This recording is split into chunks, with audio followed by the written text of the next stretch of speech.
لە تۆمارکراوەکانی ڕێکخراوی دەریای فەڕەنسی. ناوی کتێب 100 ناوداری جیهان، نووسینی دکتۆر مایکل هارت، وەرگێڕانی ئەسعەد قەرەداغی، چاپی دووەم 1990، کاری هونەری ڕوناک ڕەفیق. بەربورە. دەمێکە ئەم قسەم بیستووە، خوێندومەتەوە کە دەڵێ زۆر کەس کە پەڕاو دادەنێن یانوەری دەجێڕن کارێکی گرانە، بەڵام بەربورە نووسینی گرانترە.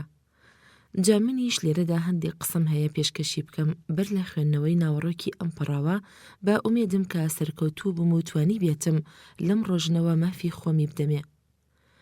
ئەوەی مردم و بیرمەندانی لە ژیاندا هەژ و سەرسام کردبێ، هەر لە کۆنەوە هەتا ئێستا و لەمە و دوایش مرۆڤ خۆیەتی.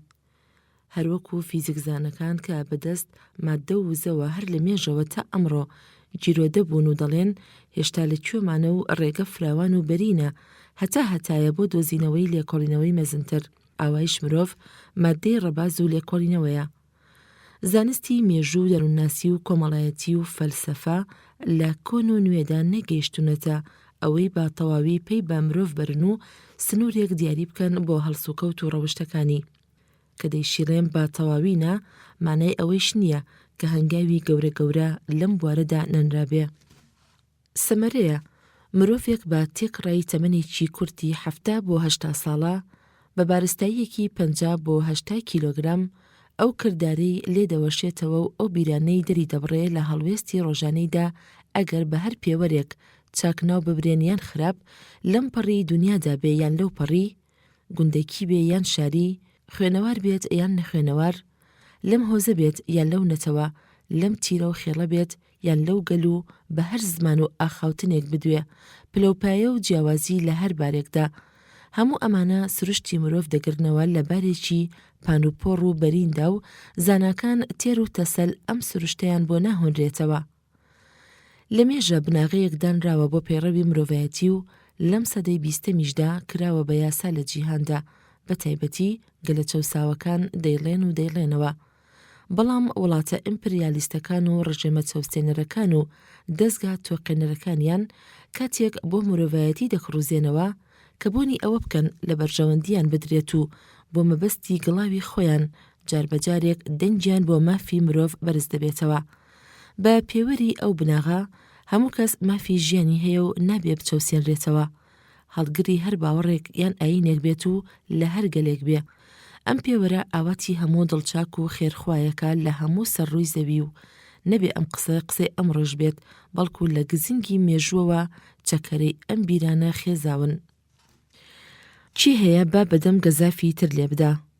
دەرونی گەش و ڕووناک نەبێتەوە کاتێک فەرمودەکانی حەزرەتی پێغەمبەر محەممەد درودی خوای لێبێ و عیسا و موسا و پێغەمبەرانی تر درودی خوایان لێبێت بەرگوێی دەکەوێ. چێ هەیە پیاوخاسانی وەک لوقمانی حەکیم و کۆنفۆشیۆس و زانایانی وەک نیوتن و گالیلۆ و ئەنشتاین لە ناخی دڵیدا جێگەی ڕێز و پایی بڵندی نەبێ. بەرامبەر بەمانەیش هیچ خێرخوایەک نییە ئەمڕۆ لە کردانەکانی فرانسیسکۆ پێزا و هیتلەر و مانەندیان قێز نەکاتەوە و دڵی تێکەڵنێت. وا دیارە هەتایە خاسە و خراپە هەر لە ستێزە و زۆران بازیدان تاوێک لەم زاڵ و تاوێک ئەو دەمێک ئەمیان پێشێلە و ئەویان سەرکەوتوو، کەسیش نازانێ لە ئەنجامدا چارەنووس چۆن دەبێ. خوێنەری شیرینم، نووسەری ئەم پەڕاوە دکتۆر مایکل هارتە کە زانا و ڕۆشنبیرێکی ئەمریکاییە. نووسینەکانی فراوانە، بەڵام خوێندنەوە و ڕەدووی زانین کەوتنی گەلێک فراوانترە. لە بیری خۆیدا چارچێوەیەکی داناوە کە چۆن ئەم 100 کەسەی گوڵبژێر کردووە و هیتری دوورخستوتەوە. ئەوەی لە سروشتی مرۆڤ دیارە ئەوەیە کە سادە و ئاڵۆزە، نەترس و ترسنۆکە، خۆپەرست و خەڵکپەرستە. گەلێک هاودژی تری تیادا کۆیە، بەڵام هەر هەمووشیان زانا و خاوەن بیرن مەگەر شێت و لێوەکانی نەبێت، و هەر هەمووشیان حەز بە ژیانێکی دوورودرێژ و پڕۆزی و خۆشی دەکەن، ئەوانەی لێ دەرچێت کە خۆیان دەکوژن. ڕەنگە ئەم خۆ کوشندەیەش کە جاربەجارێک ڕوو ئەدا هەر لەبەر خاتری ژیان بێت، با ژیانیشیان کۆتایی پێبێت. دەڵێن گردوون بەرینە، خێرایی ڕۆشنایی گەورەیە، 300,000 کیلۆمەتر چوارگۆشەیە، کەپسولە ئاسمانیەکان بە چەند ڕۆژێکی کەم دەگەنە مانگ. مەریخ و هەسارەکانی تر، بەڵام با ئەوە بزانین کە بیری مرۆڤ زۆر بەرینتر و تێژڕەوتر لەوانە هەموو مرۆڤ هەر لە چاوتورکانێکدا گەشتێک دەکات بەسەر زەمین و گەردووندا بە خەیاڵ و ئەندێشە بێ ئەوەی لە شوێنی خۆی بترازێت. هەر کەڵە پیاوێک کە دەردەکەوێت و ناو دەردەکە هەرخۆی خۆی دروست نەکردووە، بەڵکو نوێنەرێکی سروشتی ئەو کۆمەڵەیە کە تێیدا ژیاوە یان هەر نەبێ نوێنەری بەشێکی گەورە و بەرینە لەو کۆمەڵەیە. ئەمە بێجگا لە چەندین ڕەشەبا و کاریگەر کە بەم لاو بەولادا بردوێتی و گەیاندوێتی ئەم بەرەنجام و کاروانسەرایی. بۆ نمونە ئەگەر کۆمەڵگەیەک چەکەری هەندانی زانست و زانیاری تیادا سەردەهێنێت، پیاوی زانا و هۆزانی تیادا هەڵناکەوێ. ئەگەر مقۆمقۆی ڕگەسپەرستی پێشەکی بەناو ئەڵمانیەکاندا بڵاو نەبوایەتەوە، هیتلەر دروست نەدەبوو. بە کورتی بڵین، هەر بەندوباوێک، هەر بیرۆڕایەک کە دەکەوێتە ناوناوانەوە لە مێشکدا جێخۆی دەکاتەوە. لە شوێنێکدا دەبینی لوتکەیەک یان چەند لوتکەیەک پەیدا دەبێ کە ئەو پێشەوە و زانا و کەڵە پیاوانە دەگرێتەوە. جاسیر نییە ئەگەر ژیانی هەر کامێک لەو کەڵانە وەربگرین، دەگەڕین بە دوای کۆمەڵەکەیدا چۆن بووە و ئێستا چۆنە، لە هەموو بارەولایەکی ژیانەوە پێش ئەوەی ژیانی خۆی وەربگرین. ڕەنگە ئەم بۆ چوونە هەندێک بەرەو مەبەست بگەین و بچینە ناخی سروشتی مرۆڤ و مرۆڤایەتیەوە، بەڵام گرنگترینیان ئەوەیە کە دەڵێ بە دوای ئەوانەدا گەڕاوم کە پتر لە هەموو کەس کاریگەرتر بوون لەسەر مەردوم لە دوای خۆیان. ئیتر ئەم ناودارانە باش بن یان باش نەبن ئەوە شتێکی ترە. ئەم بیرەیش لە فەلسەفەی پراگماتیزمەوە هاتووە کە لەوە دەچێت نووسەر لەسەر ئەو ڕێگەیە ئەوەندەی بایەخ بە ئەنجامی شت هەر شتێک دەدا ئەوەندە بایەخ بە چەمکی نادات. وەرگێڕاوی ئەم پەراوە لە سەرچاپی دوی عەرەبیەکەی ساڵی 1970 زینیە. زۆر هەوڵمدا دەقا ئینگلیزیەکەیم دەستکەوێ، دەستم نەکەوت بۆ مەبەستی بەراورد. دوو کەس مامۆستا خالد ئەسعەد عیسا و پارێزەر ئەحمەد غەسان سەبانۆ لەگەڵ وەرگێڕانەکەیدا چەند سەرنجێکی ڕەخنەییان هەیە لە 8 خاڵدا. ئەگەرچی هەندێکیان ڕەنگە بەجێ بێ، بەڵام وامان بە چاکزانی چاوپۆشیان لێ بکەین بە ئەمانەت بەرهەمەکەی دکتۆر مایکل هارت هەر ناوەڕۆک بێت. هەموو مەبەستێکم لا وەرگێڕانی ئەم پەڕاوە دەوڵەمەندکردنی سیپارەخانەی کوردیە. پێشکەشی هاوزمانانی بکەم تا پندێک وەربگرن لە ژیانی ئەم 100 کەسە و بۆ پاشە ڕۆژ بە هەموو جێژاوێکیەوە خۆیان ئامادە بکەن. نەزان و گێل ئەمڕۆ ژیانی نییە. زانین چرای ژیانە و بێ ئەو چرایە بەرەو کەندەڵانێکی هەزار بە هەزار نۆچ دەبین، هەرخوا دەزانێ لەکوێ دەگیرسینەوە. خوێنەری بەڕێز، ئەگەر لەم وەرگێڕانمدا سەرکەوتووە بم، ئەوە خۆم زۆر بە شاد و بەختیار دادەنێم بەوەی کە خزمەتێکم کردبێ. خۆ ئەگەر وایش نییە، ئامادەی وەرگرتنی هەموو سەرنجێکم. بەڵام با دوور بین لە توانج و شەڕەدەنووک کە ئەمڕۆ بووە بە باو. ڕێگەی زانیاری بۆ ڕەخنا چاکترین ڕێگەیە. خوابکان و سەران بەرهەم لەمە چاکتر و بە پێستر بخەنە بەردەم خوێنەرانی هێژا و بەڕێز. پێشەکی ڤۆڵتێر لە نووسینێکیدا بە ناوی چەند نامەیەک لە ئینگلیزەوە لە کاتی مانەوەیدا لە ئەنگلترا ساڵی 1926 زینی دەجێڕێتەوە کە چەند زانایەک مشتومڕیان بوو لەسەر پرسیارێک ئاراستەی یەکتریان دەکرد. پرسیارەکەیش ئەوە بوو: ئەخۆ مەزنترین کەس کێ بێ؟ تۆ بڵێیت یۆلیس قەیسەر بێ، ئەسکەندەر بێت، تەیمورلنگ یان کرۆمێل بێت.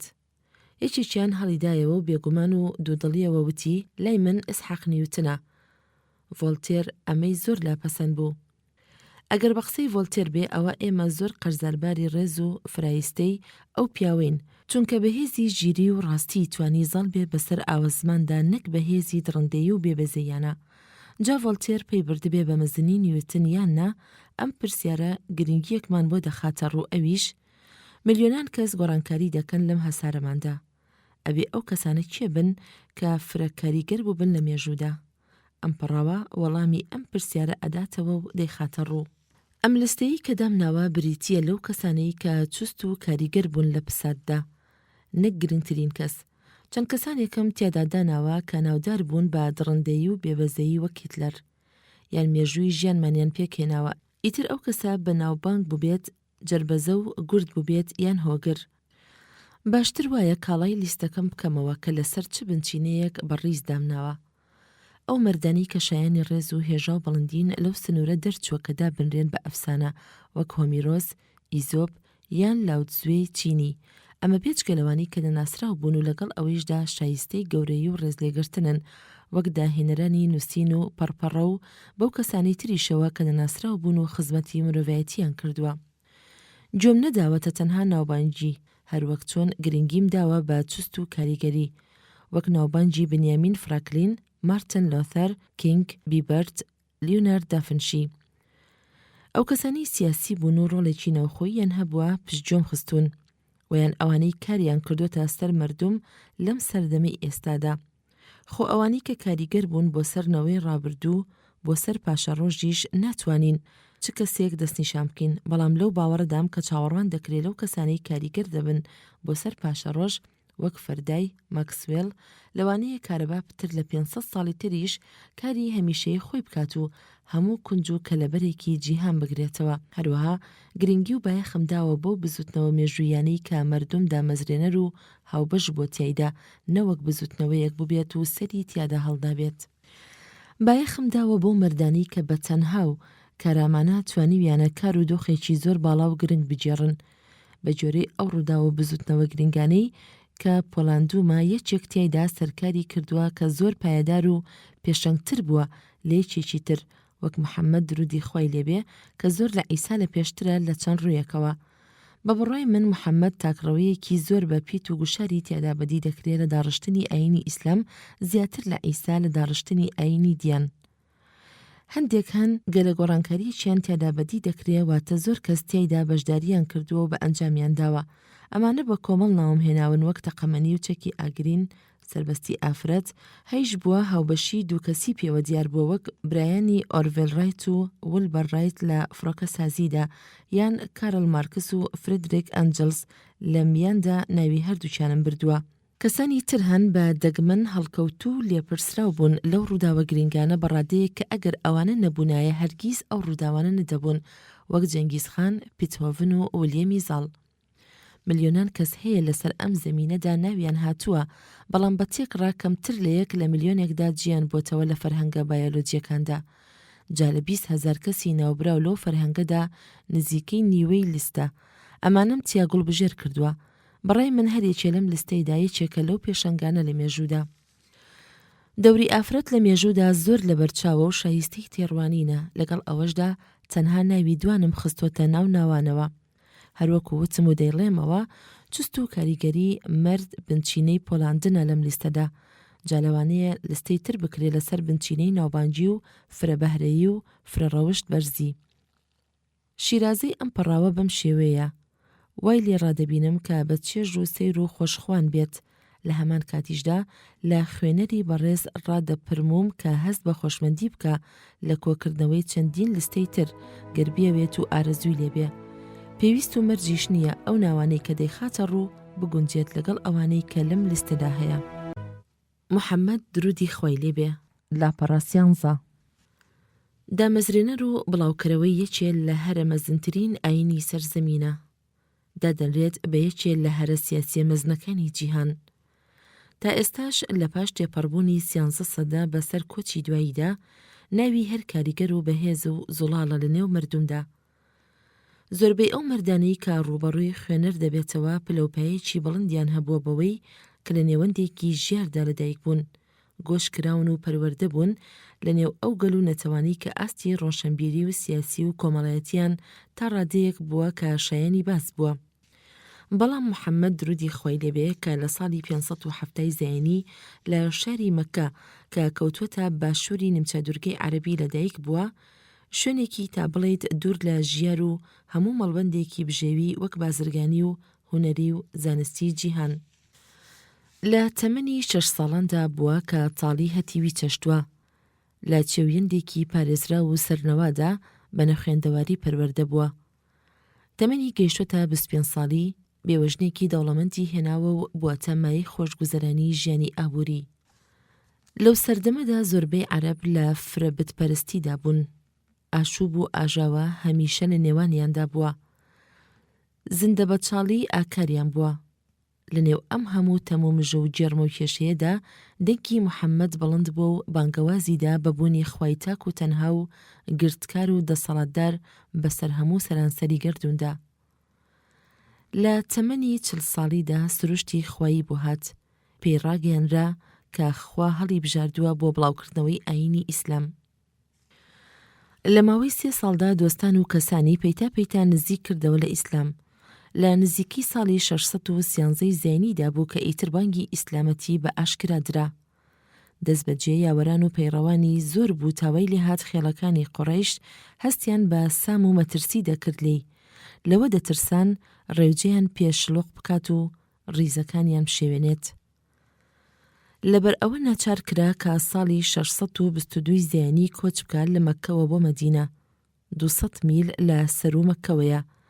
لەوێ دانیشتوان پێشوازیەکی زۆر گەرمیان لێ کرد و بوونە هاوبیر و پاڵپشت بووی، بەرەبەرە نێوەندێکی سیاسی پەیدا کرد. ئەم کۆچکردنەی بە سەرەتای ڕاپەڕاندندا دەرێ لە ژیانی محەممەد درودی خوای لێبێ. پەیڕەوانی لە مەککە کەم هەبوو، بەڵام لە مەدینە هەر لە گەشە و زۆربووندا بوو تا گەیشتە ئەوەی کا ببێتە پێشەوا و فەرمانڕاییان بکات. هەر لە چەند ساڵێکی کەمڕا لە کاتێکدا دەسەڵاتی محەممەد درودی خوای لێبێ لە پەرستەندندا بوو، چەند جەنگێک بەرپا بوو لە نێوان مەککە و مەدینە کە بە برەوی و سەرکەوتنی محەممەد درودی خوای لێبێ کۆتایی پێهات. لە ساڵی 630 داهێنیشدا توانی مەککە ئازاد بکات و بگەڕێتەوە ناوی. 2 ساڵ و نیوی لە ژیانی داما بۆ ژمارەیەکی یەجگار زۆر لە خێڵ و تیرەکانی عەرەب دەستە دەهاتنە ژێر ئاڵای ئاینی نوێوە، تا ئەو کاتەی کۆچی دواییشی کرد کە ساڵی 632 زەیانی دەکا تاکە فەرمانڕەوای سەرانسەر نیمچە دورگەی عەرەبی بوو. هەر لە دێرەوە خێلە عەرەبیەکانی دورگە ناسرا بوون بە جەنگاوەر شارەزا لە تاکتیکی جەنگدا. هەرچەندە ژمارەیان کەم بوو، فرەبەرەکی و شەڕەخێڵەکیش یەکتریانی تەواو دوورخستبووەوە. لەبەر ئەوە زۆر ستەم بوو سوپایەکی لێڕێک بخرێت و هاودەمی هێزەکانی باکوور بێ کە لە ناوچە کشتتوکاڵیەکاندا جێگیر ببوون. هەرکە یەکان گیر بوون لە ژێر ئاڵای محەممەد درودی خوای لێبێ بۆ یەکەم جار لە مێژوودا بوونە هەوێنی پێویستیەکانی ئاینی نوێ و ورە و باوەڕیان بە تەنهایی خوا پتەوتر دەبوو. بە پێکهێنانی سوپایەکی بچووکی خاوەن باوەڕ توانیان زنجیرە جەنگێکی سەرکەوتوانە بە ئەنجام بهێنن کە هاوتای نییە لە مێژووی بەشەریەتدا. گەر سەرنجێک بدەین دەبینین باکووری وڵات ئیمپراتۆریەتی نوێی ساسانیەکان بوو. باکووری ڕۆژئاوای ئیمپراتۆریەتی بیزەنتی و ڕۆمانی خاوەری بوو کە کوستانتینیە پایتەختی بوو. جا ئەگەر بە جۆری ژمارەیان بەراورد بکرێن لەگەڵ ئەو ئیمپراتۆریەتانە، ئیسلامەکان لەو ئاستە پێویستەدا نەبوون کە بتوانن هیچ بەرەنگاریەک بکەن، بەڵام ئەو دلێرە خاوەن باوەڕانە توانیان بە خێرایی ناوچەی میاندووە و فەڵەستین و سووریا ئازاد بکەن. ساڵی 642 زیانی توانیان سوپاکانی فارسی بڕەمێنن لە قادسیە و نینەوادا و توانیان میسریش داببڕن لە ئیمپراتۆریەتی بیزەنتی لە هەمان ساڵدا. ئەو سەرکەوتنە مەزنانەی دوای خۆی لە سەردەستی جێگرانی کە ئەبوبەکر و عومەری کوڕی خەتاب بوون و یاوەرانی دڵسۆزی بە ئەنجام هات و نەبێت کۆتایی پێهات بێ، بەڵکو ساڵی 711 زەینی سوپای ئیسلام بە تەواوی سەرانسەری باکووری ئەفریقیان کەوتە دەست تا گەیشتنە ئۆقیانۆسی ئەتڵەسی و لەوەی شەوە بەرەو باکوور پاش ئەوەی بە گەروی چیای تاریقدا پەڕینەوە و زاڵ بوون بەسەر پاشانشینی قوت لە ئەسپانیادا. هەر سەردەمێکی دوور نەبوو کە بەرەو هەموو ئەوروپای دیان کشان، بەڵام لە ساڵی 732 زەینیدا لە کارزاری توورسدا سوپای ئیسلام بەرامبەر بە سوپای فەرنجە نوشستی هێنا پاش ئەوەی کە پێشڕەویان بەدەستهێنا تا گەیشتنە ناوەڕاستی وڵاتی فەڕەنسا. لە جەنگی سەدەیەکدا ئەم خێڵە بیابانیانە بە پەیڕە و ئامۆژگاری محەممەد درودی خوای لێبێ توانیان ئیمپراتۆریەتێکدا بمەزرێنن لە سنووری هیندەوە درێژ بێتەوە تا ئۆقیانۆسی ئەتڵەسی کە ئەمەیش بە مەزنترین ئیمپراتۆریەتی ئەو سەردەمەی جیهاندا دەنرێ. ڕویان کردبایە هەر شوێنێک و ئازادیان کردبایە ژمارەیەکی یەجگار زۆر باوەڕیان پێدەهێنان و دەهاتنە ئامێزی ئاینی نوێوە، بەڵام ئەم یەکانگیرە جوگرافیەیان ئەوەندەی نەبرد کە فارسەکان هەرچەندە بە دڵسۆزی بۆ ئاینی ئیسلام مانەوە سربەخۆی خۆیان سندەوە. ئەسپانیەکانیش پاش جەنگێکی 700 توانیان ئاینی دیان بگەڕێنەوە. بەڵام ناوچەی میاندووە و میسر کە دوو سەرچاوەی ژیاری هەرە دیێرین بوون بە ئیسلامی مانەوە، هەروەهاش ڕۆخی باکووری ئەفریقا بە عەرەبی ئیسلامی مایەوە. لە سەدەکانی دواییندا ئاینی نوێ پەیتا لە گەشە و پەرەپێداندا بوو بە ڕادەیەک کە ئێستا ئاسیای ناوەڕاست و بە زۆری پاکستان و ئەندەنوسیا و باکووری هیندی گرتوێتەوە. لە ئەندەنوسیادا باوەڕی ئیسلامی بووە کاریگەرێکی سەرەکی بۆ یەکگرینیان، بەڵام لە نیمچەی کیشوەری هیندیدا کێشەی نێوان موسڵمان و هیندۆسەکان بووە کۆسپێک لە ڕێی یەکگرتنیان. کەواتە چۆن دەتوانین کاریگەری محەممەد درودی خوای لێبێ بسەنجێنین بۆ سەر مێژووی بەشەریەت، هەروەک ئاینەکانی تری ئیسلام دەرویەکی ڕۆشن بوو بۆ سەر نەریت و ژیانی پێی ڕەوانی. هەر لەبەر ئەم هۆیەشە کە خوێنەر ناوی دامەزرێنەرانی زۆربەی ئاینەکان دەبینێتەوە لەم پەڕاوەدا، لەبەر ئەوەی دیانەکان چەند ئەوەندەی ژمارەی مسلمانەکانن لە جیهاندا لەوانەیە بۆ خوێنەر سیر بێ کە محەممەد درودی خوای لێبێ پۆلێنراوە لە ئاستێکی بەرزتر لە ئیسا، بەڵام دوو هۆی سەرەکی ئەم بڕیارە ئەدا. یەکەمیان ئەوەیە کە محەممەد درودی خوای لێبێ کارێکی جێڕا لە پەرەسەندنی ئیسلام کە گرنگترە لەوەی ئیسا جێڕاویەتی لە پەرەسەندنی دیاندا. لەگەڵ ئەو لێپرسراویەی کە ئیسا هەیبووە لە بنەڕەتەکانی ڕەفتار و خۆڕەوشتی ئاینی دیاندا، لەو لایەنە بنەڕەتیانەی کە جیاوازیان هەیە لەگەڵ ئاینی جوولەکەدا کەچی قەشە پۆڵسدا دەنرێ بە پەرەپێدەری سەرەکی لە لاهوتی دیاندا، بەڕابەری سەرەکی باوەڕەکانی دیان و بەدانەری نوێشکێکی مەزن لە چەرخی نوێ تەوراتدا. دووەمیان ئەوەیە کە محەممەد درودی خوای لێبێ هەر بەخۆی لێپرسراوی ئاینی ئیسلام بوو لە باوەڕە سەرەکیەکانی ڕەفتار و خوڕەوشدا، هەر بەخۆیشی پێشەوایەتی و ڕابەرایەتی ئاینی نوێی دەکرد، دانەری ئەرکە ئاینیەکانی بوو.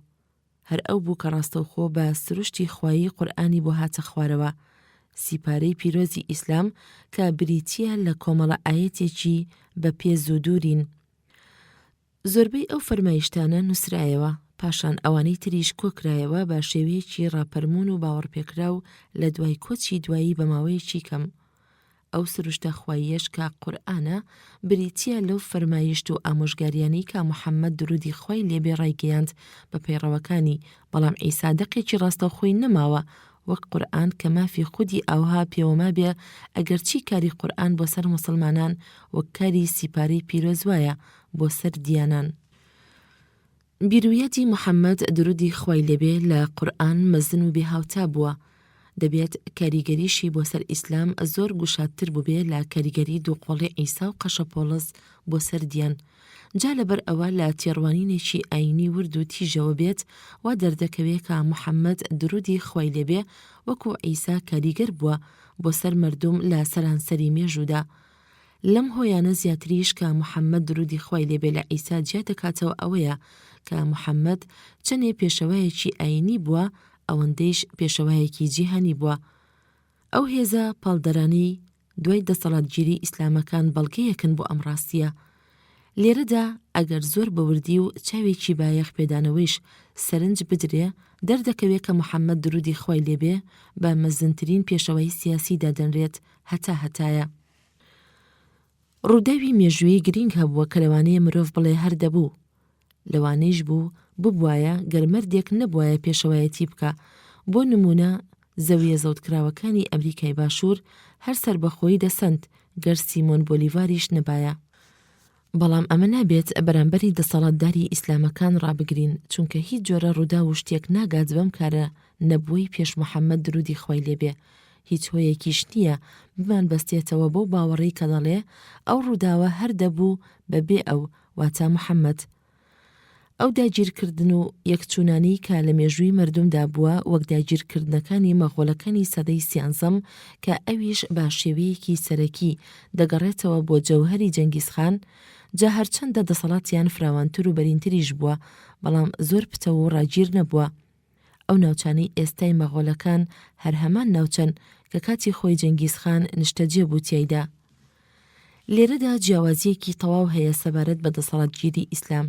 هەر لە عێراقەوە بیگرا تا مەراکیش پەیوەستیان و یەکانگیریان پێوە دیارە، نەک هەر تەنها لە ڕووی ئاینی ئیسلامەوە بەڵکو زمانی عەرەبی و مێژوو هاوڕۆشنبیریشیان.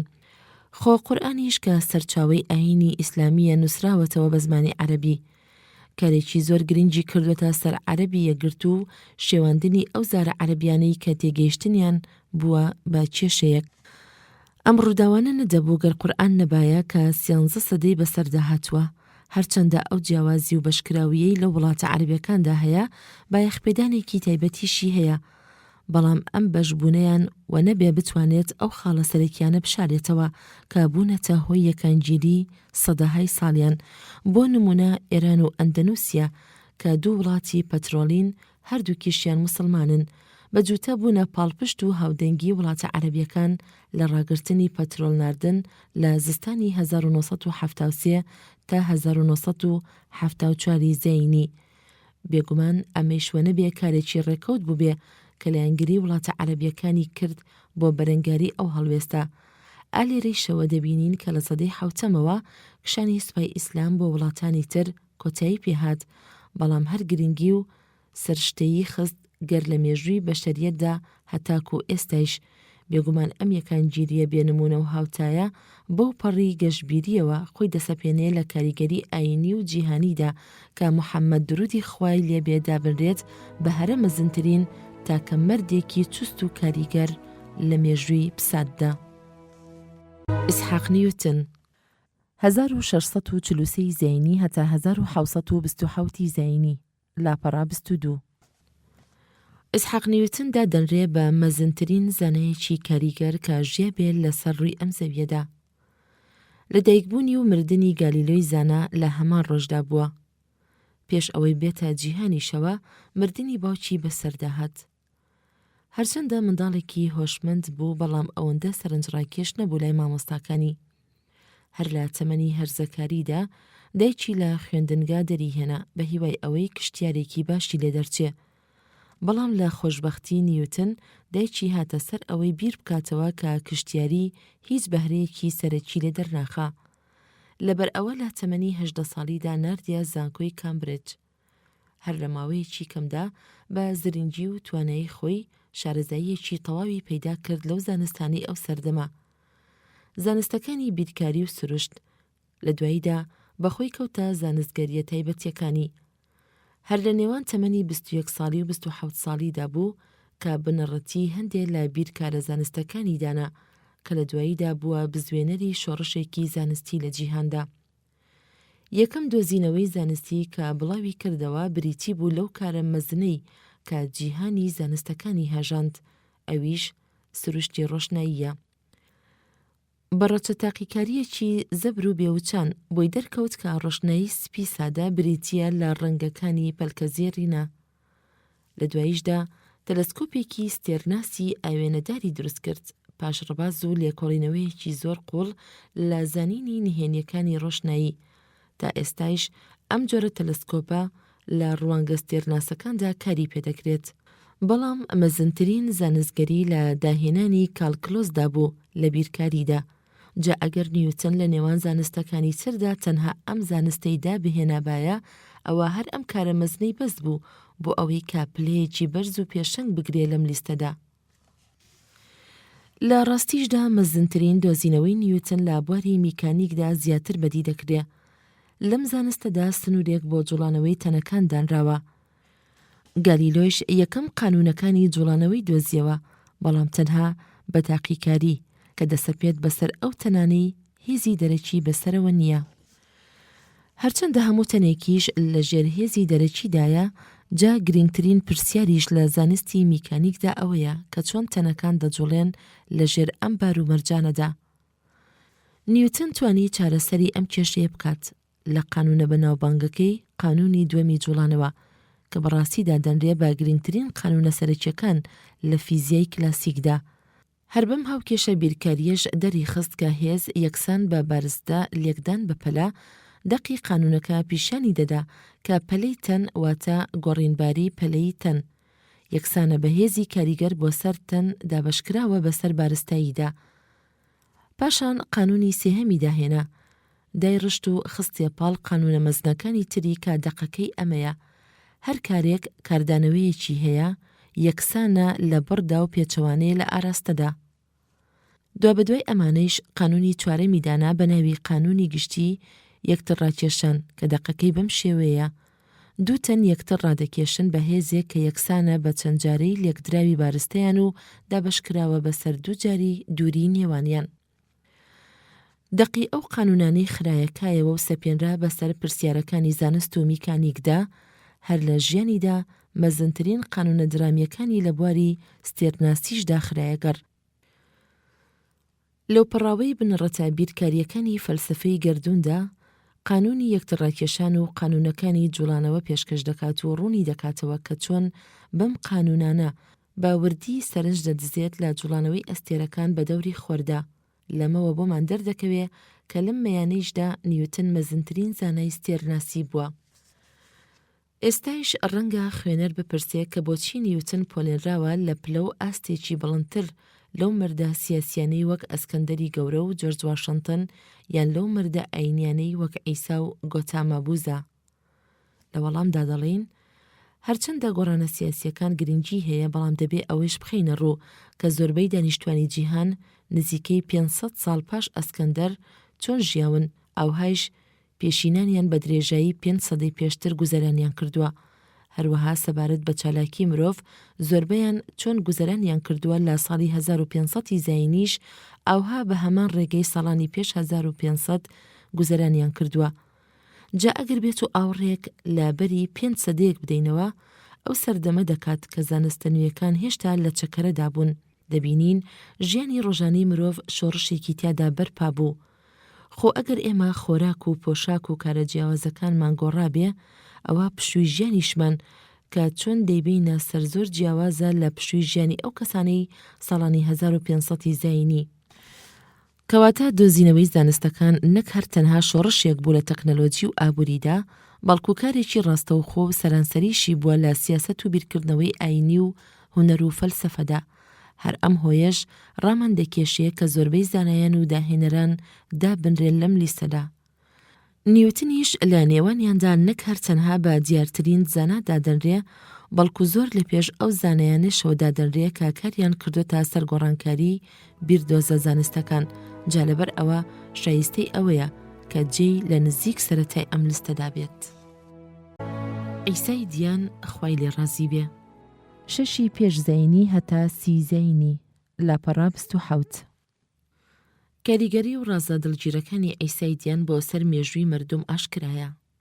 چەند کەسێکی کەم نەبێ ناڕازین بەدانانی لە نزیک بڵندیەوە لە لیستەکەدا، بەڵام هەر ئەو پرسیارە دیسان خۆی دەسەپێنێتەوە کە بۆچی داننراوە لە سەروی هەمووانەوە. گومانی تێدا نییە کە ئەیسا بیرروباوەڕی ڕەفتار و خۆڕەوشت بەرزی و پاکێتی داڕژ لە ئاینی دیاندا سەرڕای ئەو تێڕوانینە سەرەکیە گوشادیانە و بیرانەی کە تایبەتن بە ڕەفتانی مردومەوە. بەڵام دەبێ ئەوەیش لە یاد نەکەین کە لاهوتزانی دیان قەرزارباری قەشەپۆڵسا لە تێکۆشانیدا بۆ دامەزراندنی. بەڵێ ئەیسا پەیامێکی یەزدانی پێشکەش کرد، بەڵام قەشەپۆڵس بەشێکی گەورەی خستە سەر و چرخێکی نوێی پێکێنا لە سیپارەی پیرۆزدا. هەر ئەویش بانگدەر و هێزی کاریگەر بوو لە بڵاوکردنەوەی ئاینی دیاندا لە ساڵەکانی سەدەی یەکەمی زاینیەوە. ئەیسا لە تەمەنێکی کورتدا کۆچی دوایی کرد، بە پێچەوانی محەممەد درودی خۆی لێبێ و بووزە. لە دوای خۆی ژمارەیەکی لە یاوەرانی بەجێهێشت. هەر لەناو خۆیاندا لە سەرەتادا پاش کۆچی دوای ئەیسا دەستەیەکی بچووکیان دامەزراند، بەڵام بە فرایستەیی نووسراوەکان و کۆششی قەشەپۆڵس کە هێشتا ئاینی دیان ئەوەندە برەوی نەبوو، وای لەم دەستەیە کرد کە ببێتە بزوتنەوەیەک و بگاتە نێو جولەکەکان و کەسانی تر بگاتە ئەو ڕادەی کە ڕەگی داکوتێ و بەرە گەشە بکات و ببێتە یەکێ لە ئاینە مەزنەکانی جیهان.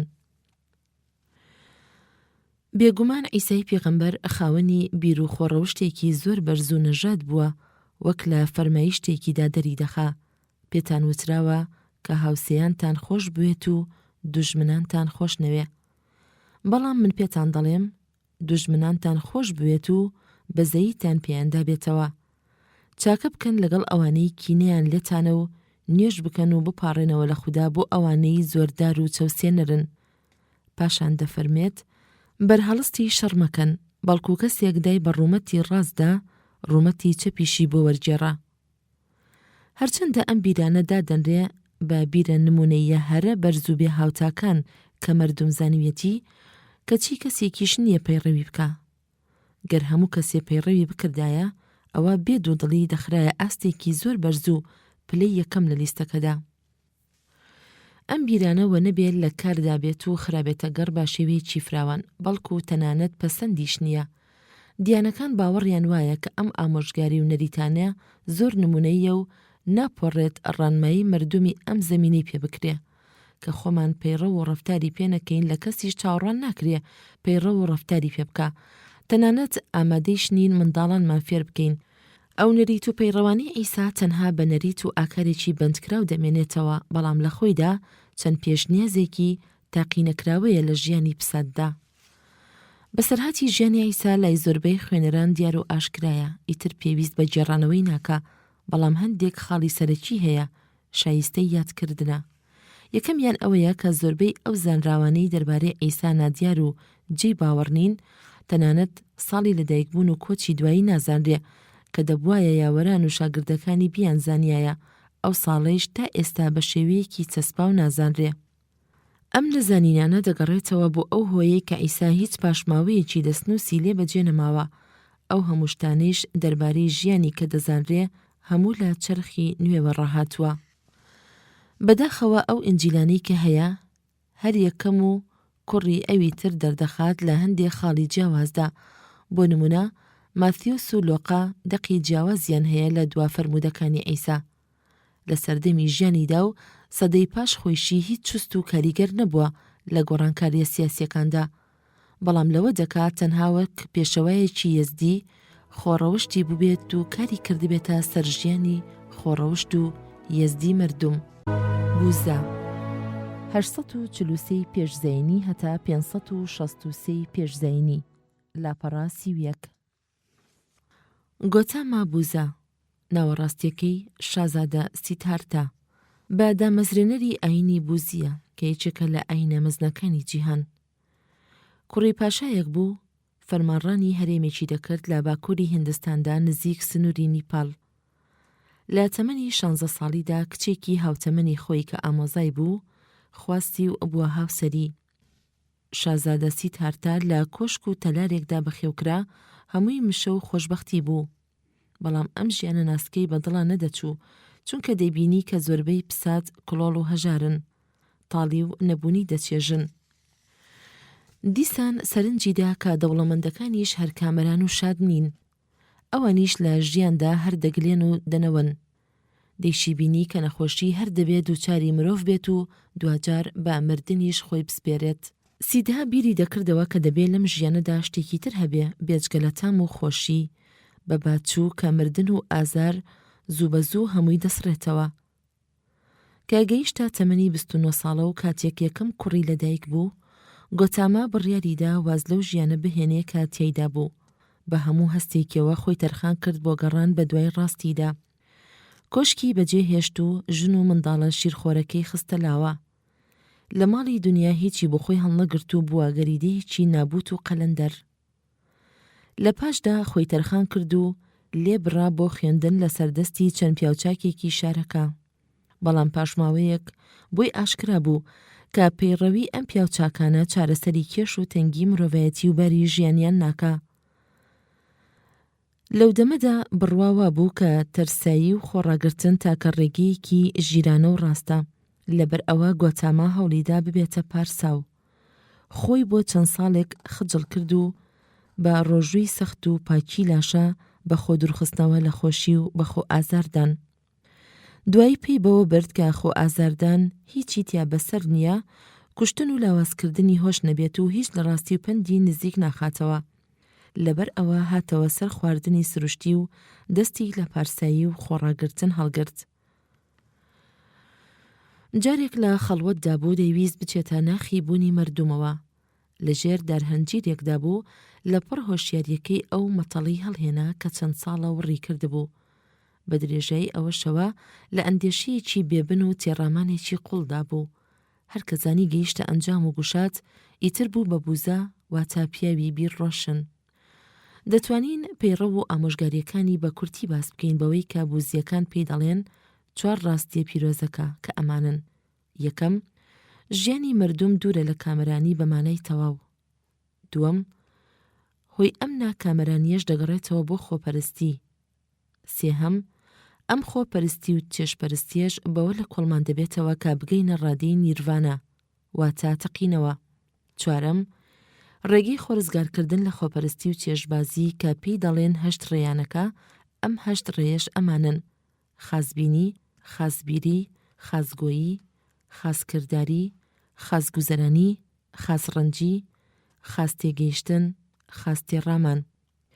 ئەوەیش با بڵێین کە بوزایی دەروی لەسەر پشتە بۆ هەمووان بە پێچەوانەی هندۆسایەتی، جیاوازی، چین و ڕەگەزیلا نییە. کۆنفۆشیۆس 551 پێشزەینی هەتا 479 پێشزەینی، لاپەڕا 34.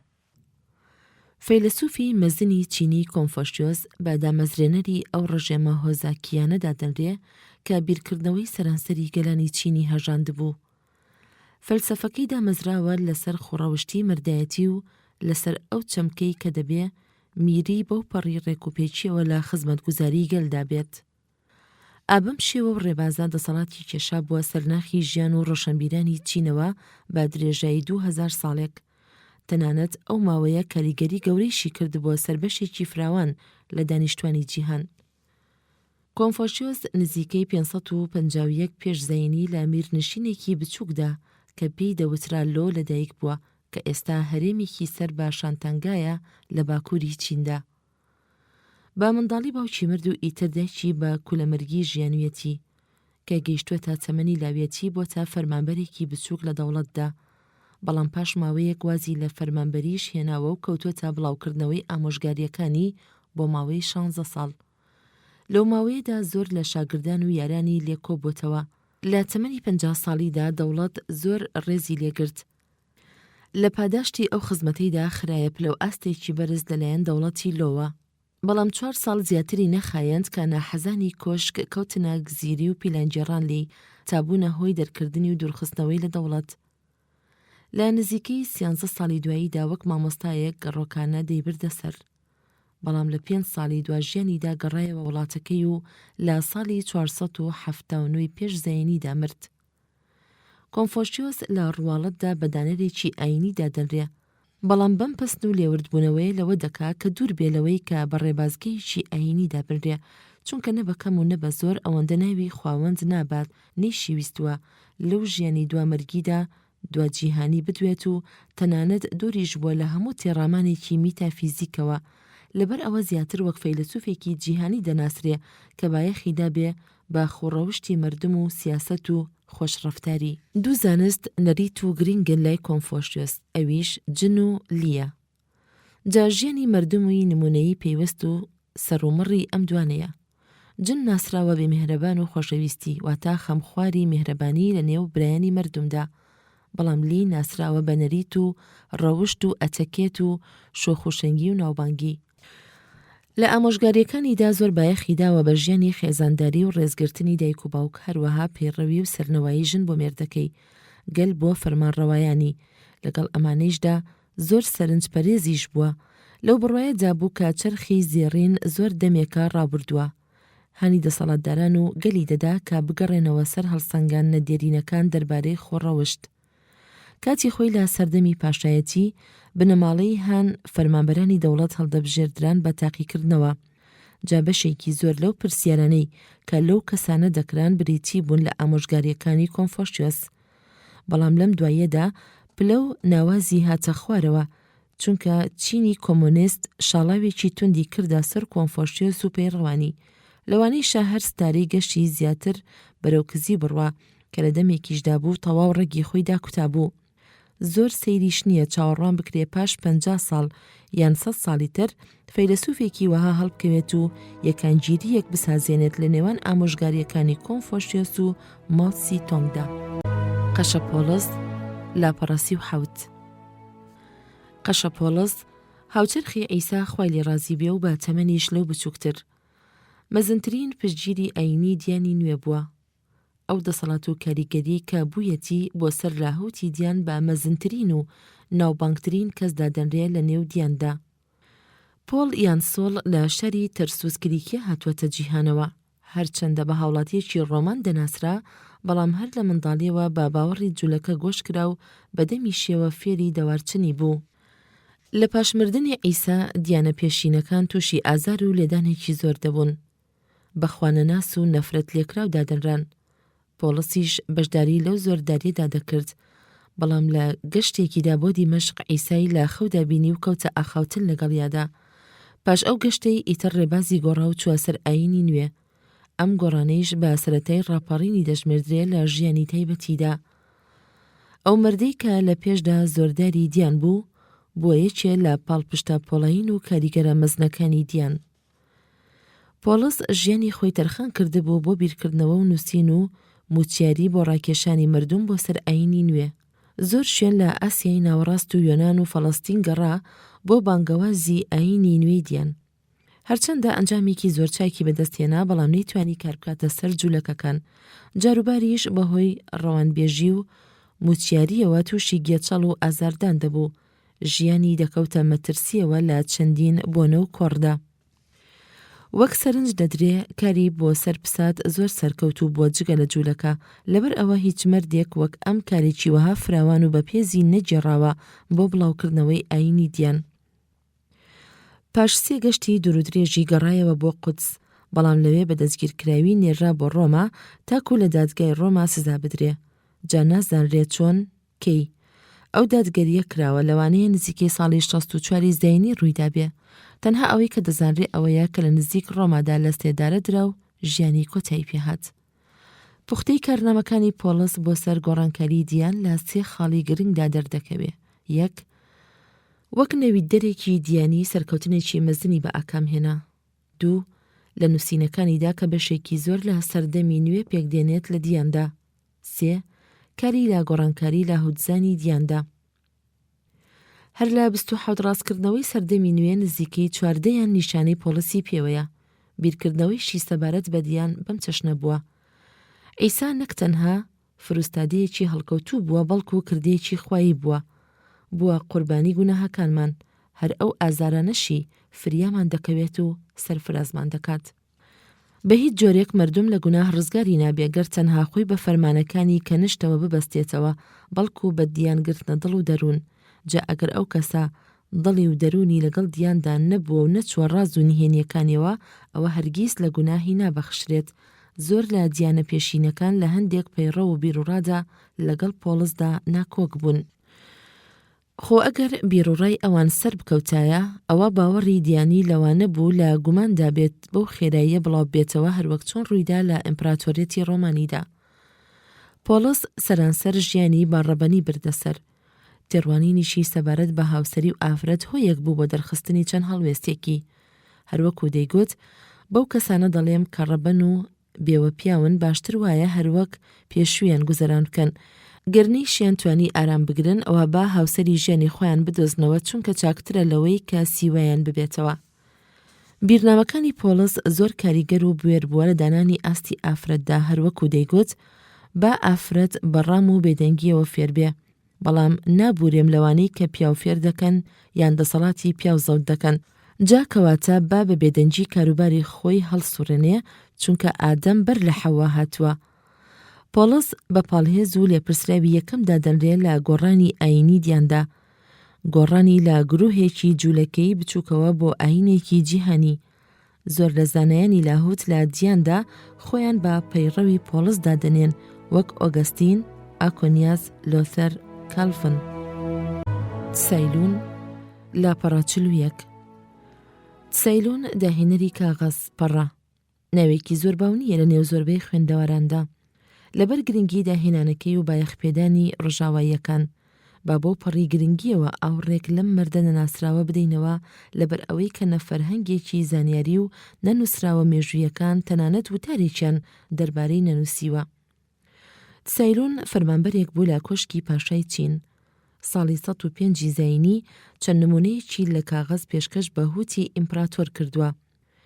مێژووی چین لەبارەی داهێنانەکەی تسەیلونەوە کە لە مێژووی بنەماڵی هاندا دەردەکەوێ، بە پاچی و ڕاستڕەوی ناوی ئەبا کە کارەکەی دوور بووە لە نیشانەیەکی ئەفسونی یا جادوگەریەوە. ئەوەندە دەربارەی ژیانی تایبەتی نازانرێ، بەڵام لە نووسرا و دۆسیەکانی چیندا بە کابرایەکی خەسێنرا و ناودەبرێ. هەروەها باسی ئەوە دەکا کە ئیمپراتۆری چینی زۆر شادومان بووە بەو داهێنانەی تسەیلون. لە یاداشتی ئەو داهێنانەی پلەیەکی بەرز و نازناوێکی ئەرستۆکراتی پێدەبەخشێت بەم کارەی دەوڵەمەند دەبێ، بەڵام بە پیلان و جێچەڵێکی کۆشکەوە توش دەبێت و دەبێتە هۆی دواکەوتنی. سەرچاوە چینیەکان باسی ئەوە دەکەن کە خۆی لە بەرچاو دەکەوێت و زۆر بە ڕستوایی و بێ ئابڕوویی سەیری خۆی دەکرد. جارێک دێ بەسەریادا خۆی دەشوات و بەرگێکی نایاب دەپۆشێ، ئەنجا خۆی دەرما خوار دەکات و دەمرێت. بەکارهێنانی کاغەز لە سەدەی دووەمی زاینیدا بڵاو بووە لە چین. هەر لە ماوەی چەند سەدەیەکدا کەوتنە دروستکردنی کاغەز و ناردنی بۆ دەرەوەی وڵات شوێنەکانی تری ئاسیا، بەڵام نهێنی دروستکردنی هەروە مایەوە و نەیاندرکان تا ساڵی 1950 زاینی، کاتێکە ئیسلامەکان گەیشتنە ستنووری چین چەند کەسێکیان بەدیل گرت، ئیتر ئەوەندەی پێنەچوو پیشەسازی کاغەز لە سەمەرقەند و بەغدادا بڵاو بووە. ئابەم جۆرە پیشەسازی کاغەز بە هەموو جیهانی ئیسلامیدا بڵاو بووە. لە سەدەی 12میشدا تەواو فێری ئەم پیشەسازیە بوون. گۆتەنبێرگی داهێنەریش لە ڕۆژئاوادا هەڵکەوت و چاپەمەنی نوێی داهێنا. کاغەزیش لە بری کڵێشە هاتەکایەوە و بووە کەرەستەیەکی گرنگ و سەرەکی لە نووسیندا. لەم ڕۆژانەیشماندا ئەوەندەی کە کاغەز باوە ئەوەندە زیاتر گرانە بیر بکرێتەوە لەوەی کە دەبێ باری جیهان چۆن بێ بەبێ کاغەز. پێش هاتنی سەیلون لە چیندا زۆربەی ئەو نووسینانەی سازدەکران لە دارحەیزەران بوو کە زۆر سەنگین و ناپەرداخ و ناڕێک و پێک بوو. هەندێک نووسینیان لەسەر ئاوڕێشمی زۆر گرانبەها بوو. لە ڕۆژئاوا پێستی مەڕ و گۆلێکیان دەکردە کڵێشە، بەڵام لە دواییدا پاپیرۆز گەڵاپی زڵیان لە باتی پێست بەکاردەهێنا. ئەم جۆرەیان لای ڕۆمان و یۆنان و میسرەکان زۆر گەوار و باو بوو. جاوە نەبێ گەڵاپی زڵ و کلێشە بە دەگمەن دەست دەکەوت، بەڵکو و کار و ئەرکێکی گرانی دەویست و زۆریشی تێدەچوو. نووسینی ئەم ڕۆژگارەیش بە شێوەیەکی یەجگار زۆر دەگەڕێتەوە بۆ کاغەز کە هۆ و ترنگەیەکی سەرەکیە. ئاشکرایشە کە ئەوەندە گرنگی نەدەدرا بە کاغەز گەرداهێنانی ئامێری چاپ نەبوایە. هەروەها ئامێری چاپیش ئەو بایەخەی نەدەدرایە گەرمادەیەکی زۆر هەرزانی وەک کاغەز نەبوایە چاپی لەسەر بکرێ. جۆن گۆتەنبێرگ لاپەڕا 44. جۆن گۆتەنبێرگ بە داهێنەری چاپەمەنی دەناسرێت، بەڵام پیشەی بریتی بووە لە پەرەپێدانی ڕێگەی سەرەتایی لە خستنەکاری پیتە بزوێنەکان و ئامێری چاپ بە ڕێگەیەک کە فرەجۆر نووسراوی چاپ ئاسان کرد بە خێرایی و باوردی. ئاشکرا و دیارە کە هیچ داهێنانێک بە تاکە کەسێک قەوارەی خۆی ناگرێ، ئەمە بەسەر چاپەمەنیشدا دەچەسپێت. مۆرهەڵکەندن و ئیمزای گەورە لەسەر هەمان ڕێگەی چاپەمەنی کە دەکرا لەلایەن چینەکانەوە بە چەند سەدەیەکیش پێش گۆتەنبێرگ دەزانرا. نووسراوێکی چاپکرا و دۆزراوەتەوە مێژووی دەگەڕێتەوە بۆ نزیکەی 868 زاینی. هەروەها لە ڕۆژئاوایشدا چاپەمەنی پێش گۆتەنبێرگ دەزانرا.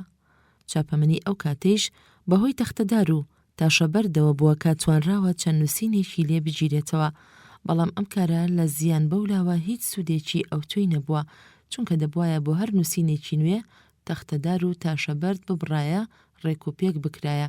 لەبەر ئەوە ئەم ڕێگەیە لەبار و بەکار نەبووە بۆ بەرهەمهێنانی فرەجۆر لە نووسینی جیاجیادا.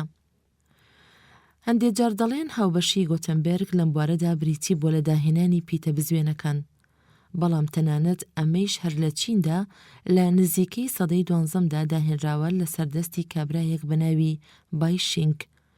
ئەو پیتانەی کە بەکاری دەهێنان دروست کرابوون لە جۆرە قوڕێک کە ئەوەندە خۆی نەدەگرت، بەڵام پیاوانی چینی و کۆریاییەکان چەند دەستکاریەکی باشیان تیادا کرد. کۆریەکان پێش گۆتەنبێرگیش پیتی میتاڵیان بەکاردەهێنا. دەوڵەتی کۆریا هان و پاڵپشتی دەستگای پیتسازی چاپەمەنی ئەدا لە سەرەتاکانی سەدەی 15دا. بەم هەموو بەڵگانەوە دەتوانین بڵێن هەڵەیە گەربیر بکەینەوە لە بایشینگ و دەی بنین بە کاریگەرێک لەم بوارەدا. لە ڕاستیشدا ئەوروپا هیچ شتێکی دەربارەی پیتە بزوێنەکانی نەزانیوە وەک لە چیندا بەکاردەهێنرا، بەڵام سربەخۆیانە گۆڕانکاریان تیادا کردووە. سیر ئەوەیشە کاتێک ئەوروپاییەکان پێشکەوتوانە دەستیان کردە چاپەمەنی لە چیندا هێشتا ئەوەندە باو نەبوو.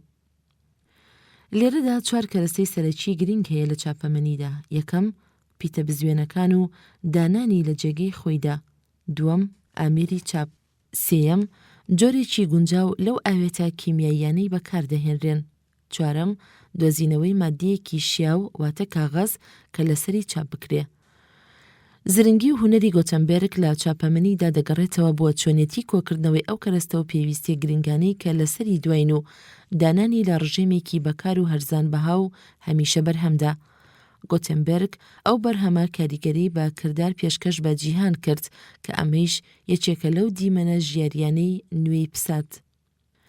دەربارەی ژیانی گۆتەنبێرگ ئەوەندە نازانرێ، بەڵام ئەوەی کە دیارە ئەوەیە نزیکەی ساڵی 1400 زەینی لە شاری مینزی سەر بە ئەڵمانیا لەدایک بووە.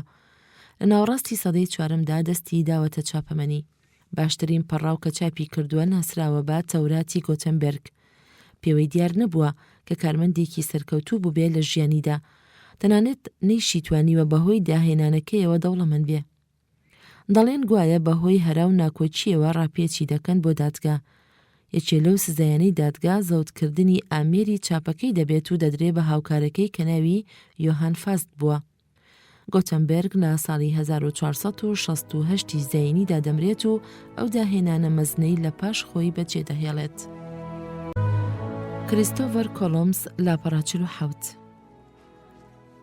کۆلۆمس بە گەڕان و هەوڵدانێکی بێوچان بە دوای ڕێگەیەک بەرەو ڕۆژئاوا لە ئەوروپاوە توانی زەویەکانی ئەمریکا بدۆزێتەوە و ناوبانگ و دەسەڵاتێکی بێهاوتا پەیدا بکات لە مێژووی جیهاندا بەڕادەیەک کە هیچ بەهۆشیدا نەدەهات. دەروی دوو کیشوەری بۆ گەلانی ئەوروپا کردەوە. پەیتا بێشمارانە لە گشت وڵاتێکەوە سەریان تێدەکرد و جێنشین دەبوون تاوای لێهات ئەو کیشوەرە نوێیە بووە سەرچاوەیەکی گرنگی کان و کەرەستە خاوەکان بەڕادەیەک بەری ئابووری ئەوروپای سەر تا پاگۆڕی. ئەم دۆزینەوەیە بووە هۆی لەناوبردنی شارستانیە هەندی ئەمریکایەکان و پێکێنانی کۆمەڵێک لە گەلانی نوێ لەسەر ئەم دوو کیشوەری سەرزەمینە کە بە تەواوی جیاوازن لە گەلانی هێندە جێنشین بۆکانی ئەو ناوچانە و کاریان بۆ سەرگەلانی جیهانی نوێ. ژیانی کۆلۆمس تا ڕادەیەک لای هەمووان ناسراوە. ساڵی 1451 زەینی لە شاری جەنەوەی ئیتالیا لەدایک بووە. لەلاوێتیدا بووە سەروانی کەشتی و دەریاوانێکی کارەی لێهاتوو. پاشماوەیەک کەڵکەڵەی ئەوە کەوتە سەری کا دەبێت پێی بەڕێگەیەک بەرێت و خۆی بگەینێتە ڕۆژهەڵاتی ئاسیا، بەڵام دەبێت لە ڕۆژ ئاواوە دەست پێ بکات و لە ڕێگەی دەریاوە یەکسەر بە ئۆقیانۆسی ئەتڵەسیدا. زۆر بە سەرگەرمی و سەهەندیەوە بیری لەو گەشتە دەکردەوە تاکو خاتو ئیزابێلا شای ڕازی کرد پاشەی کشتاڵی ئیسپانیا و وای لێ کرد کە دارندە و هەمڕایی ئەو گەشتەی بکات. لە 3 ئابی 1492 زەینیدا کەشتیەکانی کۆلۆمس ئەسپانیایان بەجێهێشت. یەکەم شوێن کە تیایدا ڕاوەستان لەندەکانی کەناری بوو کە دەکەونە لای ڕۆخەکانی ئەفریقاوە. پاشان یەکسەر بەرەو ڕۆژ ئاوا ڕێیان گرتەبەر لەبەر ئەوەی گەشتەکە زۆر درێژەی کێشان ناچار دەریاوانەکان ترس و سامیان لێ نیشت و نیازی ئەوەیان بوو کە بگەڕێنەوە. بەڵام بێباکی و جەربەزەیی کۆلۆمس کۆڵی پێدان و پەشیمان بوونەوە لەو پاشگەزییان. ئەوە بوو لە 12 تشرینی 1493 وشکانیان لێوە دەرکەوت. مانگی ئازاری ساڵی دوایین کۆلۆمس گەڕایەوە بۆ ئیسپانیا. پێشوازیەکی یەجگار گەرمیان لێ کرد و ڕێزیان لێگرت بە قارەمان ناوی دەرچوو. جا چونکە هەر لەسەر ئەو بیر و خولیایەدا بوو کە چۆن بتوانێ بگاتە ئاسیای خۆرهەڵات، خەڵکیش لەولاوە هەر لەو باوەڕێیاندا بوون کە سەرکەوتوو نابێ لەو کارەیدا. ئەوە بوو پاش ئەو گەشتەی کە بۆ ئەمریکا کردی 3 گەشتی تری یەک لە دوای یەک ساز کرد هەر لە ئۆقیانۆسی ئەتڵەسیەوە بە ئومێدی ئەوەی ڕاستەوخۆ بگاتە چین و یابان، بەڵام ئەو ئومێدەی نەهاتە دی. خاتو ئیزابێلا لە پاداشتی ئەو کارە مەزنەی بڕیاریدا بە دانانی بە فەرمانڕەوای زەویە دۆزراوەکان، بەڵام بەهۆی چەند کارێکی ناڕەوای لە کاریان خست و هێنایانە خوارەوە. هەر بە کۆتکراویش گەڕانیانەوە بۆ ئیسپانیا، ئەنجا لەوێ بەڕەڵایان کرد. لە دوای ئەوەوە ئیتر هیچ کارێکی میریان نەدایە. ئەو دەنگی کە باوە باسی دەکەن ئەوەیە کە گوایە بە هەژاری سەری ناوەتەوە، بەڵام ڕاست نییە، چونکە کاتێک کە مرد لە ساڵی 1506 زەینی لەو پەڕی زەنگینیدا بوو. زۆر ڕوون و ئاشکرایە کە کۆلۆمس لەو گەشتەیدا بۆ ئەمریکا کارێکی شۆڕژگێڕانی کردە سەر مێژووی ئەوروپا. تەنانەت ئەو مێژووی کە لە بەردەستی خوێندکاراندایە یەکسەر ساڵی 1942 زەینیان دێتەوەیەت، بەڵام هەندێک گازندە هەیە لەسەر پۆڵاندنی کۆلۆمس لە نێو ئەم لیستەدا. یەکێ لەوانە ئەوەیە کە کۆلۆمس بە یەکەم کەسی ئەوروپایی دانانرێت لە دۆزینەوەی جیهانی نوێدا، بەڵکو ئەمریکۆ ڤیسپۆشیۆ ئەو دەریاوانە باکووریەیە کە گەیشتە ئەمریکا بەر لە کۆلۆمبس بە چەند سەدەیەک. لەوانەیشە زۆر لە ئەوروپیە ئاریەکان چەندین جار ئۆقیانۆسی ئەتلاسیان بڕی بێت و گەیشت بنە ئەمریکا لەو سەردەمەی نێوان ئەمریکا و کۆلۆمبس. بەڵام لە تێڕوانینی مێژوویەوە ئەمریکۆ دانانرێت با کەسێکی گرنگ وەک کۆلۆمبس کە ناوبانگی ئاسۆی بەرینی گشت ئەوروپای گرتەوە. یەکێ لە ئاکامی گەشتەکەی کۆلۆمبس دەستپێکردنی پەلامار و هێرشی ئیمپریالی نوێ بوو بۆ ئەمریکا بە نیازی سامانێکی چاوەڕوانکراوی دەستکەوتوو. هەروەکو زۆربەی ناودارانی ئەم پەڕاوە سەرنجبان بۆ ئەوە دەڕوا کە ئەو کارەی کۆلۆمبس چاوەڕوان دەکرا کە کەسێکی تر پێی هەڵبستایە، چونکە ئەوروپای ئەو سەردەمان لە بارێکی وروژان و هەڵچووندا بوو. بزوتنەوەیەکی یەجگار فراوانی هەبوو لە بازرگانیدا بەڕادەیە کە ئەو دۆزینگەریە چاوەڕوان دەکرا و دەبوایە ڕووی بدابایە. کۆلۆمبس هەرچەندە مردێکی خۆشەویست و خوێنشیرین بووە، بەڵام ڕژد و پولەکیش بووە. لی دەجێڕنەوە کە بێبەزەیانە ڕەفتاری لەگەڵ سوورە هیندیەکان دەکرد. جا ئەگەر ئەم لیستەیە تەنها هەر بۆ کەسانی ڕەوشت بەرزان تەرخان بکرابایە و ئەوانەی تیادا نەبایە کە کاریگەر بوون لە مێژوودا، ئەوە کۆلۆمبس ناوی خۆی نەدەدیەوە لەم پەڕاوەدا. ئەلبێرت ئەنشتاین، لاپەڕە 51 بە مەزنترین زانایانی سەدەی 20دا دەنرێ. بە خاوەن مێشکێکی هەڵکەوتووی هەموو چەرخەیەک دەدرێتە قەڵەم. ناوەکەی بە بیردۆزەی خزمایەتی ڕیلەیتیڤیتی ئاوێزاوە و تێکەڵ بووە. ئەم بیردۆزە دوو بیردۆز دەگرێتەوە.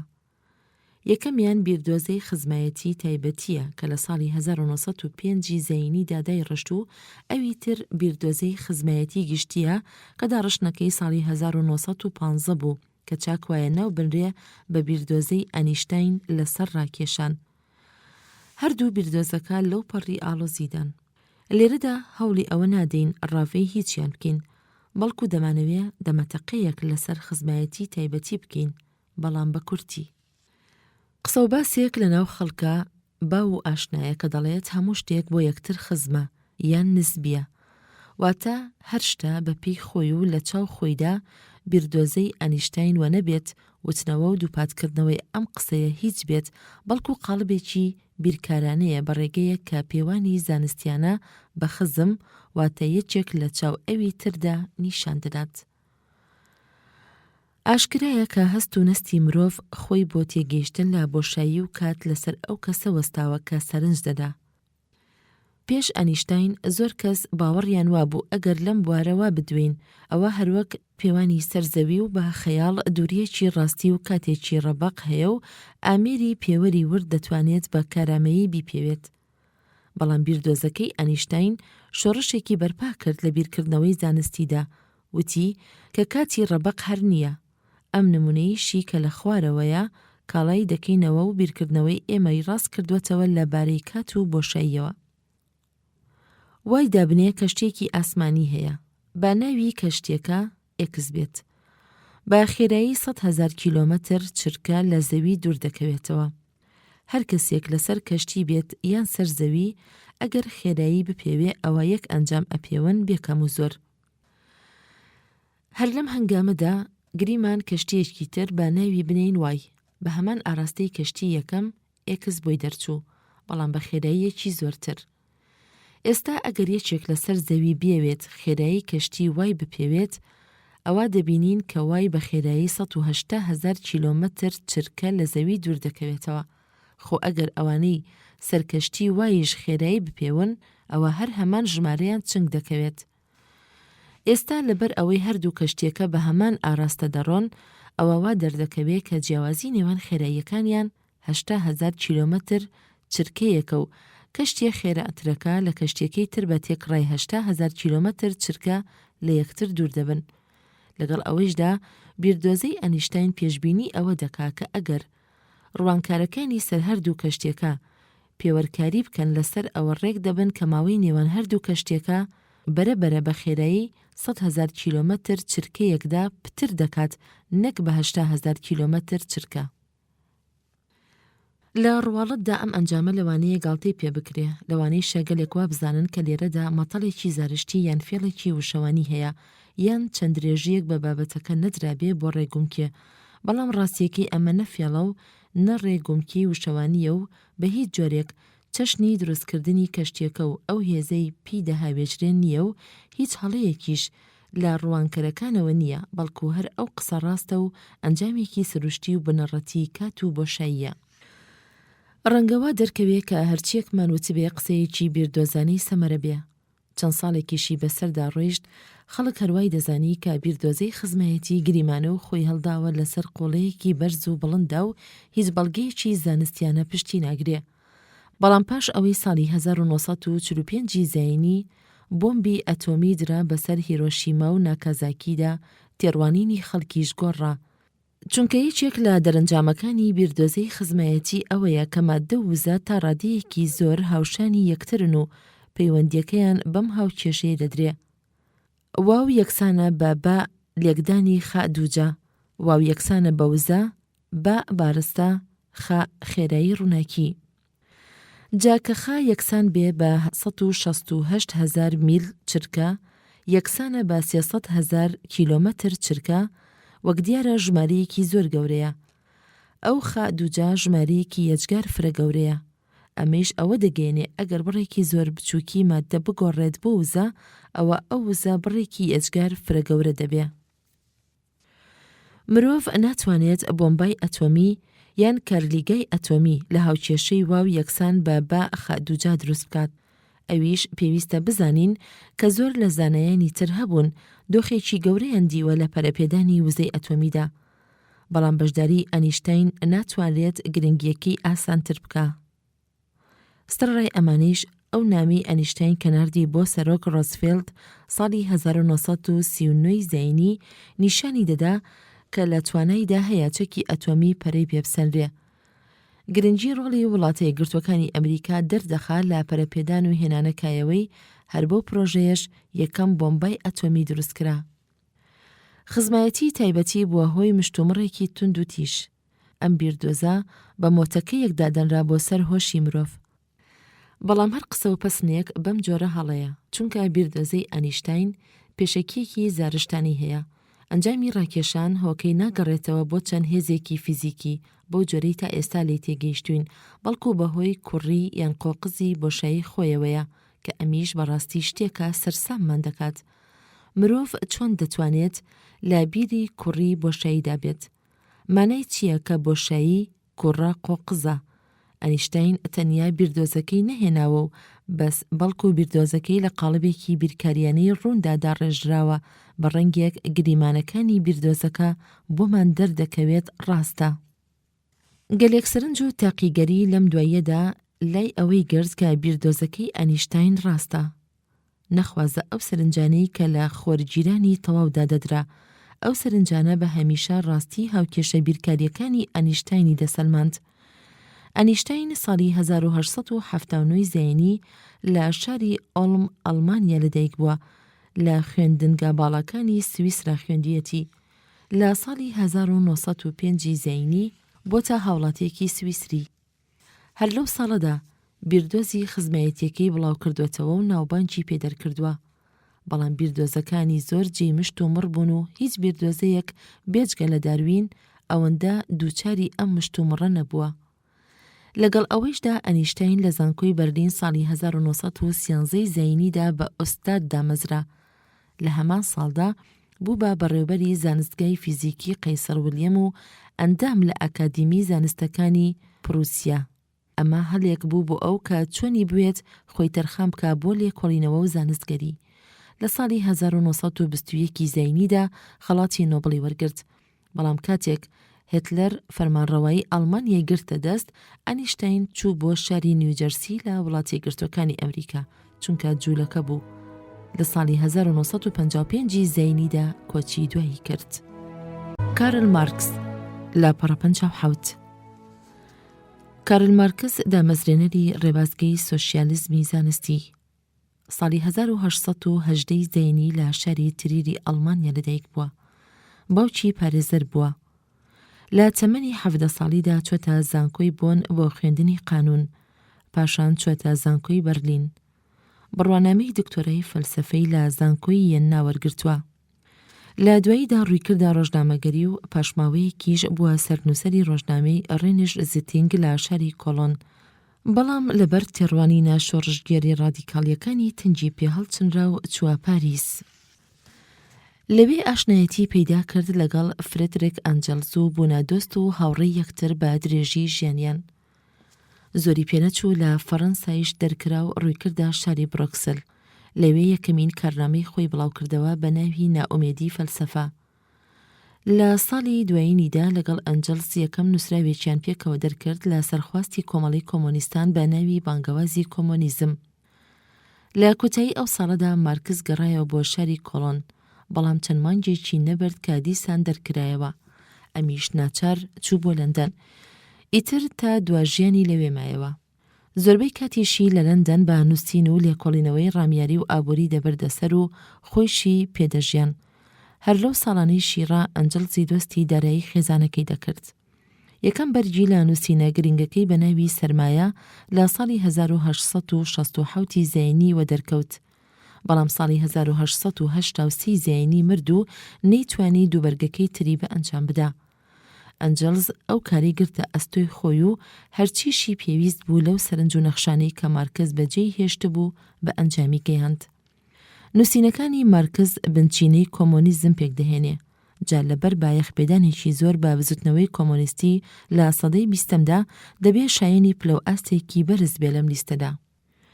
لەم سەردەمەدا و ڕابردنی 100 ساڵ بە سەرمردنی مارکسدا ژماری ئەو کەسانی کە مارکس باوەڕن خۆی ئەدا لە نزیکەی 1.3 بلیۆن کەس. ئەم ژمارەیە زۆر لە ژماری ئەو کەسانە زۆرترە کە ڕێبازی تریان گرتوۆتە بەر لە مێژووی مردومدا.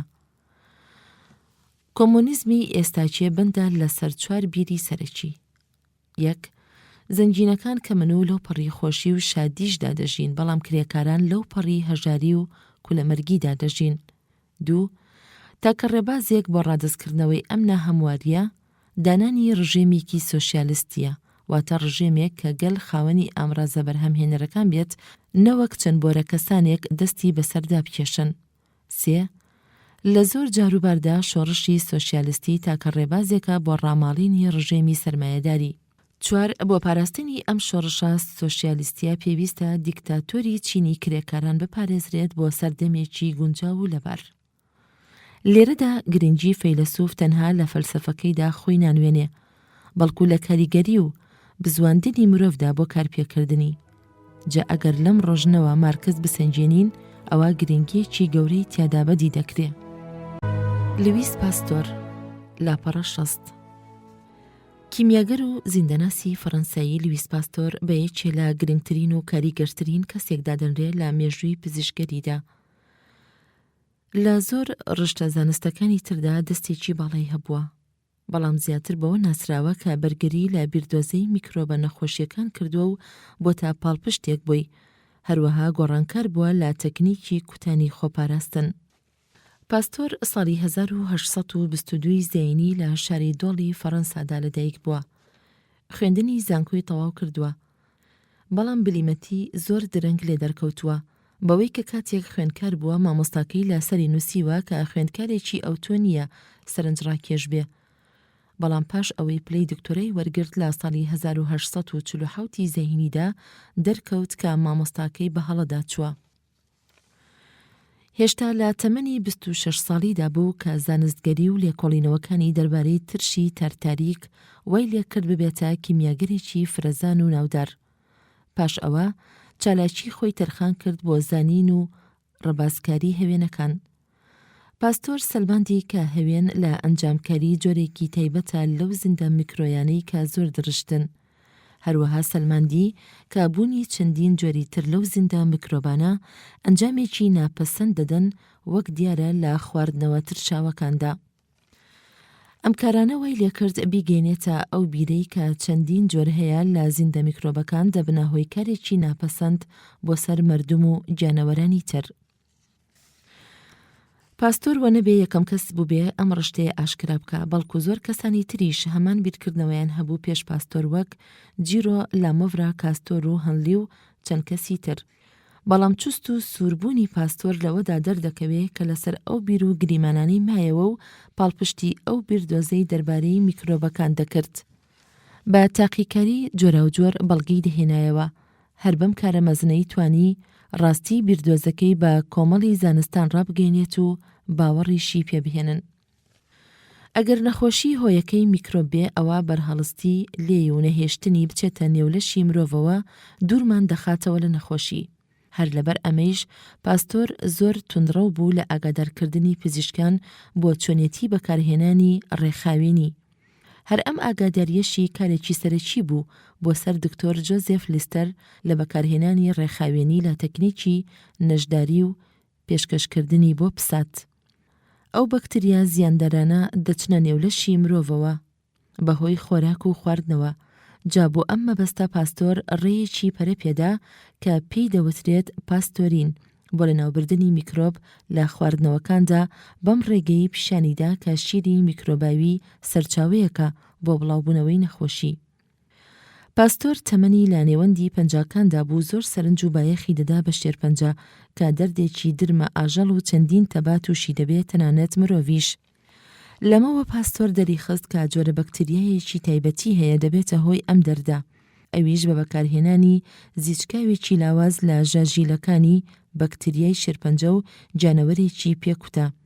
پاشماوەیەک سەرنجیدا ئەم زیچکاوە دەبێتە هۆی دەرکەوتنی شێوەیەکی سووک لە شێوەکانی ئەو نەخۆشیە، بەڵام کوشندە نیە، بەڵکو یارمەتی ئاژەڵ دەدا تاکو بەرگری پەیدا بکە لەو شێوە سووکەی.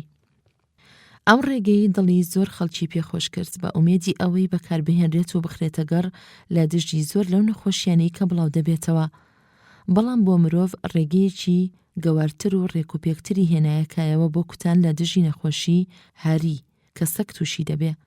ئەمە بووە دەرویەک بۆ زانایانی تریش کە هەمان ڕێگا بگرنەبەر بۆ کوتانی چەند نەخۆشیەکی ترسناک وەک تیفۆس، ڕەشەگرانەتە، پەنکی منداڵ. هەروەها توانی دیاردەی بێهەوایی بدۆزێتەوە کە توانای ژیانی هەندێک جانەوەرانە بەبێ ئۆکسجین یان بەبێ هەوا. کارەمەزنەکانی لە نەهێشتنی ئەو نەخۆشیانەی کە کرمی ئاوڕێشم تووشی دەبێ سوودێکی یەجگار گەورەی گەیاند لە بازرگانیدا. لەو دەستکەوتە مەزنانەی تریشی گۆڕانکاریە لە کوتانی مریشک لە دژی نەخۆشی کۆلێرا کە زۆربەی باڵندەکەویەکان تووشی دەبن. باش ئەو کارە مەزنانەی کە بۆ پساتی بەجێهێشت لە ساڵی 1895 زاینیدا مەڵئاوایی کرد و کۆچی دوایی کرد. گالیلۆ گالیلی لاپەڕە 64 زانای ئیتالیایی گالیلۆ گالیلی بە یەکێک لە پەرەپێدەری ڕێکاری زانستی دادەنرێ زیاتر لە کەسێکی تر لەم بوارەدا. ساڵی 1564 زەینی لە شاری بیزای ئیتالیا لەدایک بووە. لە تەمەنی لاوێتیدا چۆتە زانکۆی بیزە، بەڵام لەبەر دەستکورتی وازی لە خوێندنی زانکۆ هێنا. لە ساڵی 1589 زەینیدا لە هەمان زانکۆ پلەی ئوستادی پێدرا. پاش چەند ساڵێکی کەم خرایە ڕیزی دەستەی مامۆستایانی زانکۆی پادۆڤاوە. تاکو ساڵی 1610 زەینی لەوێ مایەوە. هەر لەو ماوەیەشیدا زۆربەی نهێنیە زانستیەکانی دۆزیەوە و یەکاڵای کردەوە. یەکەم هاوبەشی زانستی لە بواری میکانیکدا بوو. کاتی خۆیشی ئەرستۆ پێی بەو زانستە بردبوو کە دەڵێت تەنە قورسەکان زووتر و بە گورتتر دەکەونە خوارەوە لە تەنە سووکەکان. ئەم پێی بردنەی ئەرستۆ بیرکردنەوەی زۆر لە زانایانی نەوەی دوای خۆی گۆش کرد، بەڵام گالیلۆ بڕیاریدا ئەم بڕوایە بسەلمێنێ. پاش چەند تاقیکاریەکی یەک لە دوای یەک بۆی دەرکەوت کە ئەرستۆ بە هەڵەدا چووە، چونکە لە ڕاستیدا تەنە قورسەکان و سووکەکان بە خێراییەکی یەکسان دەکەونە خوارەوە گەر لێخشاندنی هەوا بەرەنگاری تەنەکان نەبێت.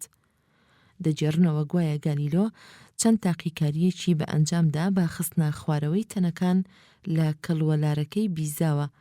ئەم جێڕانەوەیە لەوە ناکات ڕاستی تیادا بێ. گالیلۆ کارێکی گرنگی تری بە ئەنجامدا، ئەویش دۆزینەوەی قانونی پشوو بوو. جاران خەڵک لەو بڕوایە جابوون کە تەنی جوڵاوە دەوازێتە. لەسەر ئەم وشەیە پەراوێزێک هەیە. دەوازێت واتە دەچێتە بارێکی ترەوە، کۆتایی پەراوێز. بەڵام تاقیگەریەکانی گالیلۆ ئەو بڕوا باوەی بە هەڵەدا برد و سەلماندی کە ئەگەر هەرچی کۆسپ و تەگەریەکی وەک لێک خشاند دوور بخرێتەوە، ئەوە ئەو تەنە هەرگیز لە خڵووری خۆی ناکەوێت. هەر ئەم بنەڕەتە گرنگە بوو کە نیوتن سەر لە نوێ ڕوون و ئاشکرای کردەوە و بە یەکەم قانونی دانا لە قانونەکانی جوڵانەوە کە یەکێکە لە بنەڕەتە بژێوەکانی فیزیکزانی. بەناوبانگترین شاکاری گالیلۆ لەبارەی گەردوونەوە بوو. لە سەرەتاکانی سەدەی هەڤدەمدا بیردۆزە گەردوونیەکان لەبارێکی پەشێودا بوون. مشتومڕێکی توندوتیژ هەبوو لە نێوان پەرەی ئەو بیردۆزەی کە دەڵێ خۆرچەقی گەردوونە. ئەمەیان ناسراو بوو بە بیردۆزەی کۆپەرنیکۆس. بەرەیەکی تر بەرگریان لەو بیردۆزە دەکرد کە دەڵێ زەوی چەقی گەردوونە. لە نێوان ئەم دوو بەرەیەدا گالیلۆ لە ساڵی 1604 زەینیدا ئەڕاستی بیردۆزەکەی کۆپەرنیکۆسی ئاشکرا کرد، بەڵام ئەو دەما ڕێگەیشی وا چنگ نەدەکەوت کە ئەو بیردۆزەیە بسەلمێنێ کە خۆرچەقی گەردوونە. ساڵی 1609 زەینی بیستی لە هۆڵەندا تەلەسکۆپێکی ستێرناسی داهێنراوە. هەرچەندە شارەزاییەکی ئەوتۆی نەبوو لەم بارەیەوە، ئەوەیشی کە بیستبووی تەنها شێوەیەکی ساکارانە بوو لەو تەلەسکۆبە، کەچی بە زرنگی و بلیمەتی توانی تەلەسکۆپێکی ستێرناسی گەورەتر و چاکتر لەو تەلەسکۆپەی هۆڵەندا ساز بکات. بەم ئامرازە نوێیە و بەهرەیە کاتەرخانی کردبوو لەم بوارەدا توانی سەرنج بداتە ئاسمان. هەر لە ماوەی ساڵێکڕا ڕەچەکارێکی تەواوی لە دوزینگەری بە ئەنجامدا. گالیلۆ ڕوانیە مانگ بینی گۆیەکی لووس نییە، بەڵکو بریتیە لە دەمەگەڕکانیەکان و دۆڵ و چیەی بەرز. لەمەوە بۆی دەرکەوت کە تەنە ئاسمانیەکانی تریش وە نەبێ سەرتاپا لووس بن، بەڵکو هەر وەک زەوی چاڵ و چۆڵیان تێدایە. ڕوانیە کەهکەشان دەریخست کاتنێکی پڕ لە تەمومژ نییە، بەڵکو پێک هاتووە لە ژمارەیەکی یەجگار زۆر لە ئەستێرە. ئەوەندە دوورن گەر بە چاوسیر بکرێن وا دەزانرێن کە نووساون بەیەکەوە. سەرنجیدایە ئەستێرەی کەیوان کە چەند بازنەیەک خولیداوە، هەروەها سەرنجیدا کە چەند پەڵەیەک لەسەر ڕووی خۆردا هەیە. گالیلۆ 6 ساڵی بردەسەر بەدانانی گرنگترین کارنامەی بەناوی و توێژێک دەربارەی دوو ڕژێمی سەرەکی لە پساتدا. ئەم پەڕاوە ڕاستڕەوی بیردۆزەکەی کۆپەرنیکۆس دەخاتە ڕوو، بەڵام دەسەڵاتدارانی کەنشتا بەنیازی سزادانی کەوتنە پڕۆبیان و گرتن لێی لەسەر ئەو بیرڕایانەی و هەڵوێستی ڕاستی دەربارەی بیردۆزەکەی کۆپەرنیکۆس. پاش بگرەوبەردەیەکی زۆری دادگا سزادرابەوەی کە دەبێت لە پێشخەڵکێکی زۆر تێڕوانین و بڕواکانی بەدرۆ بخاتەوە کە ئەویش خولانەوەی زەویە بە دەوری خۆردا.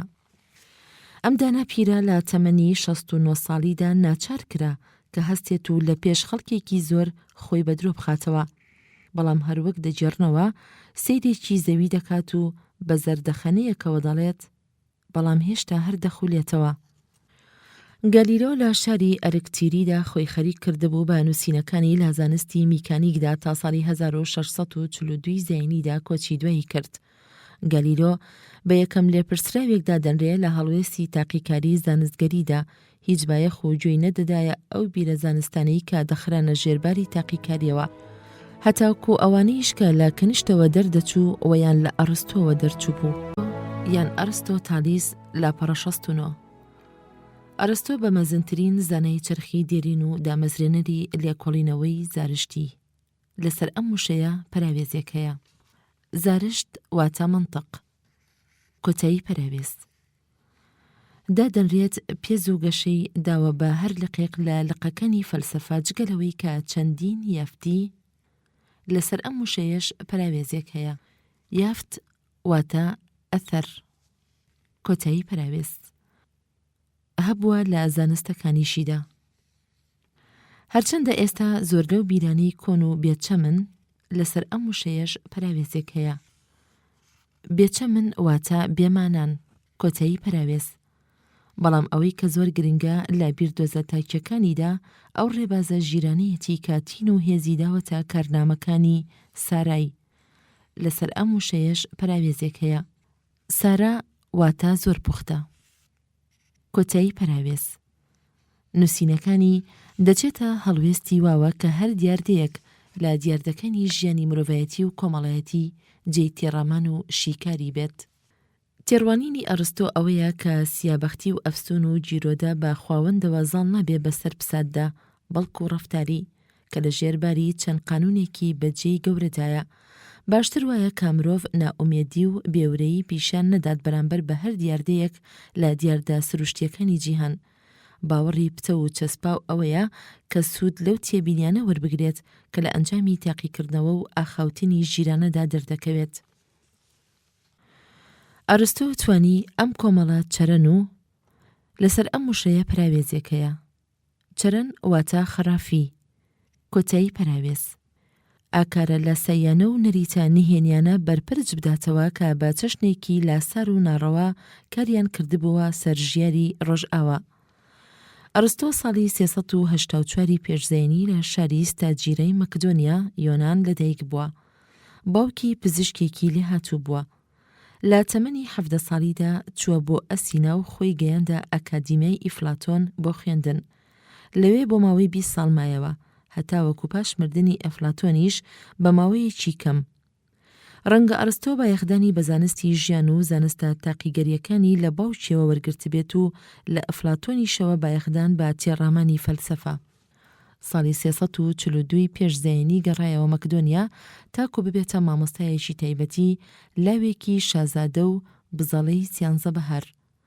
ئەو لاوە لە لاپەڕەکانی مێژوودا ناوی دەرکرد بە ئەسکەندەری گەورە. بۆ چەندین ساڵ سەرپەرشتی یاددانی ئەسکەندەری دەکرد.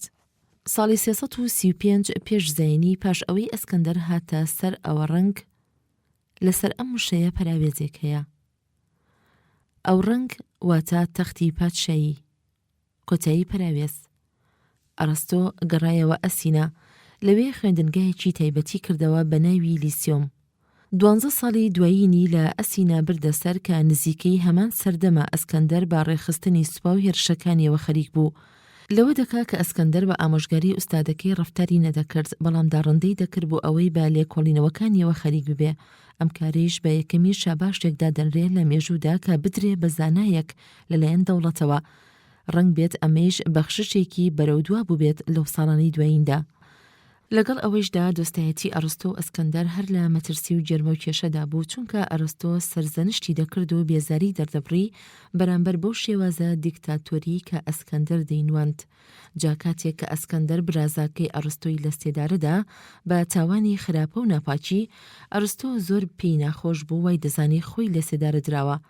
بەڵام ئەم کار و ڕەفتارانەی ئەسکەندەر نەبووە هۆی تێکچوونی پەیوەندی بە تینیان. ئەم پەیوەندیەی لەگەڵ ئەسکەندەردا ڕق و کینەی ئەسینەی هەستاند. جا کاتێک کە ئەسکەندەر مرد لە ساڵی 323 پێشزەینیدا، بەرەی دژوارانی مەکدۆنیا دەسەڵاتیان گرتە دەست لە ئەسینا و ئەرستۆشیان دانا بەوەی کە کابرایەکی ڕاڕا و بێ ئارمەندە. لەسەر ئەم وشەیە پراوێزێک هەیە. ئارمەند واتە تەقوا، کۆتایی پراوێز. ئەرستۆ بم توانەی کە خرایە پاڵی چارەنووسی بەر لە 76 ساڵەی سوکراتی هاتەوە یاد. لەبەر ئەوە لە شار هەڵهات بە بیانووی ئەوەی کە دەرفەتێکی تر نەدا بە ئەسینیاییەکان تاوانێکی تر دووپات بکەنەوە دژ بە فەلسەفە. پاش چەند مانجێک لە ساڵی 322 پێشزەینی لە ئەفەرۆزگادا لەسەر ئەم وشەیەش پراوێزێک هەیە. ئەفەرۆزگا واتە مەنفە، واتە دوورگە، کۆتایی پراوێز. لە تەمەنی 62 ساڵیدا کۆچی دوایی کرد. ئەو کارنامە مەزدانەی کە ئەرستۆ بە جیهانی خەمڵان جێهاژ و سەرنجڕاکێشانە، ئەوانەی کە ماونەتەوە نزیکەی 47 نووسراوەیە. دەڵێن گوایە زیاتر لە 170 نووسراوی هەبووە، بەڵام ژمارەی نووسراوەکانی وە نەبێت لە نیگا و خروشیەوەی بێت، بەڵکو لە فرەزانی و زرنگیەوەی کە جێی سەر سوڕمانە. کارەزانستەکانی فەرهەنگێکی زانیاری بووە لەو دەمەدا دەربارەی گەردوون، زانستی زیندەناسی و زمەکزانی، جوگرافیا و جیۆلۆجیا، فیزیکزانی و توێکاری و فسیۆلۆجیا و چەندین ڕشتە و بابەتی تری زانیاری. لە هەمان کاتیشدا فەیلسوفێکی زۆر بێهاوتا بووە لە هەموو لایەنێک لە لایەنەکانی فەلسەفە تێڕامانیەکان. زۆریش بە کاریگەر و باڵا بووە لەو فەلسەفەیەدا. لێنین لاپەڕە 73. ڤلادیمیر ئیلیتش ئۆلیانۆڤ نازناو بە لێنین پێشەوا و لێپرسراوێک بووە بە شێوەیەکی گشتی لە دامەزراندنی کۆمۆنیستی لە ڕووسیادا. بە پێڕەوە چاپوکەکانی کارل مارکسدا دەنرێ. پێشکار بوو لە پێڕەوی ڕێبازگەی کارل مارکس. بێگومان سەرکەوتنیشی تیادا بەدی هێناوە. جا بەهۆی خێرا بڵاوبوونەوەی کۆمۆنیستی، لێنین بەیەکێ لەو کەسانەدا دەنرێ کە دۆخێکی گەورەی هەبووە لە مێژووی مردومدا. لێنین ساڵی 1870 زەینی لە شاری ستمبرسک کە ئێستا لەبەر ئەو ئۆلیانۆڤسکی پێدەڵێن لەدایک بووە. باوکی کاربەدەستێکی میری بووە. براکەیشی فەرماندرا بە سێدارەدانی لەبەر ئەوەی کە بەشدار بوو لە پیلانگێڕان دژ بە قەیسەر. لێنین لە تەمەنی 23 ساڵیدا بووە مارکسی باوەڕ. لە کانونی یەکەمی 1895 زەینیدا بە تاوانی چالاکی شۆڕژگێڕانی دژ بە قەیسەر بۆ ماوەی 4 مانگ خرایە زیندانەوە. پاشان دوور خرایەوە بۆ سیبیریا. لەو 3 ساڵەی سیبیریاییدا هاوسەری ژیانی بۆ خۆی پەیدا کرد کە یەکێک بوو لە ئافرەتە شۆڕژگێڕەکان. هەر لەو ماوەیەشیدا پەڕاوێکی دەرکرد بە ناوی پەرەپێدانی سەرمایەداری لە رووسیا. لە ساڵی 1900 زەینیدا ئازاد کرا. دوای ئەوە یەکسەر چوو بۆ ئەوروپای ڕۆژئاوا، لەوێ 17 ساڵ مایەوە و بانگەوازی شۆڕشی بڵاو دەکردەوە. پارتی سۆشیالیستی دیموکراسی کرێکاران دووبەرەکیەکی تێکەوت. ئەو پارتە لێنین تیایدا ئەندام بوو. لە دواییدا بووە سەرۆکی بەرەی زاڵبوو کە پێیان دەوتن بەرەی بەڵشەویک. بەرپابوونی جەنگی یەکەمی جیهانی باشترین هەلو دەرفەت بوو بۆ لێنین، چونکە باری سەربازی و ئابووری تەواوی رووسیای شڵەژاند بوو. دەنگی کینە و بێزاری ئەوەندەی تر بەرز بووە دژ بە ڕژێمی قەیسەر. ئەم بارە ناهەموارە بووە ڕێخۆشکەرێک بۆ کودەتای ئازاری 1970 زەینی و ڕوخاندنی تەختی قەیسەری. بۆ ماوەیەک وەها باو بوو کە گوایە ڕژێمێکی دیموکراسی دێتە سەر. لێنین ئەو کاتە لە دەرەوەی وڵات بوو. هەر بە بیستنی سەرکەوتنی شۆڕش و ڕوخاندنی قەیسەر دەست بە جێگەڕایەوە بۆ رووسیا. زۆر بە مەندی و هێمنیەوە دەیڕوانیە پارتە دیموکراسیەکان، هەرچەندە دەوڵەتێکی کاتیان پێکەوەنا، بەڵام هێزێکی ئەوتۆی نەبوو کە بتوانێت خۆی ڕابگرێ. ئەم بارە ناهەمواریەیش کە دیسان دروست بووە دەرفەتێکی گونجاوتری ڕەخساند بۆ پارتی کۆمۆنیستی ڕێکخراو بۆ ئەوەی سەر هەڵبدات و بە ژمارەیەکی کەمەوە بتوانێت دەسەڵات بخاتە ژێر ڕکێفەوە. بۆ ئەم مەبەستە هەنی بەڵشەویەکانی دەدا کە دەوڵەتی کاتی بڕوخێنن و دەوڵەتێکی کۆمۆنیستی دابنێن لە بری. نائارامی و پەشێویەک ڕوویدا.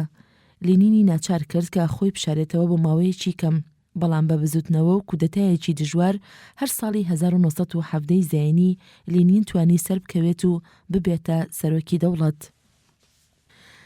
لێنین وەک سەرۆک دەوڵەت چەندێک تۆنڕەو بوو لە داکوتاندنی ڕژێمدا، ئەوەندەیش سەهەند و تۆنڕەو بوو بۆ خۆی.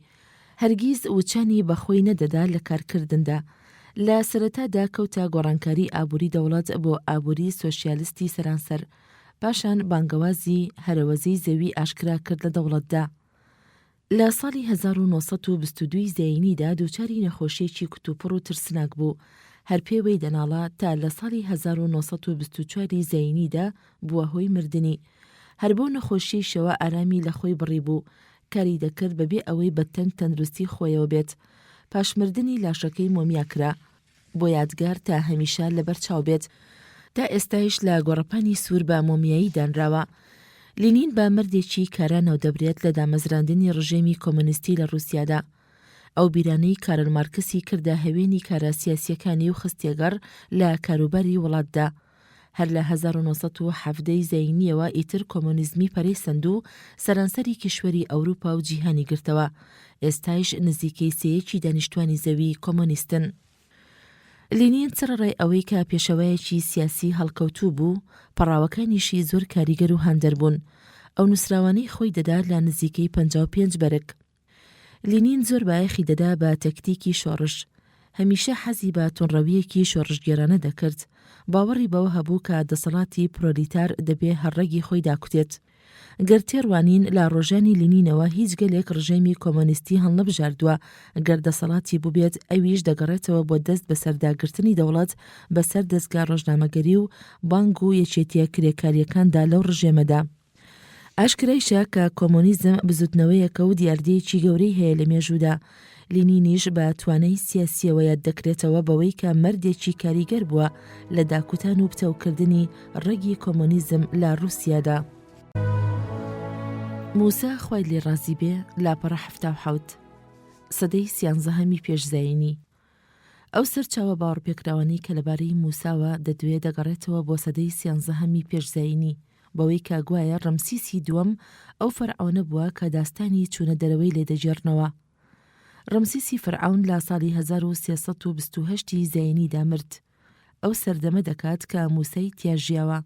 لە سیپارەی چوونە دەرەوەدا ئاماژە بۆ دەدات کە کۆمەڵێک بووە لە عێبرانیەکان ڕەفتاری ڕەمسیسیان لا پەسەند نەبووە. موسا خوای لێ ڕازی بێ مەردێکی هێژە و بەنوازش بووە لای گشت گەلی عەبری بۆ ماوەی 500 لە ساڵی 500 زاینیدا ناوبانگی لە تەک ئاینی دیاندا بە ئەوروپادا ڕابڵاوبەوە. لە پاش سەدەیەکیش ئیسلام هاتوو دانی بە پێغەمبەرێتی موسادانا. لە پاش بڵاوبوونەوەی ئیسلام ئیتر لە جیهانی ئیسلامیەوەڕا بووە مەردێکی خۆشەویست و بەڕێز هەتاوەکو لە میسریش. لەم ڕۆژانەیشماندا و پاش تێپەڕبوونی 32 سەدەیەک بەسەر کۆچی دواییدا هێشتا هەڕێزی لای جوولەکە و دیان و مسلمان هەیە. سەرڕای ئەو ناوبانگیشی کەچی ئەو باستانە باوەڕپێکراوانە دەربارەی زۆر کەمن. هەندێک دەڵێن گوایە مسری نەژاد دەبەوەی کە ناوێکی مسریانەی هەیە کە بەواتای فرزەن دێت. لەمەوە دەردەکەوێت کە ناوێکە لە ناوە فرعونیەکان. جا ئەو داستانە دێرینانی کە لەسەر موسا دەجێڕێتەوە زۆری ئەفسونیە و بۆی هەڵبەستراوە. بەڵام بە تێکڕاستێ دەستکەوتی گرنگی لێوە دەردەکەوێت. یەکەم، گرنگی پێدەدرێ بەوەی کە مەردێکی سیاسی بووە و توانیوێتی پێشڕەوی عەبرانیەکان بکات کاتی دەربازبوونیان لە میسر. دووەم، گرنگی پێدەدرێ بەوەی کە قانونەکانی ناسراوە بە ناوی خۆیەوە، قانونەکانی موسا کە بریتین لەو قانونانەی دەسەڵاتی کێشا بووە سەرڕەفتاری عەبرانیەکان لە چرخی تەوراتدا. ئەو قانونانەیش دە ئامۆژگاری و لەسەر ئەم وشەیە پەراوێزێک هەیە. لە ئاەتی 150 تاکو ئاەتی 153 لە سوورەتی ئینعام لە قورئانی پیرۆزدا. کۆتایی پەراوێز ڕاستپاردە دەگرێتەوە. جا لەبەر کاریگەری تەورات بە شێوەیەکی تایبەتی دەڕاستپاردە و دانانی شایانی ئەوەیە کە موسا خوای لێ ڕازی بێ بە مەردێکی کاریگەر و خاوەن دەسەڵات ناو ببرێ. بەڵام زۆربەی لاهوودزەنانی دیان باوەڕیان وایە کە موسا تاکەدانەری ئەم سیپارەیە نەبێت، بەڵکو بەدەستی چەندین دانەران نووسرابێتەوە. لە ڕاستیشدا لە پاش کۆچی دوایی موسا نووسرایەوە. وایش باوەڕا کە موسا دۆخێکی کاریگەری هەبووە لە دانان و نەخشاندنی ئەو نەریت و ئاکارە عەبریانەی کە لە سەردەمی خۆیدا هەبوو و یا لە داڕشتنی هەندێک لەو دەستورە عەبریانە، بەڵام هیچ بەڵگەیەکی ئەو تۆمان بەدەستەوە نییە کە خۆی بسەپێنێت لەم بوارەدا.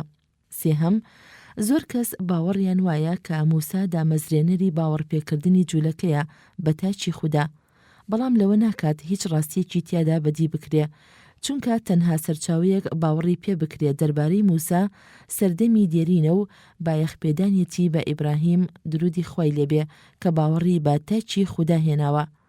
بەڵام ئاشکرایشە گەر موسا خوای لێ ڕازی بێ نەبوایە ئەو باوەڕە درێژەی نەدەکێشە. جاگرنگی موسا لێرەدا وا دەردەکەوێت کە چاپوکانە و زرینگانە دۆخێکی یەجگار باڵا و بەرودوای جێڕا لە پەیڕەوکردن و هێشتنەوەی ئەو باوەڕە، چونکە بیرکردنەوە بە تاچی پەروەردگار بە هەموو دڵسۆزیەکەوە بە هەموو پساتدا بڵاو کرایەوە. چارلز داروین لاپەڕەهشتا 1809 زەینی تا 1882 زەینی. چارلز داروین دانەری بیردۆزەی گۆڕەندام بەهۆی سروشت بژارەوە. لە 2 شوباتی 1809 زەینی لە شاری شرۆزبێری ئینگلترا لەدایک بووە. هەمان ڕۆژی لەدایکبوونی ئەبراهام لینکۆڵنە. لە 16 ساڵیدا خۆی گەیاندا زانکۆی ئەدەنبەرا بۆ پزیشکی خوێندن. بەڵام پزیشکی و توێکاری دوو ڕشتەی بەکەی نەبوون لای. لەبەر ئەوە خۆی گواستەوە بۆ زانکۆی کامبۆرج بۆ لاهوود خوێندن.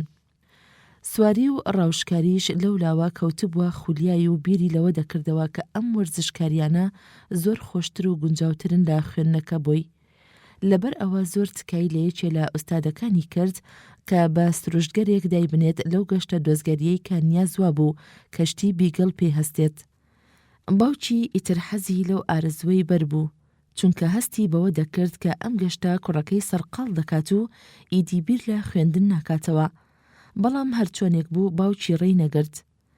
ئەم گەشتەی سلماندی کە بە گرنگترین و چێنراوترین گەشتی ئۆقیانوسیدا دەنرێ کە سوودی بووبێت لە مێژووی زانستدا. ساڵی 1830 زەینی بە کەشتی دەریای تێی کرد. ئەو دەمە دەروین 22 ساڵان بوو. لە ماوەی 5 ساڵدا کەشتێکە بە جیهاندا سوڕایەوە. لە سەرەتادا خۆی گەیاندا ڕۆخەکانی ئەمریکای باشوور و پاشان ڕووی کردە ئۆقیانوسی هێمن و هەندێک لە لەندەکانی. اینجا سەریدا لە چەند لەندێکی ئۆقیانوسی هیندی و پاشان بەرەو باشووری ئۆقیانوسی ئەتلەسی کشا. داروین لەو گەشتەیدا زۆر بە هاژوو سەیرەوە سروشتی دەبینی. دیدنی ئەو خێڵانەی کرد کە لە ژیانێکی سەرەتاییدا گوزەرانیان دەکرد. زۆر شتی نوێی لێدۆزینەوە. هەروەها سەرنجی دایە ژیانی ژمارەیەک لە چەند هۆزێکی ڕووەک و تەبا. بەگشتی هەرچیەکی ببینایە و سەرنجی ڕابکێشایە لە یادداشتەکەیدا هەمووی دەنووسی. ئەم یادداشتەی لە دواییدا بووە بنچینە و کڕۆکی بەرهەمەکەی پاشە ڕۆژی. داروین لە ساڵی 1936 زەینیدا گەڕایەوە بۆ نیشتیمان. لەو 20 ساڵی دواییمدا چەند نووسرا و پەڕاوێکی بڵاو کردەوە کە بووە هۆی ناوبانگی و دانانی بەیەکێ لە سروشتگەرە مەزنەکانی ئینگلترا. لەو باوەڕەدا بوو کە جۆرەکانی ڕۆک و تەبا هەروەکو خۆیان نەبوون، بەڵکو لە چاخەکانی جیۆلۆجیەوەڕا گۆڕانکاری بەسەردا هاتووە. پاشخوێندنەوەی یەکێ لە وتارەکانی تۆماس مالتۆسی زانا بیرێکی بۆ هات دەربارەی بربەرەکانی مانەوە و سروشت بژارە. لە دواییدا پەڕاوە گرنگ و بەناوبانگەکەی بڵاو کردەوە بە ناوی مانەوەی بنەچەکان لە کێشەدا بۆ ژیان. لە سەردەمی ژیانیدا مشتومڕێکی زۆر کرا لەسەر ئەو بیرانەی کە لە پەڕاوە نوێیەکەیدا بڵاوی کردبووەوە بە ناوی داکەوتنی مردم و بژارەی سەبارەت بە ڕەگەز. لەم پەڕاویدا ئەو بیرکە دێنێتە پێشەوە کە گوایە مردم لە گیانەوەرێک کەوتوێتەوە کە بە مەیمون دەچێت. ئەم پەڕاوەی ئارتینی لەسەر ئەم وشەیە پەراوێزێک هەیە. ئارتین واتە تێنی ئاگر، کۆتایی پەراوێز. مشتومڕی زیاتر خۆش کرد، بەڵام داروین بە هیچ جۆرێک خۆی نەدەخستە ناو ئەو مشتومڕەوە چونکە لە گەڕانەوەیدا تەندروستی بەرەو خراپی دەچوو. لەگەڵ ئەوەیشدا لایەنگیرانی بیردۆزەکەی زۆر بەتوندی و بەجۆشەوە بەرگریان لە بیرەکانی دەکرد. ئەو بەرگریەش زیاتر لە خودی تۆماس هێکسلدا بەدی دەکرا کە زانایەکی لێهاتوو قسەزان و زارا بوو. ئابەم چەشنە زاناکان لە دواییدا بڕوایان بەڕاستی بیردۆزەکانی داروین هێنا، ئەویش بەر لە مردنی کە ساڵی 1882 زیانی دەکات. داروین دامەزرێنەری بیرکی گۆڕانکاری جۆرەکانە. هیچ کەسێک پێشخۆی ئەم بیردۆزەی نەبووە. ئەو کارە گرنگەی داروین کە پێی هەستا ئەوە نەبێت تەنها هەرپەسنێکی لەسەر ئەم وشەیە پەراوێزێک هەیە. پەسن واتە وەسف، کۆتایی پەراوێز. میکانیکی بخاتە ڕوو لە سروشت بژارەدا، بەڵکو بڕێکی زۆریش لە بەڵگەزانستەکان دەخاتە ڕوو بۆ بتەوکردن و دڵنیایی گریمانەکانی. ئەوەی شایەنی باسە ئەوەیە کە داروین ئەو بیردۆزەی داڕشتووە بەبێ ئەوەی هیچ پەنابرێتە بیردۆزەکانی زگماکزانی یان زانی بێتی لەبارەیەوە. لە سەردەمی ژیانی دارویندا هیچ کەسێک نەیدەزانی چ ڕێگەیەک ئەو خوکارانە. لەسەر ئەم وشەیە پەراوێزێک هەیە. خوکار واتە خەسائس، کۆتایی پەراوێز. دەگوازێتەوە لانەوەیەکەوە بۆ نەوەیەکی تر. ئەو کاتەی کە گریگۆر مەندەڵ لە قانونەکانی زگماکی دەکۆڵیەوە، هەر ئەو کاتیش دەکات کە داروین بە نامەزانستیەکانیەوە خەریک بوو. لەبەر ئەوە کارەکانی مەندەڵ کە تەواوکەری کارەکانی داروین بوو تا ساڵی 1900 زەینی نەدەزانرا و کەسیش هێشتانەی بیست بوو. هەر ئەو ساڵەیش بوو کە بیردۆزەکانی داروین زانرا و بڵاویش بووە. ئەو بیرانەی داروین بە سەر بیرکردنەوە ئاینیەکاندا تەنیەوە. زۆر لە پیاوانی ئاینی دیان بڕوایان کردبوو بەوەی کە پەسەندکردنی بیردۆزەکانی داروین دەخوازرێتەوە و دەبێتە هۆی گۆمڕایی لە باوەڕی ئاینیدا. هەرچەندە بیانویان هەبوو بترسن، بەڵام لەگەڵ ئەوەیشدا ئاشکرایە ئەگەر چەند کارە و ترنگەیەکی تر هەبوو بێت و کارێکی گرنگیان جێڕا بێت لە ڕماندنی بیرکردنەوەی ئاینیدا، تەنانەت لە ئاستی جیهاندا ئەوە بیردۆزەکەی داروینە کە هەرچۆنێک بێت گۆڕانکاریەکی گەورە و مەزنی هەبووە لە ڕێبازی بیرکردنەوەی مردمدا سەبارەت بە پسات. ئیتر ئەوە نەما وەکو جاران ڕەگەزی مردم جێیەکی سەرەکی بگرێت لە نەخشاندنی سروشدا، واتە ئێستا دەبێت خۆماندا بنین بە جۆرێک لەو فرە جۆرانەی کە دەژین لەسەر زەویدا. لەبەر ئەوە بابەتە دۆڕاندنی ئەم جێسەرەکیە نمونەیەمان لە یادا بێت کە لەوانەیە ڕۆژێ لە ڕۆژان ڕووبدات. شی هوانگتی لاپەڕە 85 259 پێشزاینی هەتا 210 پێشزاینی. ئیمپراتۆری مەزنی چین شی هوانگتی با زەبری چەک و خاسکاری توانی سەرانسەری چین یەک بخات. ئەم خاسکاریە بووە کارێکی سەرەکی لە یەکگرتنی ڕۆشنبیری چینی کە هەر لەو دەمەوە پارێزراوە تاوەکو ئێستا. شیهوانگتی ساڵی 259 پێش زاینی لەدایک بووە. ساڵی 210 پێش زاینی مردووە. جا گرنگی ئەم مردە گەر بزانین پێویستە ئاوەڕێک لە مێژووی دێرین بدەینەوە. شیهوانگتی لە 2 ساڵانی شانشینی بنەماڵەی شوا لەدایک بووە. ئەم بنەچەیە لە نزیکەی ساڵانی 1100 پێش زاینیەوە دامەزراوە. بەر لە هاتنی بنەماڵەی شوا باری ئەم بنەچەیە زۆر بەربات بوو بەرەو پوکانەوە دەچوو. جارێ خۆچین کرابوو بە چەند بەگنشینێکەوە. ئەمانە هەمیشە لە بەرەنگاری و جەنگ و ناکۆچیدا بوون. ویان لێ هاتبوو هەریەکە باتوانای خۆی پەلاماری ئەوەی تری دەدا و بەرەبەرە بەگنشینە بچووکەکانیش لە نێوانیاندا بەرگیان نەدەگرت، سەرکوت دەبوون و دەتوانەوە. گەورەترین و بەهێزترین بەگنشین لە نێوانیاندا تشین بوو کە کەوتبووە بەشی ڕۆژئاوای وڵاتەوە. ئەم بەگنشینە بە شوێنەیی گەشەی کرد. هەر بەپێی شوێنی جوگرافی و لێهاتوویی فەرمانڕانەکانی بووە بە هێزترین بەگنشین، بە تایبەتی لەو دەمەی کە تشینگ تیایدا لەدایک بوو. تشینگ واتە شیهوانگتی. لە ساڵی 238 پێش زاینیدا دەسەڵاتی درایە دەست لەلایەن ئەم بنەچەیەوە. لەو ماوەی دەسەڵاتیدا چەند سەرکردەیەکی گورد و لێهاتووی لە خۆی کۆکردەوە. ئەمجا جەنگێکی سەختی جێڕا لە دژی بەگنشینەکانی دەوروبەری. دوا بەگنشینیش کە مابووەوە لە ساڵی 221 پێش زاینی ڕوخاندی. هەر لەو ساڵیشدا خۆی کردە شیهوانگتی واتە شاشانی یەکەم. لەسەر ئەم وشەیە پراوێزێک هەیە. شاشان واتە ئیمپراتۆر، شای شاهان. کۆتایی پراوێز. هەرکە کاروباری گرتە ئەستۆ دەست بەجێ هەستا بە چەند خاسکاریەک کە زۆر گرنگ و شیاوی نووسینە لە مێژوودا. یەکەم هەنگاوی بڕیاریدا بە نەهێشتنی ڕژێمی دەرەبەگایەتی و شێوازەکانی لە دەوڵەتدا. ڕژێمێکی ساز کرد بۆ بەڕێوەبردننی کاروباری وڵات بە ناوی هەرێمنشینی. میری ئەم هەرێمنشینە نەدەبوو میرزاییانە هەرێم بەڕێوەبەرێت، واتە با ڕژێمی وەچەزایی دەسەڵاتی ئەم هەرێمە بگرێتە دەست. ئەنجا دەستی کردا گواستنەوە و جێگۆڕچی میرەکان. ئەم کارەیشی بۆیە دەکرد تاکو و ترسی لەوە نەبێت یەکێکیان جێی خۆی خۆش بکات و خزم و ناسیا و لە خۆی کۆبکاتەوە و تەختی ئیمپراتۆریەتەکەی پێلێش بکات. نەخشەی ڕێگاوبانی وا لێ کرد کە پایتەختی هەرێمەکان بەیەکەوە ببەستێت. مەڵبەندێکی دروست کرد بۆ خاسکردنی کێشانە و پێوانە و دراو. سەرپەرشتی کرد لە دروستکردنی ڕێگە و جۆگە و دێراو، هەروەها لە سازکردنی قانون و زمانی نووسیندا. لەو شاکارانەی کە لە نزیکەی ساڵی 213 پێش زاینیدا بە ئەنجامیدا بریتی بوو لە سوتاندنی هەرچی نووسراو هەیە لە چیندا، بێجگە لەو نووسینانەی کە ڕشتەی تەکنیک و کوشتوکاڵ و پزیشکی تێدایە. ئەو یا داشتانەی بنەماڵەی تشین و کارە فەلسەفیەکانی قانونسازەکان لەمانە بەولاوە ئیتر هیچی تری نەهێشتەوە. هەندێک نووسراوی تریشی سوتاند وەک نووسراوەکانی کۆنفۆشیۆس و هەموو ئەو نووسراوە فەلسەفیانەی کە لە خوێندنگاکاندا دەخوێنرا.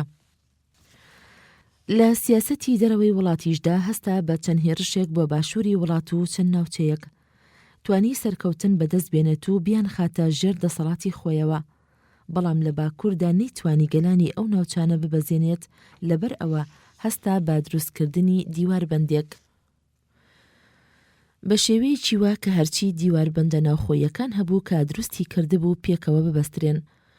وای لەم دیواربەندە کرد کە زۆر گەورە و دوور و درێژ بێت تاکو بتوانێت بربەستی ئەو هێرشانە بکات کە دەکرێنە سەری لە باکوورەوە. تا ئێستایش شوێنەواری ئەم دیواربەندە مەزنە هەرماوە. دروستکردنی ئەم دیوارە و زنجیرە جەنگێکی دەرەکی ناچاری کرد کە میرانەیەکی لەسەر ئەم وشەیە پراوێزێک هەیە. میرانە واتە باجی میری بۆ سەرگەل. کۆتایی پراوێز. زۆر بخاتە سەرگەلەکەی بەڕادەیە کە لە توانای گەل چوبووەوە دەرەوە. جگەلەوەیش کە دەنجی بێزاریان لێبەرز بووە لە دژی. خۆ هەرچی سەرپێچیەکیش بکرایە لە دژی ڕژێمە ئاستنینەکەی هەر بە زووی سەرکوت دەکرایەوە. چەند جار پیلان گێڕا بە نیازی کوشتنی، بەڵام هەمووی شکستی هێنا تاکو لە ساڵی 210 پێش زاینیدا بە مردنێکی سروشتی کۆتایی پێهات. لەو کاتێک کە یادی دەستکەوتە مێژوویەکانی شیهوانگتی دەکەینەوە با لیسوش لە یاد نەکەین، چونکە لە ڕاستیدا گرنگی لیسووی شالیاری زرنگ و بلیمەت هیچی لە ئیمپراتۆر کەمتر نەبوو.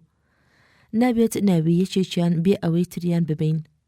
ئەو هاریکاریە پتەویەی نێوانیان پاڵهێزێک بوو بۆ گەیشتن بە سەرکەوتن و مانەوەیان لە دەسەڵاتدا. زۆر لە مێژووناسە ڕۆژاواییەکان شی هوانگتی دەخەنە ڕیزی ناپلیۆن بۆناپەرتەوە. ئەگستۆس قەیسەر لاپەڕە 89 63 پێشزاینی هەتا 14 پێشزاینی. ئەگستۆس قەیسەر دامەزرێنەری ئیمپراتۆریەتی ڕۆمانی لەو مەردە دیارانەی مێژووە کە ئەتوانی زاڵ بێ بەسەر ئەو ئاژاوە و جەنگە میلیانەی کە هەر لە سەدەی یەکەمی پێشزاینیەوە کۆماری ڕۆمانی شل و کوت کردبوو. ئازایەنە ڕژێمی ڕێکوپێک کردەوە. توانی یاسا و ئاسایش و گەشاندن لە سەردەمی دەسەڵاتیدا بچەسپێنێت و نزیکەی 200 ساڵیش پاش خۆی ئەو ڕژێمە بمێنێتەوە. گایۆس ئۆکتاڤیۆس کە ناوەڕاستیەکەیەتی ساڵی 63 پێشزاینی بە بێکەسی هاتووەتە جیهانەوە. تەنانەت دایک و باوکیشی نازانرێت چێن. بەڵام ئەوەی کە باوە و دەزانرێ یۆلیۆس قەیسەر هەڵی گرتوێتەوە و پێیگەیاندووە. ئەو دەمەی کە یۆلیۆس قەیسەر دەسەڵاتی گرتبووە دەست، ئۆکتاڤیۆس لە تەمەنی 9 حاڵیدا بوو.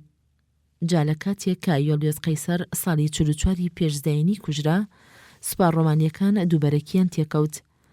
بەرەیەکیان سەربا مارک ئەنتۆنی بوو کە یەکێک بوو لە دڵسۆزەکانی قەیسەر، بەرەیەکی تریان سەربا ئۆکتاڤیۆس. مارک ئەنتۆنی ئەوەندە گرفتاری ئەوینی کلۆپاترا ببوو لە میسر، ئیتر نەیدە پەرژایە سەرجەنگ لەبەر ئەوە لە جەنگی ئاکتیۆمدا ساڵی 31 پێشزاینی بەرامبەر بە بەرەی سەربا ئۆکتاڤیۆس تێکشکا و جەنگەکەی دۆڕاند. ئۆکتاڤیۆس پاش ئەو سەرکەوتنانەی توانی هەمانهێز و دەسەڵات بگرێتە دەست کە یۆلیۆس قەیسەر بەر لە 15 ساڵی مردنیدا هەیبوو.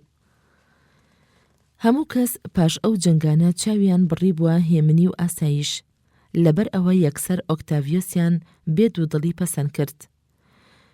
ئەمیش کە زۆرزان بوو هەستی بەوە کرد کە دەبێت کارێکی وەها بکە ئەوەندەی تر خەڵک پەسەندی بکات و بچێتە دڵیانەوە.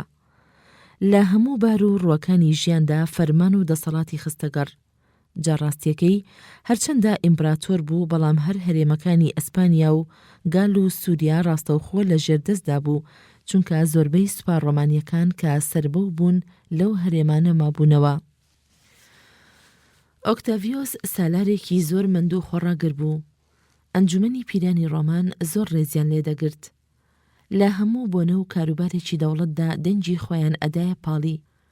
لە دواییشدا نازناوی ئەگستۆسیان پێبەخشی، هەرچەندە بەخۆی هیچ جۆرە نازناوێکی شاهانەی بەکار نەدەهێنا. ئابەم چەشنە ڕۆمان بە کۆماری مایەوە و ئەگستۆسیش وەک سەروەرێک ناودەبرا لەو کۆمارەدا. ئەنجومەنی پیران ئەوەندە بڕوایان پێبوو ڕێزیان لێدەگرت کە چی بیویستایە و چی بکردایە بەدەمیەوە دەهاتن. لەبەر ئەوە بە درێژایی ژیانی بە دیکتاتۆری ڕۆمان مایەوە بێ ئەوەی هیچ کەسێک لێی هەڵبگەڕێتەوە. سەردەمی مردنیشی کە ساڵی 14 پێشزاینی دەکات، ڕۆمان لە قۆناخێکی گوازراوەی تەواو لەباردا بوو لە ڕژێمی کۆماریەوە بۆ ڕژێمی شاهانە. جا کوڕەکەی کە ئەمیش هەروەکو خۆی هەڵگیرابووەوە جێی پاشایەتی گرتەوە بەبێ هیچ گیر و گرفتێک. ئەگستۆس فەرمەندارێکی زۆر بەیارە و بڕست و میهرەبان بوو. سیاسیزانێکی زۆر لێهاتوو بوو. با شێوازێکی ژیرانە توانی ئەو ئازار و زامانەی کە لە ئاکامی جەنگە ناوخۆییەکاندا تەنی بووەوە ساڕێژ بکات. نزیکەی 40 ساڵ فەرمانڕانی کرد. ئەو ڕێبازەی زۆر کاریگەر بوو بۆ دواڕۆژی ڕوونی ڕۆما. لە سەردەمی خۆیدا سوپا ڕۆمانیەکان ئەسپانیا و سویسرا ئاسیای بچووک و بەشێکی فراوانی لە وڵاتی بەلقانیاندا گیر کرد.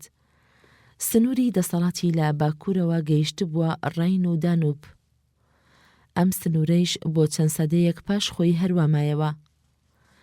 ئەگستۆس دۆخێکی زۆر گرنگ و باڵای گێڕا لە کاروباری دەوڵەتدا.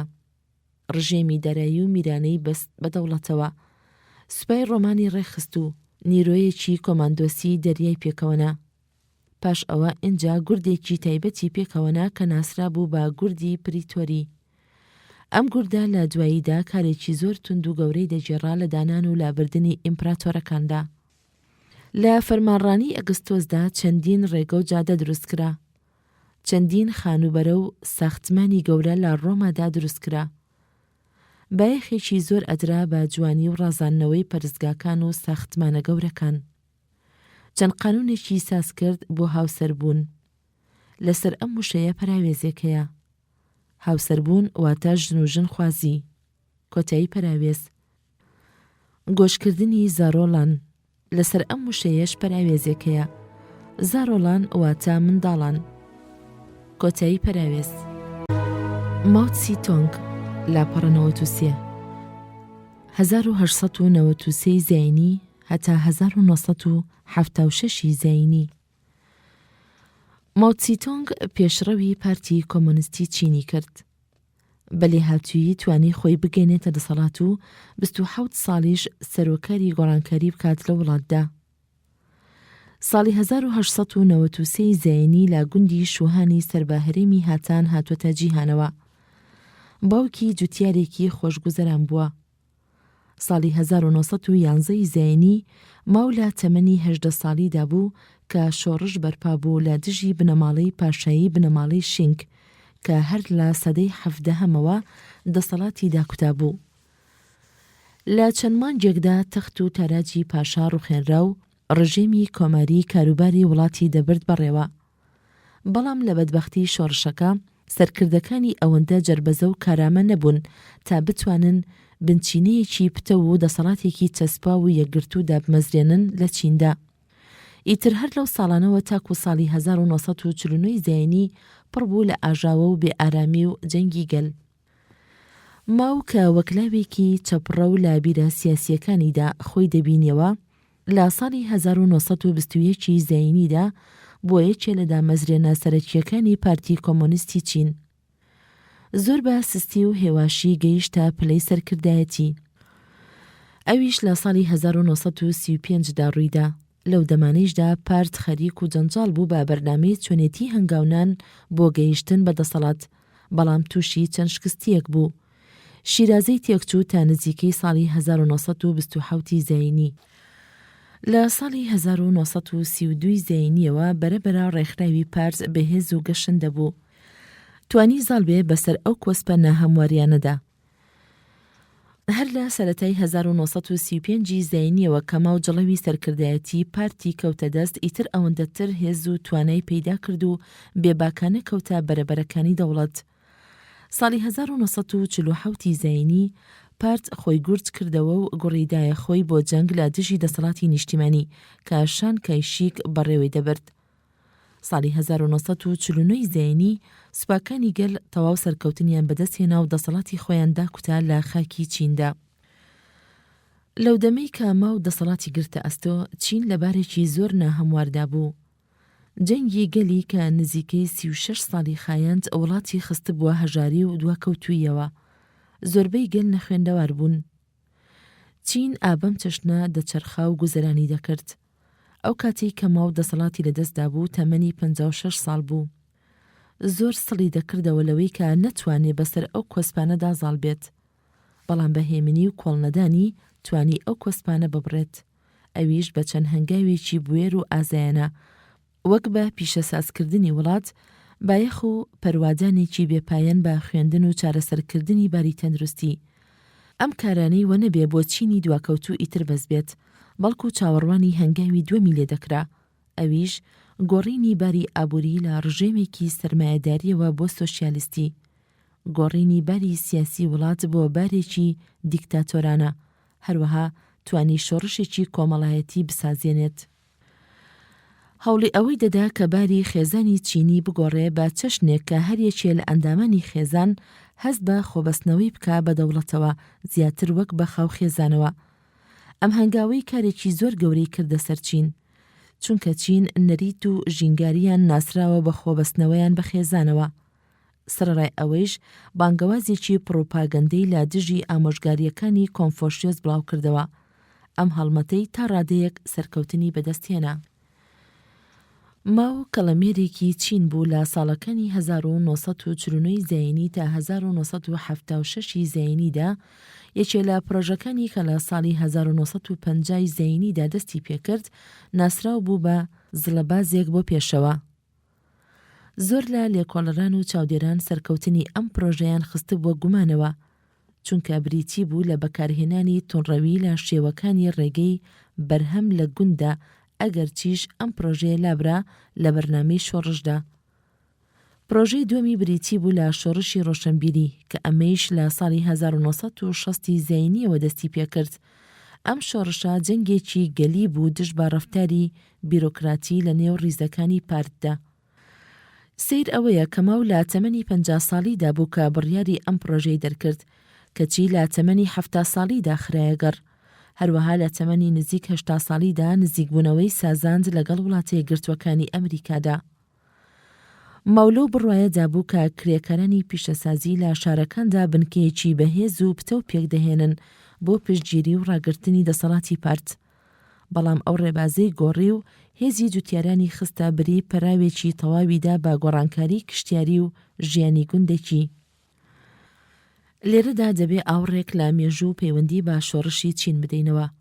ئەوەی کە مەبەستمانەبی خەینە ڕوو ئەوەیە کە دامەزرێنەری کۆمۆنیستی لە رووسیادا لینینە. لەبەر ئەوە دەبێ ئەو ڕاستیە ون نەکەین کە ڕێبازی لینین زۆر کاریگەر و ڕێخۆشکەر بوو بۆ دامەزراندنی کۆمۆنیستی لە چیندا. جا لە ڕاستیدا پۆلاندنی کەسێکی هاوچەرخی وەک ماو زۆر گرانە چونکە نازانین ئەنجامی کاردانەوەکانی بۆ گەلی چین لە پاشە ڕۆژدا چۆن دەبێت. بەڵام هەر چۆن بێ دەتوانرێت لەگەڵ شی هوانگتی بەراورد بکرێ چونکە هەر کامێکیان بگرین سیر دەکەین بۆ زنجیرە گۆڕانێکی شۆڕژگەری تێکۆشاوە لە چیندا. جاهۆی دانانی شی هوانگتی لە ئاستێکی بەڵندتر لە ماو ئەوەیە کە شی نزیکەی 22 سەدەیە کاریگەر بۆ لە چیندا بەڵام دەسەڵات و کاریگەری ماو جارێ نازانرێ تاکەی بڕدەکات. جەنگیز خان لاپەڕەنەوە و هەشت نزیکەی 1962 زاینی تا 1227 زاینی. داگیرکەری گەورە و پەروێز جەنگیز خان نزیکەی ساڵی 1962 زاینی لەدایک بووە. باوکی بە نگینی یەکێ لە سەرخێڵە دژوارە بەزێوەکانەوە ناوینە تیمۆجین. لە تەمەنی 9 ساڵاندا بوو کە باوکی بەدەستی کۆمەڵێک لە خێڵە دوژمنەکانی کوژرا. ئیتر کە سوکاری تیمۆجین هەر لە تەنهایی و تەنگ و چەڵەمەدا دەژیان. ئەستێرەی بەختی ئەو کاتە درەوشایەوە کە لە دیلێتی هەڵات و هاوپەیمانی بەست لەگەڵ تورکگۆڵ کە یەکێ بوو لە دۆستانی باوکی و سەرخێڵی ئەو ناوچەیە. چەند ساڵێک چەندین جەنگ و شەڕوشۆر لە نێوان خێڵەکاندا بەرپا بوو. تیمۆجینیش بەم جم و جۆڵیا توانی خۆی بەرێتە پێشەوە و ناو دەربکات. هەر لە دێرەوە خێڵە مەغۆلیەکان ناسرا بوون بە دڕی و سوارچاکی جەنگاوەرانیان. جاربەجار مێژوو ئەو شاڵاوانەمان دێنێتەوە یاد کە چۆن هەڵیان دەکوتایە سەر باکووری چین. جا پێش بە دەرکەوتن و هاتنی تیمۆجین خێڵەکان زۆربەی کاتیان بە ستێزە و کوشتاری یەکتر دەبردەسەر. بەڵام تیمۆجین بە چەتۆیی و لێهاتوویەکی سەربازی و سیاسی و سەرسەختی توانی هەموو خێڵەکان لەژێر ئاڵای خۆیدا گرت بکاتەوە. لە ساڵی 1206 زاینیدا پیرانی خێڵە مەغۆلیەکان کۆبوونەوە و نازناوی جەنگیز خان واتە ئیمپراتۆری جیهانیان پێبەخشی. جەنگیز خان گشت لەوەندە. لەسەر ئەم وشەیە پەراوێزێک هەیە. لەوەند واتە هێزێکی چەک بەدەست کۆتایی پەراوێز. سامناکەکانی ڕێخست و ڕوودەرەوەی ئاراستە کرد بۆ پەلاماردانی گەلانی دراوسێ. یەکەم شاڵاوی بردا سەر وڵاتی هیهای کە دەکەوێتە باکووری ڕۆژئاوای چینەوە. ئەنجا ڕووی کردا ئیمپراتۆریەتی تشن کە ئەمیش دەکەوێتە باکووری چینەوە. هێشتا لە گەرمەی جەنگدا بوو کەوتە ناکۆکی لەگەڵ خوارزم محەممەدشا کە شایەتی ئیمپراتۆریەتێکی بەرینی دەکرد لە ئێران و ئاسیای ناوەڕاستدا. لە ساڵی 1219 زاینیدا پێشەنگی سوپاکانی کرد و هێرشی بردە سەر خوارزمشا. ئەنجامی ئەو جەنگا بە بەزینی خوارزمشا لە نزیک هەرێمی خوارزمدا کۆتایی هات.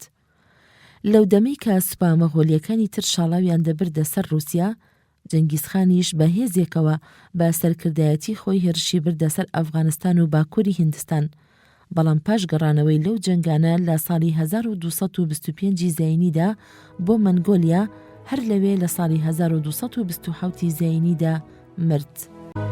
ئەقلیدس لاپەڕە 300 پێش زاینی ژیاوە. کەم ناو ڕەچاو دەکرێ ئەوەندەی بیرکارزانی یۆنانی ئەقلیدس کە ناوبانگی هەبێ لەم لیستەدا. لەگەڵ ئەوەیشدا کە گەلێک لەو مەردانە ناودارتر و ناسراوتر بوون لە سەردەمی ژیانیاندا وەک ناپلیۆن، ئەسکەندەری گەورە و مارتن لۆثەر. بەڵام پاش چەند دەماودەمێک ئەم لەو جۆرە پیاوانە بەناوبانگتر بووە. چەندێک بەناوبانگ و گرنگ بووە کەچی ئەوەندە ژینباری نازانرێت. ئەوەیش کە دەزانرێ ئەوەیە کە لە ئەسکەندەریە و میسردا نزیکەی 300 پێش زاینی وەک ئوستادێک بە چالاکی زانستەوە خەریک بووە. مێژووی لەدایکبوونی و مردنیشی باوەڕپێکراو نییە. تەنانەت ئەو زادگاییشی نازانرێت کە سەر بە چ کیشوەرێک یان چ شارێک بووە.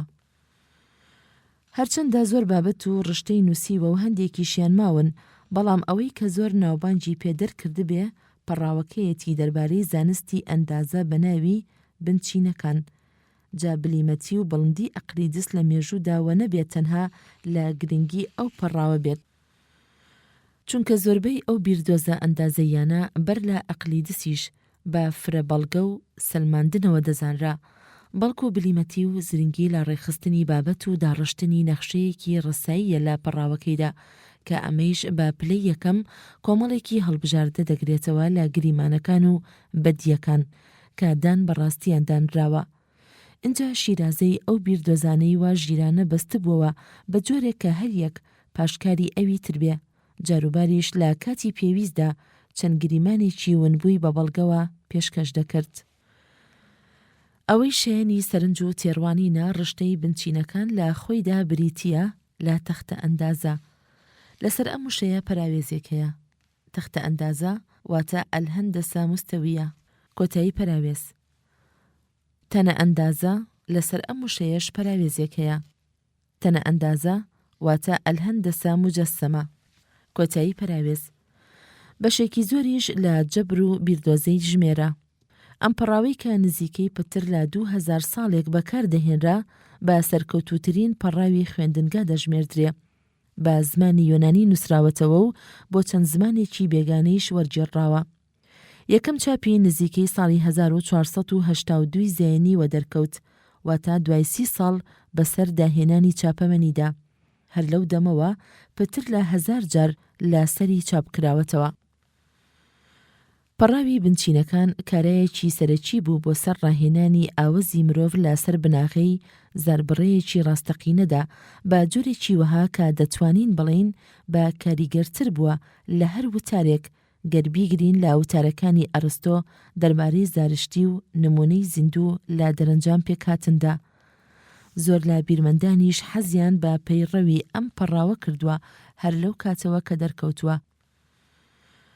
بگرە تا ئێستایش بایەتە باوەڕمان بەوە هەبێت کە دەرکەوتنی پەڕاوەکەی ئەقلیدس هۆیەکی سەرەکی هەبووە لە دەرکەوتنی زانستی نوێدا. زانستی زیاتر بریتیە لە گەڵاڵەکردنی کۆمەڵێک لە تێبینی ورد و ڕای پتە و بنەڕەتە گشتیەکان.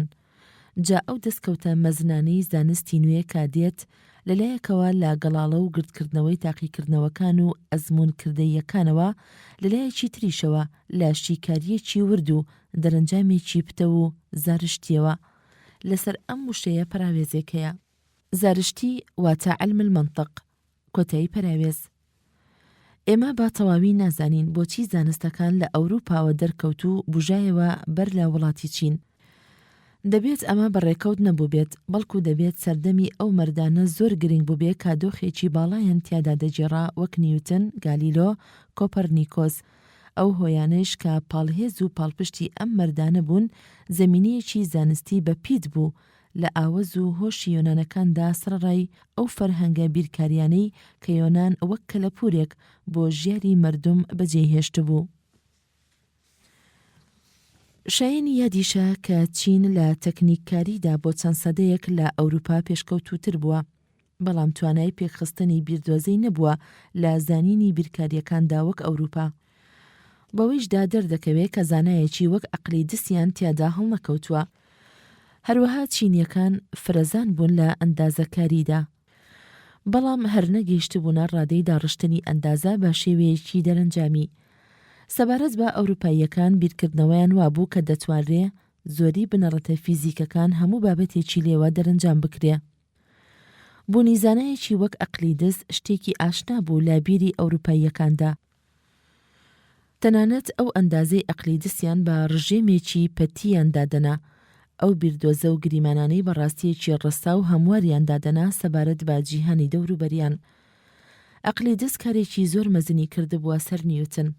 زۆر ئاشکرایشە کە نیوتن لە پەڕاوەکەیدا بنەڕەتەکان تا ڕادەیەک زۆر شێوەی ئەندازەیانەی لە شێوازی ئەقلیدس دەچێت لە پەڕاوەکەیدا بنچینەکان. مارتن لۆثەر لە 1505 لە ساڵی 1483 زەینی هەتا 1546 زەینی. بەرەنگاریکردنی مارتن لۆثەر بۆ کەنشتەی کاتۆلیک بووە بەردی بناغی ڕێبازگەکەی لە خاسکاری ئاینی دیاندا. ساڵی 1489 زەینی لە شاری ئیزلیبینی ئەڵمانیا لەدایک بووە. ڕۆشنبیریەکی چاکی لە زانکۆ وەرگرت و هەر لە سەر ئارەزووی باوکیشی قانونی خوێند، بەڵام تەواوی نەکرد. لە باتی ئەوە خۆی خستە سەر ئەوەی کە ببێتە قەشەیەکی ئۆگەستینی. لە ساڵی 1512 زەینیدا پلەی دکتۆرەی لە زانکۆی وەتەمبێرگ لە لاهوددا وەرگرت. هەردەست بەجێش چوارڕیزی دەستەی مامۆستایانەوە. لەو دەمەیڕا بەرەبەرە ڕخنەکانی لە کەنشتە دەردەکەوت. لە ساڵی 1515 زەینیدا چوو بۆ ڕۆما. لەوێ ڕوبەڕووی پرۆپوچی زانە ئاینیەکان بووەوە و کەوتە ئاخاوتن لەگەڵیان دەربارەی خۆبەستنەوەی تەواویان بە کاروباری گێتیەوە. ئەوەی کە زیاتر بووە هۆی بێزاری و ڕکاستانی لە کەنشتە، فرۆشتنی نوشتەی لێبردون بوو کە گوایە گشت بەدکاریەکانی ئەو کەسە دەسڕێتەوە و گوناهەکانی لەسەر لادەبا. جاروباریش کاتکەمکردنەوە بۆ ئەو گوناهبارە تیایدا دیاری دەکرا کە لە گۆشەی پێلینانەکان مەودیانی دا دەیبردە سەر. لەسەر ئەم وشەیە پەراوێزێکەیە. مەودیانێ لە زمانی سریانی و کلدانیدا بەکاردەهێنرێت. کۆتایی پەراوێز. لە تشرینی یەکەمی 1517 زەینیدا نزیکەی 95 بێزاری بە دەواازەی کەنشتەدا هەڵواسی لە وەتەمبێرگ. بە شێوەیەکی گشتی کەنشتەی تاوانبار دەکرد بە سوخوڕی و بەدکاری و بە تایبەتی بە فرۆشتنی نوشتەی لێبردن. ئەجا ڕوونووسێکی لەو بێزاری نرد بۆ مەتران مینزوو چەندێکیشی چاپ کرد و بڵاو کردەوە بە نێو زۆربەی ناوچەکەدا. بەم چەشنە بێزاریەکانی دژی کەنشتە بە خێرایی بڵاو بووە. لە دەسەڵاتی پاپا و ئەنجومەنی کەنشتەییش هەڵگەڕایەوە. بڕیاریدا کە ڕێوشوێنی ئەوان نەگرێ، تەنها دوای سیپارەی پیرۆز و ئاوەزی پوخت و ڕەوان بکەوێت. سەیریش نەبوو بۆ کەنشتە کە بە تووڕەیەوە بڕوانێتە بیرۆڕاکانی و بانگی بکە تاکو بە ملکەچیەوە بەرامبەر بە خێو و گەورەکانی ڕابوەستێت لە کەنشتەدا. هەرچەندە بیستیەوە کە بیرۆڕاکانی بە ئاشکرا پوچەڵ کراوە، بەڵام ئەو هەر کۆڵی نەدا و گوێی نەدایە تووڕە و مشەیان. لەبەر ئەوە لە کۆڕی کەنشتەدا کردیانە هەرا و جاڕیاندا کە مارتن لۆثەر کەسێکی خوانەناسە و لە قانون یاخیە. نووسراوەکانیشی ساڵی 1521 زەینی لە ورمزدا قەدەغە کرا. جا ئەگەر بم پێیە بواە دەبواە لۆثەر بسووتێنرایە، بەڵام بە پێچەوانەوە بیر و ڕاکانی برەوێکی ئێجگار زۆر و فراوانی بەدی هێنا لە نێوگەل و هەندێک لە میرەکانی ئەڵمانیا. لەگەڵ ئەوەیشدا هەر ناچار بوو خۆی بشارێتەوە بۆ ماوەی ساڵێک. هەرچەندە گەلی ئەڵمانیا بە هەموو توانایەکیانەوە پشتگیریان دەکرد، ڕنگ بوو هەر ئەو هێز و توانایەش بەس بوو بێ بۆ ئەوەی خۆی سەرفراز بکات لەو هەڕەشە و گۆڕەشە ترسناکانی کە چاوەڕوان دەکرا بۆی لەلایەن کەنشتەوە.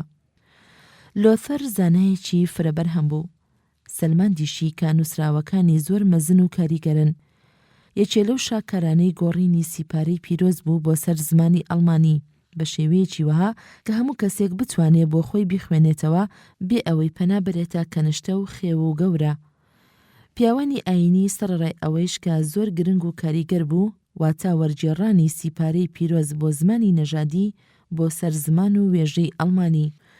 گرنگترین ئەنجامەکانی خاسکاری ئاینی بریتی بوو لە پەیدابوونی چەندین تیپی پرۆتستانتی، هەرچەندە یەکێکە لەو ڕێبازگایانی ئاینی دیان نەک ڕێبازگەیەکی زۆر فراوانیش، کەچی گەرسەرنج بدەین پەیڕەوانی لە بوزایی و ئاینانی تر زۆرترە. یەکێ لەو ئەنجامە گرنگانەی تری خاسکاری ئاینی لە ئەوروپادا بەرپابوونی ئەو جەنگ و بربەرەکیە ئاینانە بوو کە ئەوروپای خستە بووە گێژا و کێشەیەکی ئاڵۆز و سەختەوە. بۆ نمونە ئەو جەنگە خوێنینەی کە 30 ساڵی خایەند لە ساڵەکانی 1618 زاینی تا 1648 زاینیدا لە ئەڵمانیا هۆیە سەرەکیەکەی ناکۆکی بەرە ئاینیەکان بوو. هەر ئەم ناکۆکیە بۆ چەند سەدەیەکیش درێژەی کێشا. بەڵام ئەو خاسکاریانە لەلایەکی تریشەوە دۆخێکی زۆر گرنگی جێڕان لە هۆشمەندی مرۆڤی ئەوروپایی ڕۆژاوادا. پێش ساڵانی 1570 زاینی تاکە کەنیشتەیەک کە باوەڕپێکرا و ڕەوا بوو لای خەڵک کەنیشتەی کاتۆلیکی ڕۆمان بوو. هەر یەکێکیش لە ڕێباز و ڕێچکەی ئەم کەنیشتە دەرچووبایە زۆر بەتوندی سزا دەدرا و نەفرەتیان لێ دەکرد. ئالەم تەم و مژەدا بە هیچ جۆرێک بۆ کەس نەدەلوا بیرۆڕایەکی ئازادی هەبێت یان بتوانێت ڕابیریەکی خۆی بکاتەوە. بەڵام پاش خاسکاری ئاینی و بیرۆڕای ئازاد خەڵک کەوتە ئەوەی کە ئیتر بیر لە کاروباری تری ژیان بکاتەوە بە هەمیشەیی. لۆتەر یەجگارڕکی لا جوولەکە دەبووەوە. نووسینەکانی زارتوندی تیابەدی دەکرێت دژ بە جوولەکە. ڕەنگە هەر ئەم نووسینانەیشی ڕێخۆشکەرێک بووبێت بۆ دەسەڵاتی هیتلەر لە سەدەی 20دا. نیکۆلاس کۆپەرنیکۆس لاپەڕە 1473 زاینی هەتا 1543 زاینی. سێرناسی مەزن نیکۆلاس کۆپەرنیکۆس ساڵی 1473 زاینی لە شاری تۆرۆن لەدایک بووە کە لەسەر ڕووباری ڤستۆلای پۆڵەندایە. لە نێو بنەماڵەیەکی خۆشگوزەراندا پێگەیشتووە. لە هەرەتی لاویدا خۆی گەیاندا زانکۆی کراکۆ. هەر لەو دەمەیشدا گرنگی تەواویدا بووە ستێرناسی. لە ناوەڕاستی بیستەکانی تەمەنیدا چوو بۆ ئیتالیا بۆ خوێندنی پزیشکی و قانون لە زانکۆکانی پۆلۆنا و پادۆڤا. لە دواییشدا چووە زانکۆی ڤیرارا و پلەی دکتۆرای لە قانونی کەنیشتەیی داوەرگرت. پاشان بووە تەرسایەک و خۆی گەیاندا کاتدرایی فرۆمبێرگ لە پۆڵەندا. هەرچەندە پیشەی ستێرناسی نەگرتە بۆ خۆی بەڵکو لە پشودانیدا خەریک دەبوو پێوەی و کاتی پێدەبردەسەر، بەڵام هەر ئەو کارنامە مزنانەیشی بوو کە ناوبانگی پێدەرکرد. ئەو دەمەی کە لە ئیتالیادا جێنشین بوو بابیرەکانی فەیلسوفی یۆنانی ئەرستەرخس سامۆسی لە سەدەی سێهەمی پێش زاینی ژیاوە ئاشنا بوو کە دەیگوت زەوی و ستێرەکانی تر با دەوری خۆردا دەسوڕێنەوە. کۆپەرنیکۆس ئەم بیردۆزەی زۆر لاپەسەند بوو. ئەوە بوو لە تەمەنی 40 ساڵیدا کورتە دەستنووسێکی دەربارەی ئەو بیرڕایەنەی کە کۆی کردبووەوە بڵاو کردەوە لە نێو دۆستەکانیدا. چەند ساڵێک خۆی خەریک کرد و کەوتە لێکۆڵینەوە لەسەر تێبینی و ژمێرکاری و ئەو کارانەی کە پێویست بوو بۆ داڕشتنی پەڕاوە مەزنەکەی دەربارەی خولانەوەی ستێرە ئاسمانیەکان کە زۆر بە شێوەیەکی ژیرانە لەسەر بیردۆزەکەی دەدووە بە سەلماندنەوە. ساڵی 1533 زاینی لە تەمەنی 60 ساڵیدا هەستا بە سازکردنی چەند کۆڕێک لە ڕۆما بۆ درکاندن و ڕوونکردنەوەی چەند خاڵێکی سەرەکی لە بیردۆزەکەیدا. جا ئەو کاتێک کە لە نووسینی پەڕاوەکەی بووبەوە دوودڵ بوو لە بڵاوکردنەوەی، چونکە لە گێرمە و کێشەی کەنیشتە دەترسا. هەرچەندە هەر نەیتوانی چاپی بکات تا لە 62ەکانی تەمەنیدا نەبێ. جا ئەو ڕۆژەی کە مرد یەکەم دانەی چاپکراوەیان لە پەڕاوەکەی بۆ هێنا. لەو پەڕاویدا زۆر بە ڕێکوپێکی ڕوونی دەکردەوە کە زەوی بە تەوەری خۆیدا دەسوڕێتەوە، مانگیش بە دەوری زەویدا دەسوڕێتەوە. زەوی و گشت هەسارە لەسەر ئەم وشەیە پەراوێزێکەیە. هەسارە واتە کەوکەب، کۆتایی پەراوێز. گەڕۆکەکانی تریش بە دەوری خۆردا دەسوڕێنەوە. بێگومان کۆپەرنیکۆس هەروەک پێشینانی کەوتە هەڵەوە لەو پێوان و ڕێژەیانەی نێوان وێنەی نەخشە و دوورە بنەڕەتیە سروشتیەکان. هەروەها لەوەیشدا کەوتە هەڵەوە بیردۆزەی وە نەبێت هەر بیرکاریەکی ئاڵۆزاو بێت، بەڵکو وردەکاریشی لەگەڵدا دەویست. بەڵام بە هەرچۆن بێت بایەخێکی زۆر گرنگ و مەزن بە نووسینەکانی دەدرا، سڕڕای ئەوەیش کە پاڵهێزێک بوو بۆ ستێرناسان. هەردووە بە دوای زانایانیش کەوتنە تێڕوانینێکی ورد و سەرنجدار لە جوڵانەوەی ئەو هەسارانەی کە لێی کۆڵراونەتەوە و خراونەتە شیپان و چێوەیەکی ڕاست و گەوارەوە. ئەو ڕاستیانەیش بۆ دوجار لەلایەن زانا کیپلەرەوە دەقێنرا. لە ڕاستیدا بیردۆزە و تێڕوانینەکانی کۆپەرنیکۆس شۆڕشێکی گەورەی خستە بیرکردنەوەمانەوە دەربارەی گەردوون، هەروەهایش بووە گۆڕانکارێک لە تێڕوانینە فەلسەفیەکانماندا. دەبێت ئەوەشمان لە یاد نەچێ کە ستێرناسین ئەوەندە لە ژیانی ڕۆژانەدا ناگات بە زانستی فیزیک و کیمیا و ژینزانی، واتە لە توانای مرۆڤدا هەیە کە تەلەڤیزیۆنێک، ئۆتۆمبیلێک یان هەر کارگەیەکی کیمیایی دروست بکات بەبێ ئەوەی پەنا بۆ بیردۆزەکەی کۆپەرنیکۆس بەرێت، بەڵام ناتوانێت دەستبەرداری بیردۆزەکانی لاڤوازی و ماکسوێل بێت لەم بوارەدا. لەوە دەکا کە دەرکەوتنی پەڕاوەکەی کۆپەرنیکۆس نوێشکێک بێت نەک تەنها لە ستێرناسی نوێدا بەڵکو لە گشت زانستە نوێکانیشدا. جەیمس وات لە 1914 1736 زاینی هەتا 1819 زاینی.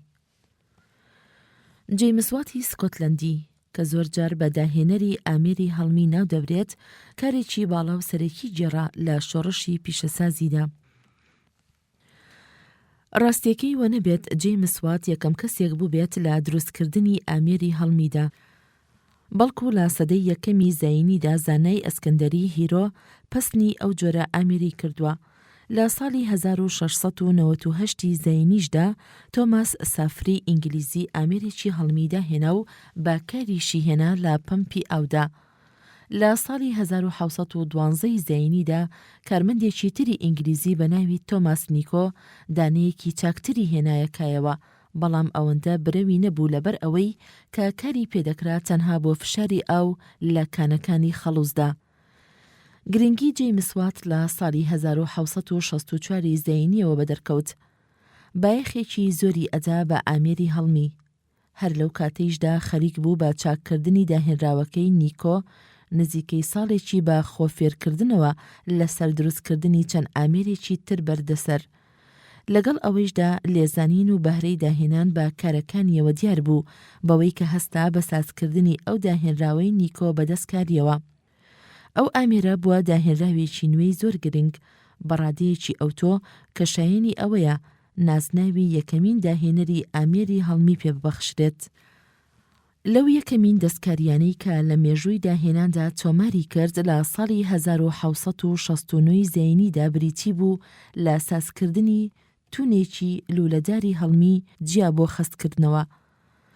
لە ساڵی 1782 زاینیدا ماتۆڕێکی جووتبزەی بە دەستکاریەوە داهێنا کە چوستی ئامێرە هەڵمیەکەی چەند جار پترتر دەکرد.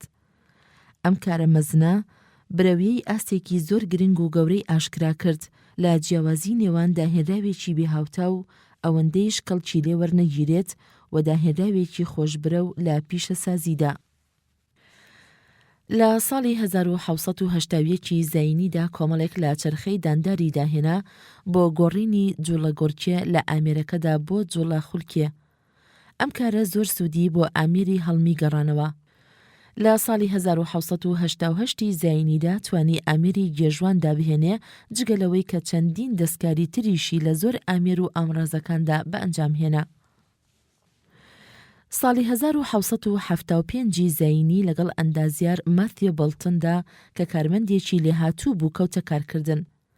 هەر لە ماوەی 25 ساڵڕا توانیان چەندین ئامێری هەڵمی دروست بکەن بە ناوی کۆمپانیای وات بەڵتن. بەم کارەیان زۆر دەوڵەمەند بوون. ڕەنگ بێت زۆر سەخت بێ ئەوەندە گرنگی بدەین بە ئامێری هەڵمی، چونکە لە ڕاستیدا چەندین داهێنراوی تر هەبووە کە کارێکی باڵای گێڕاوە لە شۆڕشی پیشەسازیدا، وەک هەندێک چاککاری لە کانەکان و کانزاگەری و چەندین جۆری تر. زۆر داهێنەرانیش پێشکاری واتیان کرد لەم ڕێبازەدا، وەک جوکیکی لە داهێنانی مەکۆی هەڵفڕ، جەیمس هارگریڤز لە داهێنانی ئامێری ڕێستان خەڕک، بەڵام ئەوەی کە لە هەمویان بژێوتر بوو ئامێرەکەی وات بوو لە شۆڕشی پیشەسازیدا. جا ئەگەر ئەو نەبوایە ئەو شۆڕشە پیشەسازیە بەم شێوەی ئێستا نەدەبوو. زۆر لە مێژەوە سەرچاوەی بەڕست و وزە زۆربەی لە بازووی مرۆڤەوە بوو لە کارکردنی بۆ سەر بەرهەم. بەڵام بەداهاتنی ئامڕازی نوێ کە ئامیری هەڵمیە ئەو بارگرانە و تەگەرەی نەهێشت لەسەر مرۆڤ بۆ هۆی پەیداکردنی بڕێکی ئەجگار زۆر لاوزەیەکی هەمیشە بۆ بەرهەم. ئەو نەخشەی نەوتبەستنەی کە لە ساڵی 1970 زاینیدا ڕوویدا بووە هۆی تێکچوونی شیرازەی ڕژێمە پیشەسازیەکانی وڵاتانی ڕۆژئاوا. ئەم تاقیکردنەوەیەش بیرێکی ئەوتۆی لە داهێنراوە گرنگەکەی واتی داینێ سەبارەت بە شۆڕشی پیشەسازی. کۆستەنتینی مەزن لە 418 زاینی هەتا 337 زاینی. کۆستەنتینی مەزن دامەزرێنەری ئیمپراتۆریەتی دیان لە ڕۆما. بوونی بە دیان و هاندان بۆ گەشەپێدانی کارودۆخێکی باڵا و پێشەنجی جێڕا لە گۆڕینیدا. لە تیپێکی ئاینی چەوساوەوە کردیە ئاینێکی بەهێز و زاڵ لە سەرانسەری ئەوروپادا. ساڵی 380 زاینی لە شاری تیسۆس لەدایک بووە کە ئێستا بە یۆگسلافیا ناودەبرێ. باوکی ئەفسەرێکی گەورە و بەیارە بووە لە سوپادا. سەرەتای ژیانی لە شاری نیکۆمیدیا گوزەران دەکرد. ئەو شارەی کە دیکۆلیتانی شاشان کۆشکێکی تیا کردبوو بۆ خۆی. لەو دەمەی کە دیکۆلیتان لە تەختی شاشانی هاتە خوارەوە، کۆستانتینۆس باوکی کۆستانتین فەرمانڕەوای هەرێمەکانی ئیمپراتۆریەتی ڕۆژئاوای ڕۆمانی دەکرد. لە دوای ئەو ساڵەدا باوکی مرد. ئیدی کۆستانتین بە یارمەتی سوپاکەی باوکی بووە جێنشین. بەڵام لەو گۆڕانەدا زۆر لە سەرکردەی بۆ پەیدا بوو داوای تەختیان دەکرد. ئەم ناکۆکیە جەنگی گەلی خۆش کرد. تا لە ساڵی 312 زاینیدا کۆتایی پێهات بە زاڵبوونی کۆستانتین بەسەر دوا دوژمنانی لە کارزارێکدا نزیک بە ڕۆما. ئابەم چەشنا بووە فەرمانڕەوایەکی بێهاوتا لە ڕۆژئاوای ئیمپراتۆریەتی ڕۆمانیادا. بەشەکەی تریشی لە ژێر دەسەڵاتی لیسینۆس شاناوێکدا بوو. لە ساڵی 323 زاینیدا هێرشێکی بەهێزی بردە سەر لیسینۆس و توانی زاڵ بێ بەسەریا. ئیتر لەو دەمەوە بووە تاکە شاشانی ڕۆمانی تا مردنی لە ساڵی 337 زاینیدا. زۆر بە تەواوی مێژووی بە دیانبوونی نازانرێ. بەڵام ئەوەی کە دەیگێڕنەوە ئێوارەیەک لە کارزاری پردی میلیڤاندا خاچێکی ئاگرین بە ئاسمانەوە دەبینێت. لەگەڵ ئەو خاچەدا چەند تیپێکی ئاگرین بە نووسراوی دەبینێت دەڵێت ئابەم خاچە هەر سەر دەکەویت. ئیتر لەو کاتەوە کۆستانتین دەبێت تا دڵسۆز و لایەنگیری ئاینی دیان.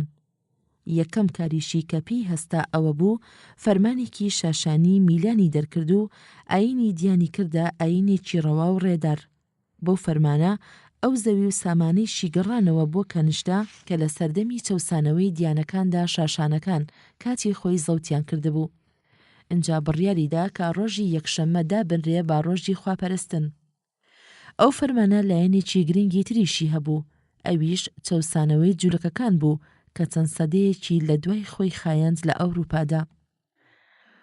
کۆستانتین وە نەبێت زۆر بە سەرسەخت و پەرگیرانە ئاینی دیانی کردبێتە ئاینی ئیمپراتۆری، بەڵکو تەنها ئەوەی کە زیاتر دەیکرد و پێی هەڵدەستا هانی وەڕار و گەشەپێدانی ئەدا.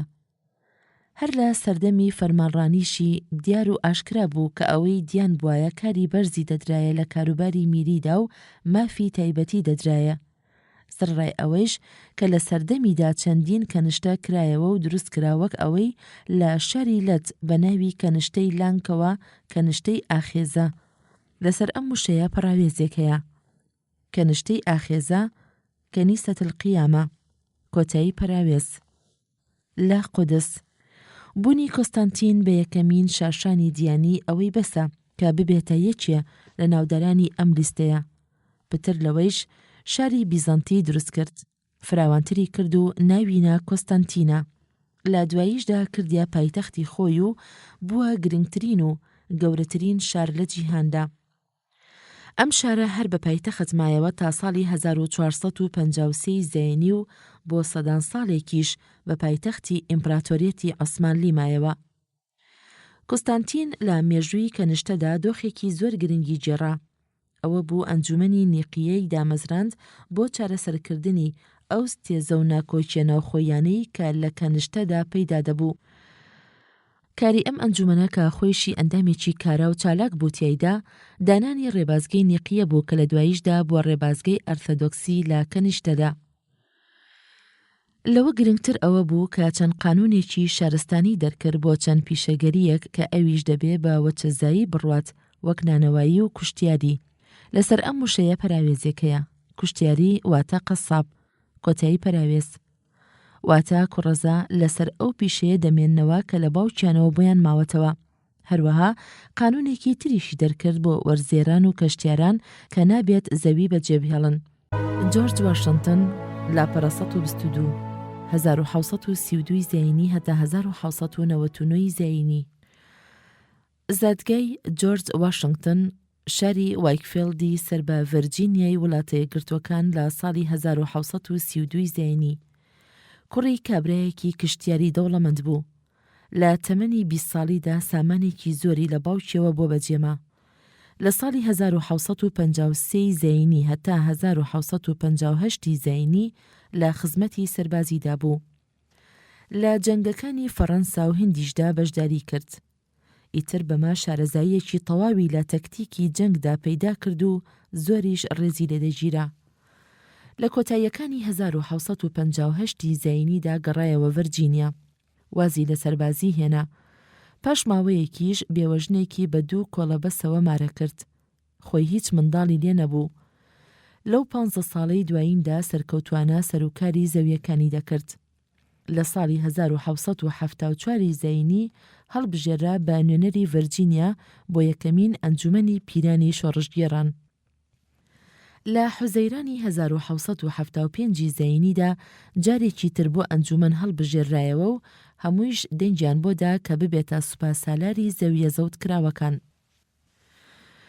جۆرج واشنگتن بە ڕەوشتی بەرز دەوڵەمەندی شارەزایی لە کاروباری سەربازیدا کەڵەگەتی زۆر بەخۆ بوو باڵای 6 پێ و 2 گرێ دەبوو.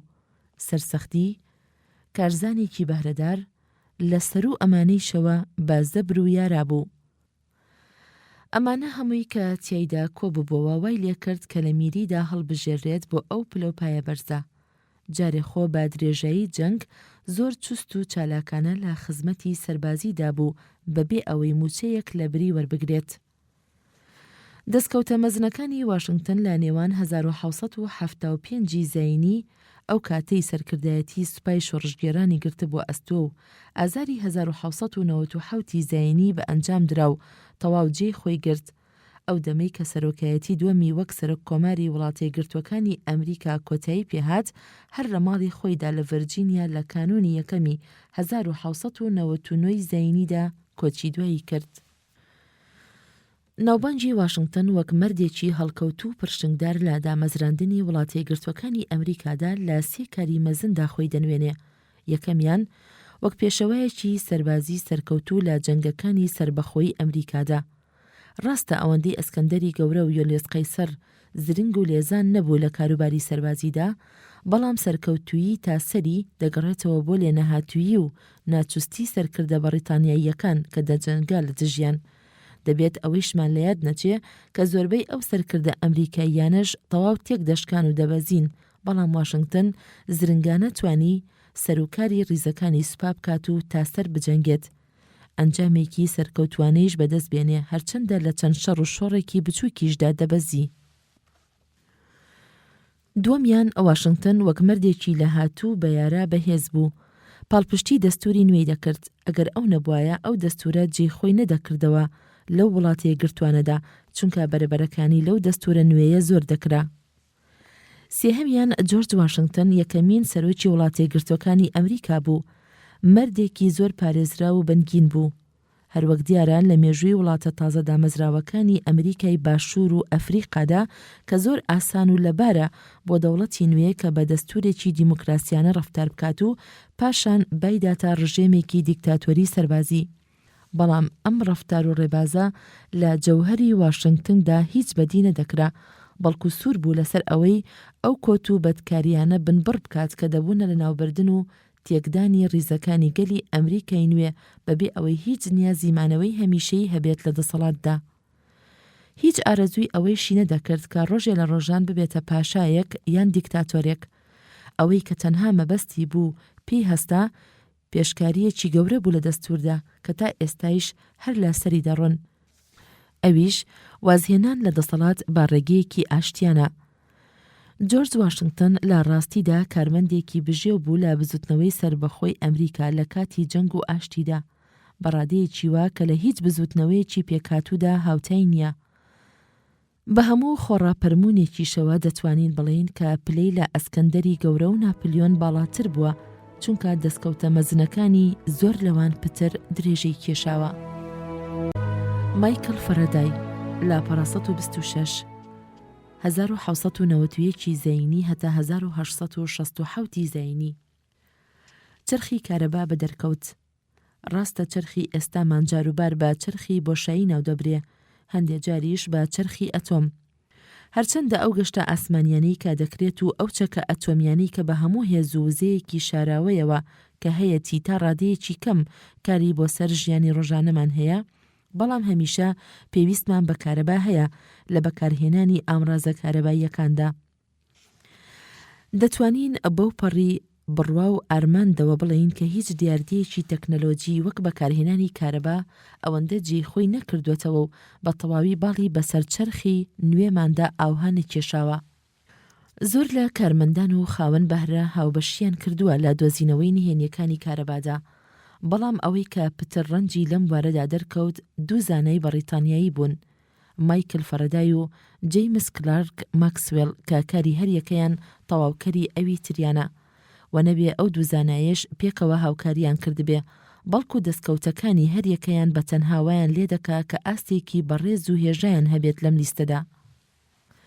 مایکل فەرەدای ساڵی 1991 زەینی لە شاری نیو ئانگتنی سەربە ئینگلترا لە بنەماڵەیەکی هەژار لەدایک بووە. هەر بە سەرڕشتەی خۆی ڕۆشنبیری و خوێنەواری فێر بووە. لە تەمەنی 14 ساڵیدا بوو بە شاگردێکی فێر و شارەزا لە پیشەی جزوبەندی سیپارەدا. اینجا کەوتە پەڕاو فرۆشتن. ئەمکاری بە هەلزانی تاکو خۆی بێدار بکاتەوە و زۆر سەرنج بدات لەو پەڕاوانە. لە تەمەنی 20 ساڵیدا لە چەند کۆڕێکی زانای بەریتانیایی بەناوبانگ سێر هامفری داڤیدا ئامادە دەبوو زۆر بە تەوسەوە گوێی بۆ دەگرت. تا لە دواییدا بۆ داڤی نووسی و داوای لێ کرد کە بیکاتە یاریدەدەری خۆی. لە ماوەی 7 ساڵڕا فەردای بە خۆی کەوتە زانستگەریە تایبەتیەکانی. هەرچەندە زەمینەیەکی ئەوتۆی نەبوو لە زانستی بیرکاریدا، بەڵام لەگەڵ ئەوەشدا فیزیکزانێکی چست و پێخەوش بوو لە تاقیکاریەکاندا. یەکەم داهێنانی کارەبایی لە ساڵی 1821 زەینیدا بوو. ئەویش ئەوە بوو پێش 2 ساڵ واتە 1819 زەینی زانای بەناوبانگ ئۆرستد بۆی دەرکەوت کە ئەگەر بێت و بە تەلێکدا تەزوێکی کارەبای پیا بڕوات و نزیک بکرێتەوە لە قیبلەنمایەک کە موگناتیسی تێدایە، ئەوە میلی دەرزی قیبلەنماکە لادەدات. فەرەدای لەم کارەوە ڕا ئەوەی بۆ هات کە دەبێت تەلێکیش بکەوێتە جوڵە ئەگەر قیبلەنماکە جێگیر بێت.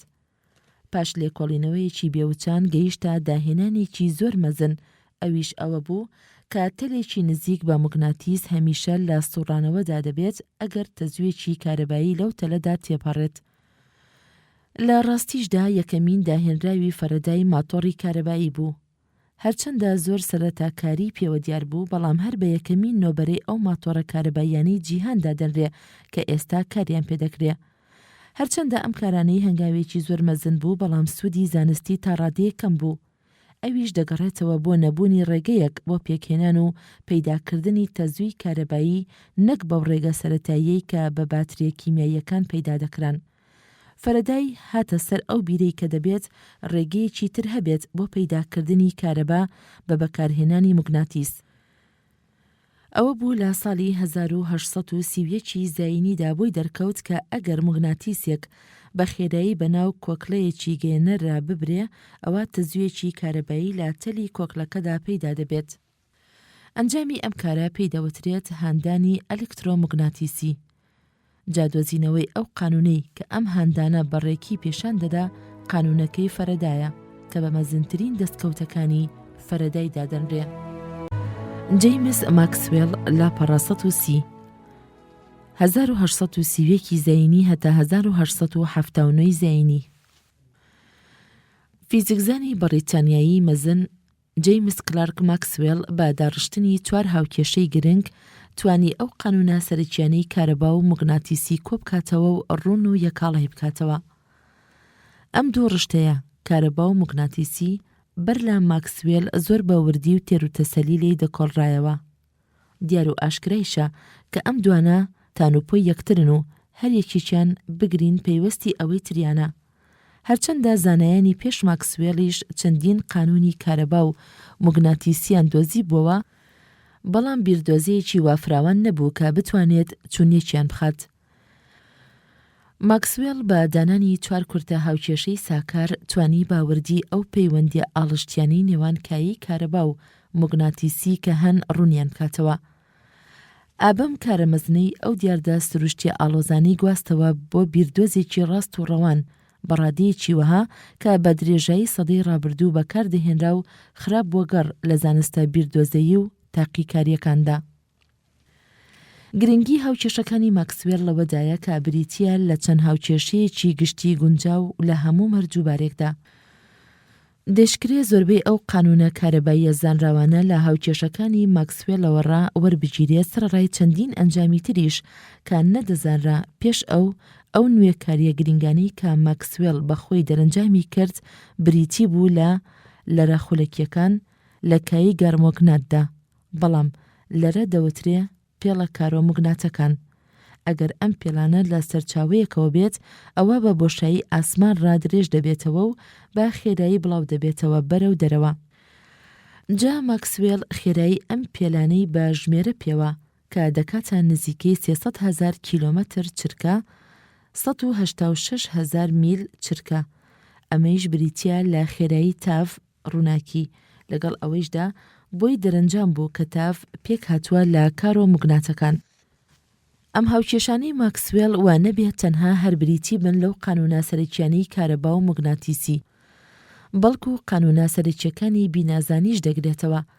جا لە ڕاستیدا هەموو ئەو قانونانەی بینا دەتوانرێت دەرەنجام بکرێن لە هاوکێشەکانی ماکسوێلدا سەرڕای زۆر لەو ڕاستی و پەیوەندیانش کە جاران نەدۆزرابوونەوە.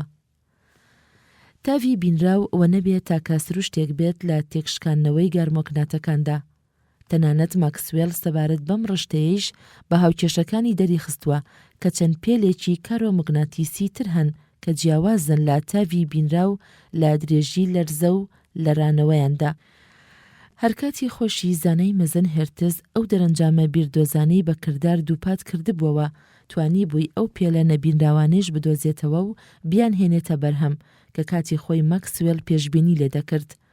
پاش چەند ساڵێکیش کارزانی مەزن مارکۆنی دەریخست کە ئەو پێلە نەبینراوانە دەشێت بەکاربهێنرێت لە گەیاندنی بیسیمیدا کاتێک کە رادیۆ بووە دیاردەیەکی ڕاستی، لەم ڕۆژانەیشدا لە تەلەڤیزیۆندا بەکاردەهێنرێت.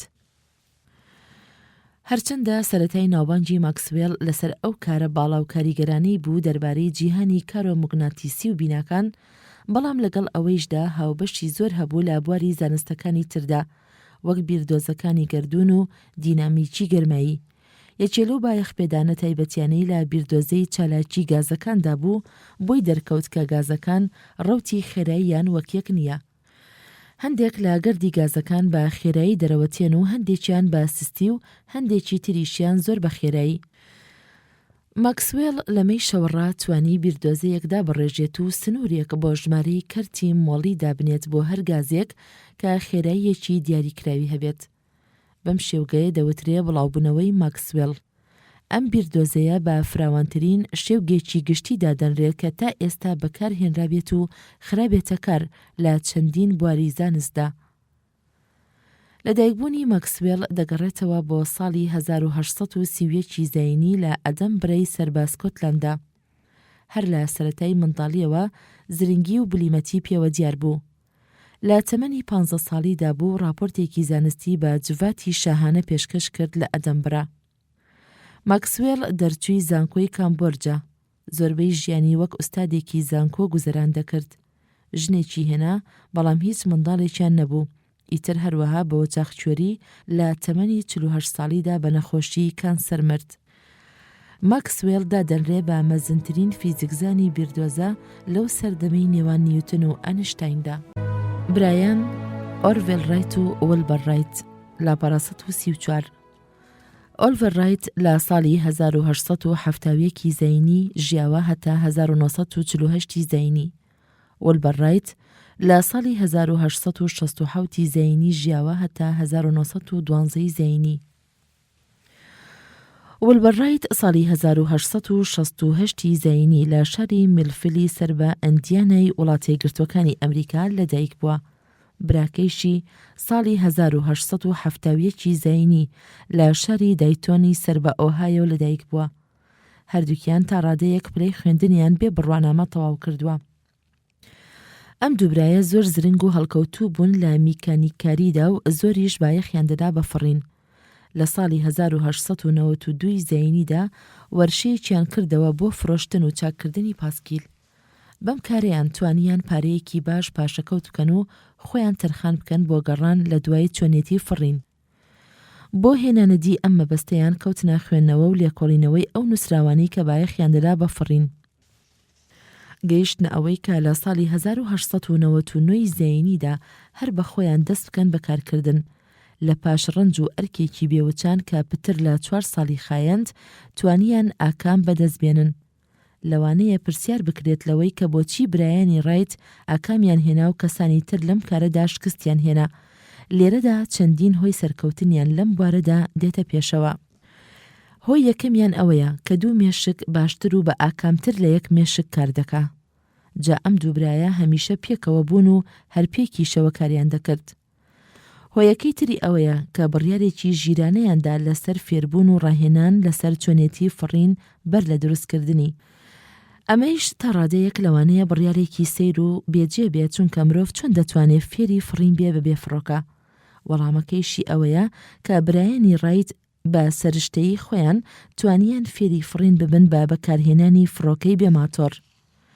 لە پێشدا دەستیان کرد بە دروستکردنی فڕۆکەی بێماتۆر. لە ساڵی 1900 زەینیدا یەکەم فڕۆکەیەکیان لەم جۆرە دروست کرد کە جێ 1 کەسی تێدا دەبووەوە. ویستیان پێی بفڕن بۆ باکووری کارۆلینە، بەڵام سەرکەوتوو نەبوون. یەکێکی تریان دروست کرد دیسان هەر سەر نەکەوتن. بۆ جاری سێهەم تاقیکردنەوەکەیان سەرکەوتوانە هێنایەدی. دوای ئەوەی پتر لە 1000 جار سەرکەوتوانە بە ئاسماندا سوڕانەوە، ئیتر برایانی ڕایت بوونە سەرکەوتووترین فڕۆکەوانی چارۆکەدار. لەسەر ئەم وشەیە پەراوێزێکەیە. چارۆکەدار واتە بایەوان، کۆتایی پەراوێز. لە جیهاندا بەر لەوەی فڕۆکەی پەروانەدار بێتەکایەوە. ئەو کۆسپەی دەهاتە ڕێیان ئەوە بوو کە چۆن بتوانن ڕەوتی فڕۆکە بخەنە ژێر ڕکێفەوە لە ئاسماندا. زۆر خەریک بوون بە نەخشاندنی چەند ڕێگەیەک بۆ هێشتنەوە و لەنگەری فڕۆکەکەیان تاکو گەیشتنا داهێنانی 3 لاگۆڕین بۆ دەست بەسەراگرتنی جوڵانەوەی. ئەم داهێنانە گرنگیان یارمەتی ئەوەیدان کە سەرکەوتنێکی زۆر باش بەدەستبێنن. هەروەها زۆر هەوڵ و ڕەنجیان کێشا لە دروستکردنی باڵی گونجاو بۆ فڕۆکە. جا لە ڕاستیدا گەورەترین گیرروگرفت کە هاتە ڕێیان نەبوونی ماتۆڕی فڕۆکە بوو. ئەو دەمەیش ماتۆڕی هەڵمی لە ئارادا بوو. بەڵام هەڵگرتنی زۆر سەنگین بوو، ئەوەندەیش لەبار نەبوو کە بەکاربهێنرێ. لەبەر ئەوە هەر بە خۆیان ماتۆڕێکی تەقێنەریان دروست کرد و زۆر بەسەرکەوتوانە توانیان بەکاری بێنن. بێگومان ئەمەیش بەڵگەیەکە بۆ زرنگیان کە توانیان پێش هەموو کەسێک ئەم جۆرە ماتۆڕە دروست بکەن، جگەلەوەیش کە زۆر بەلێهاتووی توانیان پەروانەی فڕۆکە دروست بکەن. برایانی ڕایت لە هەفتەی کانونی یەکەمی 1930 زەینیدا یەکەمین فڕینیان هێنایەدی لە نزیک شاری کیتی هۆک لە باکووری کارۆلینادا. لەو ڕۆژەدا 2 گەشتیان کرد. یەکەم جار ئۆرڤێل پێی هەستا کە نزیکەی 220 پێی بڕی لە 12 چرکەدا. فڕینی دوایی نیشیان ویلبەر پێی هەستا کە نزیکەی 852 پێی بڕی لە 59 چرکەدا. ئەم فڕۆکەیان ناونا فڕۆکەی ژمارەیەک. زیاتر لە $1000 تێچوو. درێژی باڵەکانی 40 پێ و کێش 750 پاوەند بوو. توانای مەکینەکەی 120 ئەسپ و کێشی 170 پاوەند بوو. هەتاوەکو ئێستایش ئەو فڕۆکەیە بە ئاسمانی مۆزەخانەی نیشتیمانی لە واشنگتندا پارێزراوە. هەرچەندە 5 کەس لەو یەکەمین فڕینانەیاندا ئامادەبوون کەچی ڕۆژنامە بۆ ئەو ڕۆژەی دوایی هیچیان لەبارەیەوە بڵاو نەکردەوە. نزیکەی 5 ساڵ بەسەر ئەم کارە مەزنەیاندا تێپەڕی ئینجا بۆ جیهان هاتەدی کە مرۆڤ بەکردەوە سەرکەوت و بە ئاوات گەیشت لە فڕیندا. ئەنتوان لافوازێ لاپەڕە 138 1743 زەینی هەتا 1794 زەینی. زانای فەڕەنسایی بەناوبانگ ئەنتوان لافوازێ بە کاریگەرترین کەسێکدا دەنرێت لە پەرەپێدانی کیمیازانیدا.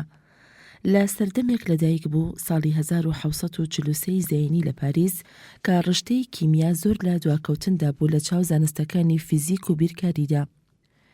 کیمیازانەکانی ئەو سەردەمە هەرچەندە زۆر ڕاستیان ڕوون کردبووەوە، بەڵام توانای ئەوەیان نەبوو کە بیخەنە چێوەیەکی زانستانەوە و ئەو زاراوە و بیردۆزە پەرت و بڵاوانە گەڵاڵە بکەن و بیپۆلێنن.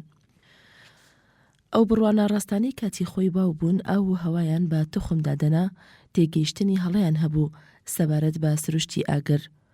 لەو بڕوایەدا بوون کە هەرچی مادەیەکی گڕاوی هەیە مادەی فلۆجستۆنی تێدایە. ئەو مادە گڕاویانە لە سووتاندا مادەی فلۆجستۆنی لێوە دەردەپەڕێت، بەڵام لە ساڵەکانی نێوان 1754 زەینی هەتا 1774 زەینیدا هەندێک کیمیازانی هەڵکەوتوو هاتنەکایەوە و توانیان چەند گازێک جیا بکەنەوە وەک ئۆکسیجین و هایدرۆجین و نایترۆجین و دایۆکسیدی کاربۆن. ئەوانەی کە هەر بڕوایان بە فلۆجستۆن هەبوو ئیترنەیان دەتوانی لە سروشتە کیمیاییەکانی ئەو مادەیە تێبگەن. لافوازێ زۆر تێدەکۆشی ئەو زانراوە سەرسوڕهێنەرانە کۆبکاتەوە و بە ڕێبازێکی ڕاست و زانستانە بیردۆزەیەکی کیمیاییان لەسەر دابڕێژێ. جارێ پێش هەموو کارێکی بیردۆزەی فلۆجستۆنی پوچاندەوە وتی کردداری سووتاندن پەیدا دەبێت لە یەکگرتنی مادەی سووتا و لەگەڵ ئۆکسیجیندا. لە دواییشدا دەریبڕی کە ئاو تخم نییە بەڵکو ئاوێتەیەکی کیمیاییە لە ئۆکسیجین و هایدرۆجین. هەروەها هەوایش پێک هاتووە لە چەندین گازی وەک ئۆکسیجین و نایترۆجین و دایۆکسیدی کاربۆن. بەڵێ لەم ڕۆژانەدا ئەم هەموو بیرروڕایانە ڕوون و ئاشکران، بەڵام بەر لە هاتنی لافوازێ و تەنانەت لە سەردەمی خۆی شیدانە دەزانران، هەتا وەکو زۆر لە کیمیازانە ناسراوەکان ئەم بیردۆزانەی لافوازیان لاپەسەند نەبوو. بەڵام پەڕاوە بەرنامەیەکەی کە بۆ خوێندنگاکانی دانابوو بە ناوی تخمەکانی کیمیا بە شێوازێکی وەڕێک و زانستانە هۆنی بیەوە وای لەلاوە کیمیازانەکان کرد کە بە زووی بڕوای پێ بکەن. پاش ئەوەی کە ڕوونی کردەوە هەوا و ئاو تخم نین، هەر لە پەڕاوەکەیدا لیستەیەکی دانا بۆ ئەو مادانەی کە لای خۆی تخمن. هەرچەندە ئەم لیستەیە چەند هەڵەیەکی تێدا بوو، بەڵام دەبێ بزانین کە خشتەی خولی نوێی تخمە کیمیاییەکان لەسەر خشتەکەی لافوازێ دانرا و فراوانتر کرا. لافوازێی مەزن یەکەم کەسێک بوو پێی بە یاسای ماددەپارێزی برد لە کارلێکە کیمیاییەکاندا، واتە لە کارلێکردنی کیمیاییدا دەشێت ئەو تخمانە لە مادەیەکدا خۆیان ڕێک بخەنەوە، لەگەڵ ئەوەیشدا کە دەیزانی ماددە هەرگیز هیچی لێ نایەت و ون نابێت.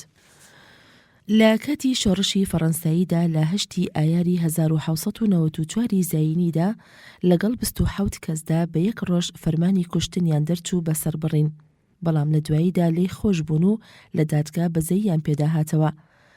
هەرچەندە دادوەر دەیوت ڕژێمی کۆماری هیچ پێویستی بە بلیمەتان نییە، بەڵام یەکێ لەو هاوڕێیانەی لافوازیە کە بیرکارزانێکی مەزن بوو بە ناوی لاگرانج وتی سەربڕینی تەنها چاوتروکاندنێک دەخایەنێ، لەگەڵ ئەوەیشدا ڕەنگە سەدان ساڵی تر بەس نەبێت بۆ بژاردننی. سیگمۆند فرۆید لاپەڕە 142 1856 زەینی هەتا 1938 زەینی. سیگمۆند فرۆید دامەزرێنەری شیکارزانی دەروون لە شاری فرابێرگ لەدایک بوو کە ئێستا سەرباوڵاتی چیکۆسلۆڤاکیایە. جاران سەر بە ئیمپراتۆریەتی نەمسا بوو. لە تەمەنی 4 ساڵیدا بە خێزانەوە گواستیانەوە بۆ ڤێننا، ئیتر بە درێژایی ژیانی هەر لەوێ مایەوە. فرۆید زانکارێکی زۆر زرنگ بوو لە خوێندنگا. ساڵی 1880 زەینی پلەی دکتۆرای پزیشکی لە زانکۆی ڤێننا وەرگرت. لەو 10 ساڵی دوایین ڕا بە زانستگەریەکانی فسیۆلۆجیەوە خۆی خەریک کرد و چووە پاڵ پزیشکا دەروونیەکانەوە. پاشان هەر بەخۆی پزیشکایەکی تایبەتی کردەوە بۆ لێکۆڵینەوەی نەخۆشیەکانی پێی. لەسەر ئەم وشەیە پراوێزێک هەیە. پێی واتە عەسەب، کۆتایی پەراوێز. ئەو بیر و ڕایەنەی دەربارەی زانستی دەروون بەرەبەرە پەرەیسەند. ئەوە بوو لە ساڵی 1895 زەینیدا یەکەم پەڕاوی بڵاو کردەوە بە ناوی چەند لێکۆڵینەوەیەک دەربارەی هیستیریا. دووەم پەڕاویشی لە ساڵی 1900 زەینیدا بڵاو کردەوە بە ناوی خەونامە کە بە شاکارە نووسینەکانیدا دەنرێ. پاش ئەوەی ناوی کەوتان نێوانەوە و ناوبانگی دەرکرد، چەند کۆڕێکی ساز کرد لە وڵاتە یەکگرتووەکانی ئەمریکا. دەستەیەکیان ڕێخست بۆ لێدوانی پێویستیەکانی دەروون لە ڤێننا لەگەڵ ئەلفرێد ئەدلەری زانا کە کۆنترین ئەندامی ئەو دەستەیە بوو. لە دواییشدا کارل یۆنگ هاتە ڕیزیانەوە. ئەم دوانە پاشان بوونە زانا بەناوبانگەکانی دەروون لە جیهاندا. فروید لەگەڵ ژن و 6 منداڵەکەیدا ژیانێکی ئاسوودەیان گوزەران دەکرد، بەڵام لە 2 ساڵەکانی ژیانیدا دووچاری نەخۆشی کانسەری چەناگە بوو.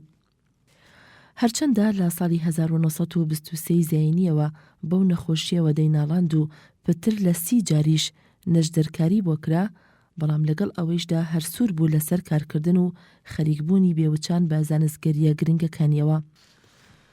لە ساڵی 1938 زەینیدا نازیەکان هاتنە نەمساوە.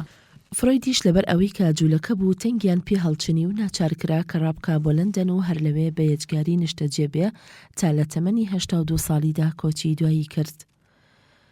کاریگەری فروید سەبارەت بە زانستی دەروونزانی زۆر بەرین و فراوانە، بەڕادەیەک کە ناتوانین بە کورتی بیبڕێنینەوە، بەڵام ئەوەندەی کە مەبەستمانە لە ڕوونکردنەوەی بیرە بنەڕەتیەکانی ئەوەیە کە سوور بوو لە گرنگی و بایەخپێدانی کردارەکانی بێ ئاگایی مێشک لە ڕەفتاری مرۆڤدا، بۆی دەرکەوت کە هەر ئەو کردارە نابێدارانەیە کار دەکەنە سەر خەون، دگەی زمان، فەرامۆشی.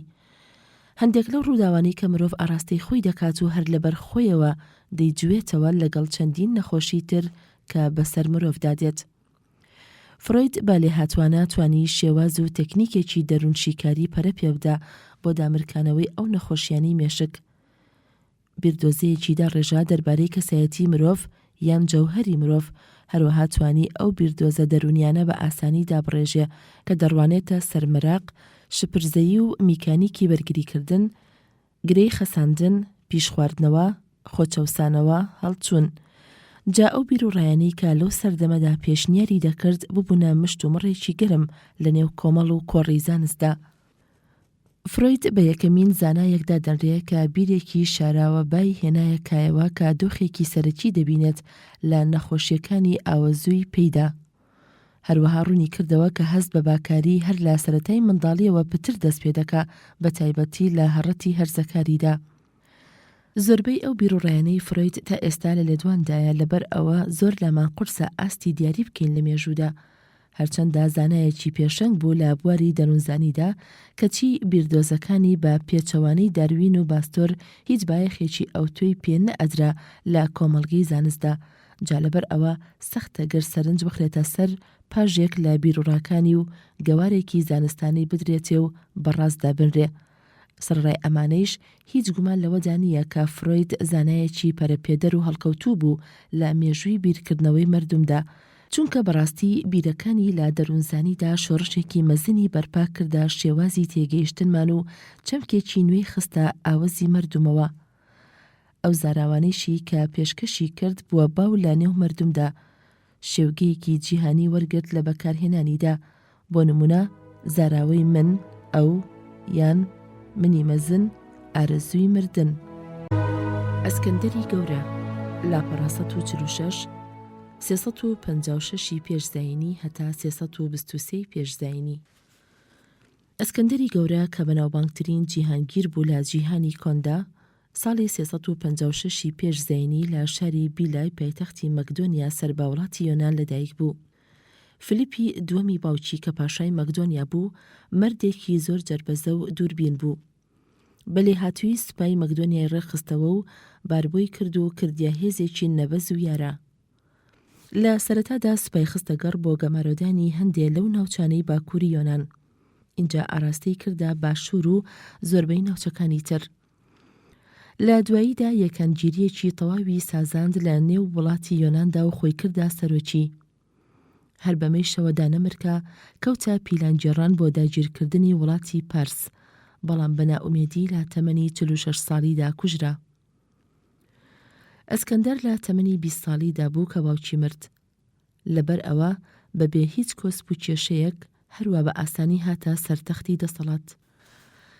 باوکی بەر لە مردنی تا ڕادەیەک هەموو پێویستیەکی ئامادە کردبوو بۆ جێنشینی کوڕەکەی. بێگومان ئەسکەندەریش هەر لە منداڵیەوە شارەزاییەکی چاکی پەیدا کردبوو لە کاروباری جەنگدا، سەرڕای ئەوەیش کە تەواو قەڵب بوو بیر و هۆشی کرابووەوە و لە ژێر چاودێری و ئاگاداری مامۆستا بلیمەتەکەی ئەرستۆی فەیلسوف. جا هەرکە فلیپ شا مرد، گەلانی یۆنان زۆر شاد و خۆشنود بوون، بە دەرفەتیان زانی کە خۆیان لە جەور ڕوستەم ئازاد بکەن. بەڵام ئەسکەندەر کە هاتە سەرتەخت لە ماوەی 2 ساڵڕا توانی هەموو دژمنان و بەرەنگارانی سەرکوت بکاتەوە. پاش ئەو کارانەی ناوخۆ مڕی خۆش کرد لە دەرەوە بۆ هێنانەدی نیاز و ئارەزوەکانی باوکی، لەبەر ئەوە تەواو خۆی تەرخان کرد بۆ هێرشبردن بۆ سەر شاشانی پارس. شاکانی پارس ناوچەیەکی فراوان و بەرینیان بەدەستەوە بوو لە دەریای سپیەوە هەتا هیندستان. هەرچەندە ئەوەندە هێز و توانایان نەمابوو، بەڵام هەر کۆسپ و مەڵۆزمێکی سەهەند بوون بۆ ئەسکەندەر. لە ساڵی 334 پێشزاینی لەشکری بەڕێخست بۆ پەلامەردانی ئیمپراتۆریەتی پارس. ئۆردووێکیشی لەو لەشکرەی هێشتەوە بۆ پاراستنی تەخت و ناوچە داگیرکراوەکانی لە ئەوروپا. ئەوی ترکە خۆی ئەدا لە 35,000 جەنگاوەر لە تەک خۆیدا بەڕێ کرد. ئەگەرچی هێزەکانی بە ژمارە کەمتر بوون، بەڵام هەرچۆنێک بێ بەلێ هاتووی خۆی توانی سەرکەوتنێکی دیار بە ئەنجام بدات و سوپاکانی پارس ببەزێنێت. 3 هۆی سەرەکی بوونە پاڵپشتی ئەو سەرکەوتنانەی. یەکەم، ئەو لەشکرەی کە باوکی بۆی ئامادە کردبوو تەواو ئازا و ڕێکخراوتر بوو لە لەشکری پارس. دووەم، بە تایبەتی دەگەڕێتەوە بۆ سالاری و زرنگی خودی ئەسکەندەر بە ڕادەیەکی وا کە ڕەنگ بێت چرخی ڕۆژگاریەکێکی وەهای بەخۆیەوە نەدیبێت. سێهەم، ئازایەتی و سڵنەکردنەوەی ئەسکەندەر کە بە تەواوی شیرازەی جەنگی سەرانسەر گۆڕی، هەرخۆی سەرکردە و پێشەنگی لەشکرەکەی دەکرد و خۆیشی دەخستە مەترسیەوە، داوای لە هیچ کەسێک نەدەکرد کە بەکارێک هەستێت گەرخۆی لەگەڵدا نەبایە. هەتا وەکو چەند جار لەو شەڕ و شۆڕانەدا بریندار دەبوو. سوپاکەیشی کە ئەمەیان لێ دەبینی ئەوەندەی تر گورز دەبوونەوە و وەرەیان بەتینتر دەبوو. بێگومان ئاکامی ئەو خۆش ڕەفتاریەی بوو بە هۆی سەرکەوتنی ئەو نەخشە و پیلانانەی. ئەسکەندەر یەکەم جار سوپاکانی بەرەو ئاسیای بچووک بەڕێ کرد. هەرچی خێڵ و میرنشینە بچووکەکانی ئەو هەرێمانە بوو هەمووی تێکشکاند. ئەنجا ڕووی کردە باکووری سووریا و بەرەنگاری سوپاکانی پارس بووە. هەر لە کارزاری ئیسۆزدا توانی سوپاکانی پارس ببەزێنێت. پاشان بەرەو باشوور بۆەوە و گەماروی شاری سووری فینیقیەکانیدا بۆ ماوەی 7 مانگ تا توانی داگیری بکات. لەو کاتێک لە گەمارۆدانی سووردا بوو، نامەیەکی لە پاشای پارسەوە بۆ هات، داوای لێکرد کە واز لە نیوەی ئیمپراتۆریەتەکەی دەهێنێت گەردۆستایەتی لەگەڵدا مۆر بکات. جایەکێک لە یاوەرە نزیکەکانی ئەسکەندەر کە بارمینۆی ناوبوو، ئەو داخوازی پاشای پارسی لا پەسەند بوو، دەیوت ئەگەر ئەسکەندەر بوومایە ئەم داخوازیان پەسەند دەکرد. ئەسکەندەریش ئەمەی بیستەوە و وتی منیش ئەگەر بارمینۆ بوومایە ئەم داخوازیان پەسەند دەکرد. پاش داگیرکردنی سوور ڕووی کردە ناوچەی غەزە. ئەمیش لە پاش گەمارۆدانێکی دوومانجی داگیرکرا. میسریش بێ بەرهەڵستی خۆیدا بەدەستەوە. ماوەیەک لە میسر پشوویدا بە لەشکرەکەی. لەوێ کە تەمەنی لە 24 ساڵیدا بوو، تاجی فرعونی کردەسەر و خۆی دانا بە خواوەند. ئەنجا لە ئاسیاوە ملی گەڕانەوەینا، بەڵام لە ڕێ تووشی جەنگێکی تر بوو لەگەڵ پارسەکاندا. ئەوە بوو لە کارزاری ئەربێلا ساڵی 330 پێش زاینی توانی بە یەجگاری تێکیان شکێنێت. لەو دەمەی کە چووە نێو ناوچەکانی بابلەوە، هەواڵی کوشتنی داریۆشی سێهەم پاشای پارسی پێگەیشت بە دەستی یەکێک لە ئەفسەرەکانی، لەبەر ئەوەی کە خۆی نەئەدا بەدەستەوە. هەرچەندە ئەسکەندەریش جێنشینی داریۆشی سێهەمی کوشت، بەڵام ئەو کارەی پێپەسەند نەبوو کە ئەفسەرەکەی سەرکێشانە پێی هەستا. هەر لە ماوەی 3 ساڵڕا توانی سەرانسەری خۆرهەڵاتی ئێران بخاتە ژێر ڕکێفیەوە. ئەنجا گوڕیدایە خۆی بەرەو ئاسیای ناوەڕاست، لەوێش چەند سەرکەوتنێکی بەدەستێنا. تیپە سەربازیەکانی کە هەر لە جەنگ و پەلاماردانێکی بێوچاندا بوون، تەواویش ماندوو ببوون. بەرەبەرە کەوتنە سەرکێشی و بێزاری لە ئەسکەندەر تا لە دواییدا ناچار کرا کە بگەڕێتەوە. ئەسکەندەر ساڵ و قنچکێکی مابوو لە ژیانیدا خۆی تەرخان کرد بۆ بەڕێوەبردن و ڕێخستنی دەسەڵات لەسەر بناغەی ڕۆشنبیری یۆنانی کە تاکە ڕۆشنبیریەکی بێهاوتای ئەو سەردەمە بوو. ئەوانەی تر کە هەبوون ڕۆشنبیری بەربەری بوون، بەڵام ئەسکەندەر کە ڕاوێژی خۆی کردەوە هاتە سەر ئەو بڕوایی کە ڕۆشنبیری پارسیش جێی هێژا و ڕێزە، هاتە سەر ئەو نیازەی کە یەکانگیریەک بپۆرێنێت لە نێوان هەردووکیاندا بە سەرکردایەتی خۆی.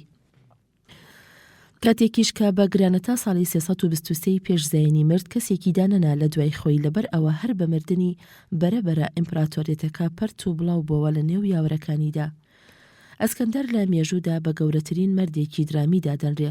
گرنگترین ئەنجامی داگیرکردنی ئەوە بوو کە ژیاری یۆنان و ژیاری خۆرهەڵاتی لە یەک نزیک کردەوە. ئەمیش بووە هۆی تەنینەوەی ڕۆشنبیری یۆنانی بە خێرایی لە ئێران، میاندووە و سووریا و میسردا. هەر لە دەمی دەسەڵاتیدا زیاتر لە 20 شاری گەورە دروستکرا. گرنگترینیان شاری ئەسکەندەریە بوو لە میسر کە بووە یەکێک لە شارە پێشکەوتوەکانی جیهان، بووە مەڵبەندێک لە مەڵبەندە گەشاوەکانی زانست و ڕۆشنبیری. ناپلیۆن بۆناپەرت لاپەڕە 151 1769 زاینی هەتا 1821 زاینی. ئیمپراتۆری فەڕەنسی بەناوبانگ ناپلیۆن بۆناپەرت ناسراو بە ژەنەڕاڵ ناپلیۆنی یەکەم ساڵی 1769 زاینی لە شاری ئاجاکسیۆی سەربالەندەی گۆرسیکا لەدایک بوو. بەر لە دایکبوونی بە 15 مانگ فەڕەنساییەکان هاتن گۆرسیکایان داگیر کرد. لەبەر ئەوە ناپلیۆن لە تێڕوانینێکی نەتەوەیەوە هەر بە چاوێکی زۆردار و داگیرکەر سەیری فەڕەنساییەکانی دەکرد. لەگەڵ ئەوەیشدا خۆی گەیاندا کۆلێژە سەربازیەکانی فەڕەنسا. ساڵی 1785 زاینی لە تەمەنی 16 ساڵیدا کۆلێژی تەواو کرد و بووە سوپا ئەفسەرێکی فەڕەنسایی. دوای ئەوە بە 4 ساڵ شۆڕشی فەڕەنسا هەڵگیرسا. لە چەند ساڵێکڕا دەوڵەتی نوێی فەڕەنسا دووچاری چەند جەنگێک بوو لەگەڵ دەوڵەتە بێگانەکاندا.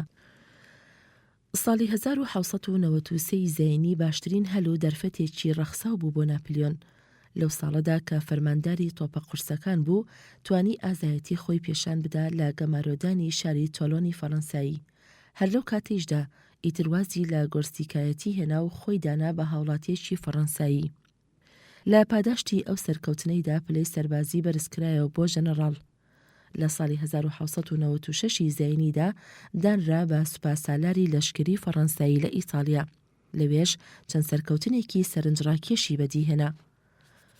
لە ساڵانی 1796 زاینی تا 1797 زاینیدا کە گەڕایەوە بۆ پاریس، گەلی فەڕەنسا زۆر بە گەرمی و ڕێزەوە پێشوازیان کرد و بە پاڵەوانی نەتەوە ناویان دەبرد. لە ساڵی 1798 زاینیدا سەرکردەی هێرشێکی بۆ میسر کرد، بەڵام ئەو هێرشە بۆ مەڕەی برد. لەسەر ئەم وشەیە پەراوێزێکەیە.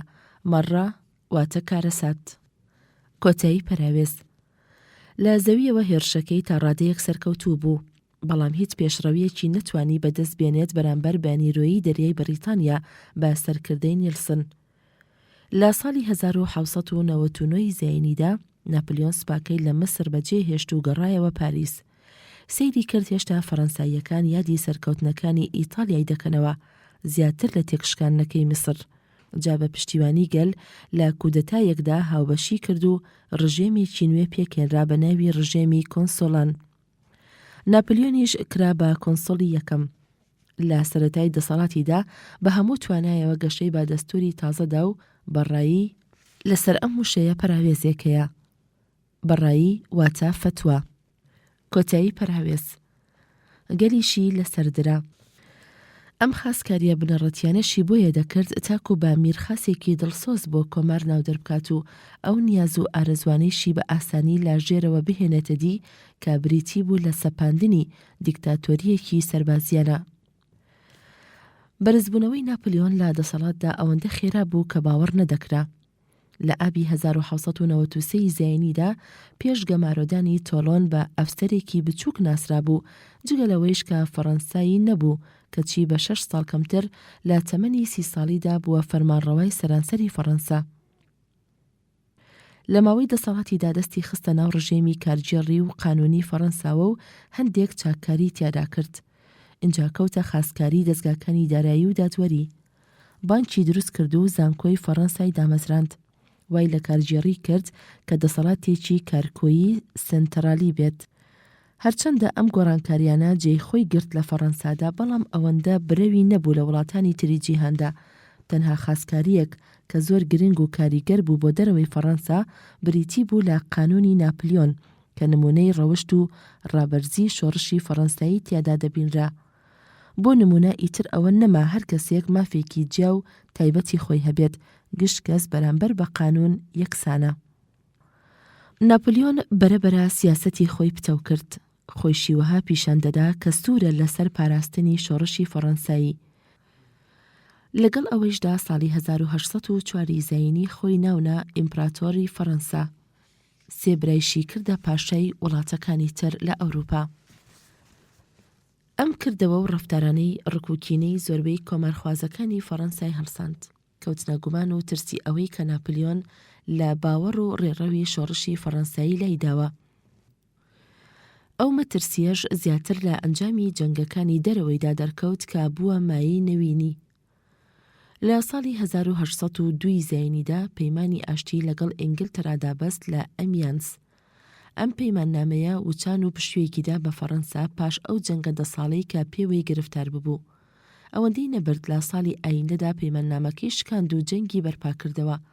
ئەم جارە نەک تەنها هەر لەگەڵ ئینگلتەرادا بەڵکو لەگەڵ دۆستانی ئینگلتەرایشدا. هەرچەندە سوپاکانی فەڕەنسا لە زەویەوە هەمیشە سەرکەوتوو بوون، بەڵام نیرۆی دەریایی ئینگلتەرا زۆر بەتواناتر بوو. لەبەر ئەوە لە ساڵی 1805 زەینیدا نیرۆی دەریایی فەڕەنسا شکستی هێنا بەرامبەر ئینگلتەرا لە کارزاری تەرفلگەر. پاش 6 هەفتەش سوپاکانی سەرکەوتن بەسەر سوپاکانی نەمسا و رووسیا لە کارزاری ئۆستەرتلس، بەڵام بەو سەرکەوتنانەی وە نەبێت توانی بێتی زامی ئەو جەنگە دۆڕاوی ساڕێژ بکە کە لەگەڵ ئینگلتەرادا بەرپای کردبوو. لە ساڵی 1808 زەینیدا ناپلیۆن فەڕەنسای جیرۆدە کرد بە جەنگێکی دوورودرێژی بێهودە لە لەندەی ئیبریە کە سوپاکانی فەڕەنسایی تیایدا کەوتنە زۆنکاوەوە و ئیتر هیچ توانای پێشڕەویان نەما. لاساری و هەڵەی گەورەتری ئەوە بوو کە هێرشی بردە سەر رووسیا. لە ساڵی 1807 زەینیدا دیداری قەیسەری رووسیای کرد و سوێندی دۆستانەیان مۆر کرد لە پەیماننامەی تلسدا. بەڵام لە مەیشدا ئەوەندە خۆی ڕانەگرت ئەوە بوو لە حوزەیرانی 1807 زەینیدا لەشکرێکی باربۆ کرد و بەرەو رووسیای بەڕێخست. ئەنجامەکانیشی دیار بوو. هێزە رووسیەکان خۆیان دوورەپەرێز ڕاگرت لەو جەنگە سەختەدا. ناپلیۆنیش بە خێرایی بەرەو پێشەوە دەهات. لە مانگی ئەیلولدا توانی مۆسکۆ داگیر بکە، بەڵام رووسەکان بەر لە هاتنی ناپلیۆن گڕیان بەردایە شارەکە. هەرچی تێدا بوو سووتە. پاش چاوەڕوانیەکی 5 هەفتەیی لە مۆسکۆدا بە ئومێدی ئەوەی رووسەکان داوای ئاشتی و پەیمان بکەن، ئەو ئومێدە نەهاتە دی، بێهودە گەڕایەوە. بەڵام پاش چی؟ پاش ئەوەی کە کار لە کار ترازا بوو. سوپاکانی رووس بە ئازوقەیەکی زۆرەوە لەو سەرما و سۆڵە سەختەدا بەرەنگاری سوپا ماندووەکەی فەڕەنسایی بوون و بە ئاسانی توانیان ڕایان شکێنن بە ڕادەیەک کە تەنها لە 10 لە سوپاکەی بۆ دەرباز بوو. دەوڵەتە ئەوروپاییەکان خواخوای ئەمەیان بوو بۆ دەرفەتێکی وا دەگەڕان کە خۆیان ڕزگار بکەن لەو جەور و ستەمەی ناپلیۆن. ئەو دەرفەتەیش لەم کاتەدا هاتە پێشەوە. بەجارێ هەمویان دەنجیان کردە یەک و هێزەکانیان کردە یەک دژ بە ناپلیۆن. هەردوو هێزە دژوارەکە بەرەنگاری یەک بوون ساڵی 1813 زەینی لە کارزاری لایبرگ. ئەنجامەکەی بەڕاشکاندی ناپلیۆن کۆتایی هات. هەر لە ساڵی دواییشدا ناپلیۆنیان لە کار خست و دووریان خستەوە بۆ لەندەی ئەلبا نزیک باڕۆخەکانی ئیتالیا. بەڵام ساڵی 1815 زەینی هەڵات و گەڕایەوە فەڕەنسا. زۆر بە گەرمیەوە پێشوازی کرا لەلایەن فەڕەنساییەکانەوە. هەمان دەسەڵاتی جارانی وەرگرتەوە. لە پاش 100 ڕۆژ بەسەر گەڕانەوەیدا دەوڵەتە ئەوروپاییەکان جارێکی تر بەرەنگاری بوونەوە لە کارزاری واترلۆدا. ئەم جارەیان ئیتر با تەواوی ڕاشکە. ئینگلیزەکان گرتیان و خستیانە زیندانەوە لە لەندەی سانت هێلێنا کە دەکەوێتە باشووری ئۆقیانوسی ئەتلەسیەوە. تا دواژیانی ساڵی 1812 زەینی لەوێ مایەوە و بە نەخۆشی کانسەر مرد. ئەدۆلف هیتلەر لاپەڕە 1957 1889 زەینی هەتا 1945 زەینی. کەسێک نییە ناوی هتلەری نەبیست بێ. ئەو کەسەی کە بووە هۆی هەڵگیرساندنی جەنگێکی زۆر سەخت و بە کوژدانی نزیکەی 35 ملیۆن کەس. هەرچەندە هیچ کەسێک ئارەزووی ئەوە ناکات و ڕازیش نابێت بەوەی کە مەردێکی وەها بخرێتە ڕیزی ئەو 100 کەسەوە، بەڵام بە هەر چۆن بێت چەند و چۆن لەوە ناکرێت کە کارێکی زۆر ناهەموار و کاریگەری جێڕاوە لە ژیانی ژمارەیەکی یەجگار زۆر لە مەردومی ئەم جیهانەدا. ئەدۆلف هیتلەر ساڵی 1889 زەینی لە شاری برۆنۆی سەربەنەمسا لەدایک بووە. لە پیشەی ڕۆژانەیدا ڕۆنهەنوویەکی ناچوست بووە، بەڵام لە هەڕەتی لاویدا بووە نیشتیمان پەروەرێکی ئەڵمانی چاپوک. لە جەنگی جیهانی یەکەمدا بووە سەرباز لە سوپای ئەڵمانیادا، هەتاوەکو زامداریش بوو مەدالیای ئازایەتی و دلێری پێبەخشرا. بە زین و ڕوخاندنی ئەڵمانیا لە جەنگی یەکەمدا زۆر کاری کردە سەرناخی دەرونی. ئەمە پاڵی پێوەنا کە خۆی بخاتە ئامێزی پارتێکی سیاسی ڕاستڕەوی بچووکەوە لە میونخدا. ئەم پارتە لە دواییدا ناوی خۆی گۆڕی بە پارتی نیشتیمانی سۆشیالیستی کرێکەرانی ئەڵمانی، واتە نازی. هەر لە ماوەی 2 ساڵڕا بووە پێشەوای ئەم پارتە. ئەم پارتە لە ژێر دەسەڵاتی هتلەردا بەرەبەرە گەشەی کرد و هێز و توانای پەیدا کرد. لە ساڵی 1923 زەینیدا کودەتایەکی ساز کرد لە دژی میری، بەڵام سەرکوت کرا و هتلەریش خرایە بەندی خانەوە، بەڵام پاش ساڵێک لە بەندی خانە ئازاد کرا. لە ساڵی 1928 زەینیدا پارتی نازی بە زۆربوونی ئەندامەکانی چالاکی خۆی خستە گەڕ و دەستی خستە ناو نەخشاندنی سیاسەتی ئەڵمانیاوە. ئەوە بوو لە ساڵی 1933 زەینیدا هتلەر بووە ڕاوێژیاری ئەڵمانیا. لەو ماوەیەدا توانی دەسەڵاتی تەواوی خۆی داکوتێت و دیکتاتۆرانە فەرمانڕانی بکات. دام و دەستگاکانی دەوڵەتی خستەکار بۆ سەرکوتکردنی ئەوانەی لە فەرمانی دەردەچوون. لەو ساڵانەی پێش جەنگ چەند کارێکی بە ئەنجام هێنا، وەک کەمکردنەوەی بێکاری و بژانەوەی ئابووری لە وڵاتدا. ئەمانە و چەند خاسکاریەکی تری بووە هۆی ئەوەی کە خۆشەویست و بەڕێز بێت لە ناوگەلدا. ئەنجا کەوتە ئەوەی ئەڵمانیا سەربازانە گورج و باربۆ بکات و هێزێکی پۆڵاوین و دلێری لێپێک بهێنێ بۆ جەنگی جیهانی دووەم. لەو دەمەشدا ئینگلترا و فەڕەنسا کەوتبوونە گیرۆگرفتی ئابووریانەوە بەڕادەیە کە نەیان دەپەرژایە سەر ئەوەی ئاوڕێک لە جموجۆڵی هتلەر بدەنەوە و بزانن چی دەکات. سەرنج لەو پەیماننامەی ڤەرسای بدەنەوە کە هتلەر ئاستنی کردبوو پوچان بوویەوە. بێئاگا بوون لە ڕێخستنەوەی لەشکری ئەڵمانیا بە شێوەیەکی نوێ. تەنانەت بێدەنگ بوون لەو هێرشەی هتلەر کە لە ئازاری 1936 زەینیدا کردیا سەر زەویەکانی ڕاین و هەروەها لە هەڵمەتبردنی لە ساڵی 1938 زەینیدا بۆ سەرنەوسا و بەستنی بە ئەڵمانیاوە. جارێ خۆ چیکۆسلۆڤاکیا هەمیشە لەبەردەستدا بوو، کردبوویە داردەستێک، هەر کاتێک نیازی ئاشتی بووبوایە، هەر کارێکی بیویستایە دەکەوتە هەڕەشە و گوڕەشە، گەر بەرەنگاریەکی بەرهەمبەر ئەو ئارەزوو تەمەعکاریانەی ببینایە. لە هەڵوێستێکدا ئینگلترا و فەڕەنسا بڕیاریاندا بەرگری لە پۆڵەندا بکەن کە ئەمەش لە هەنگاوی دووەمی پەلاماردانەکەی هتلەردا بوو. لە سەرێکەوە بۆ پاراستنی خۆی پەیمانی دۆستایەتی بەست لەگەڵ ستالین پێشەوەی رووسیا لە ئابی 1936 زەینیدا. لە سەرێکی تریشەوە پاش 9 ڕۆژ بەسەر ئەو پەیمانەدا شاڵاوی بردە سەر پۆڵەندا. هەرچەندە ئینگلترا و فەڕەنسا جەنگیان لە دژی هەڵگیرسان، بەڵام نەیانتوانی بەرگەی ئەو هێزەی هتلەر بگرن، لەبەر ئەوە هەروە بە زوویی ڕاشکێنران. ساڵی 1940 زەینی بە چەرخی زێڕینی هتلەردا دەنرێ. سوپاکانی لە مانگی نیساندا وڵاتی دانیمارک و نەرویجیان گرت. لە ئایاری هەر ئەو ساڵەدا هۆڵەندا و بەلجیکا و لوکسەمبۆرگی خستە ژێر دەسەڵاتیەوە. لە حوزەیراندا فەڕەنسای ڕاشکاند. بەڵام لە دواییەکانی ئەو ساڵەدا بەریتانیا توانی بەرامبەر بەو شاڵاوە ئاسمانیانەی هتلەر خۆی ڕابگرێ. لەبەر ئەوە ئیتر هتلەر فریا نەکەوت هیچ شتێک لە بەریتانیا بپچڕێت. لە نیسانی 1940 زەینیدا یۆنان و یۆگۆسلاڤیای داگیر کرد. لە حوزەیرانی هەمان ساڵدا پەیمانەکەی کە لەگەڵ ستالیندا هەی بوو هەڵیوەشاندەوە و هێرشی بردە سەر ئەویش.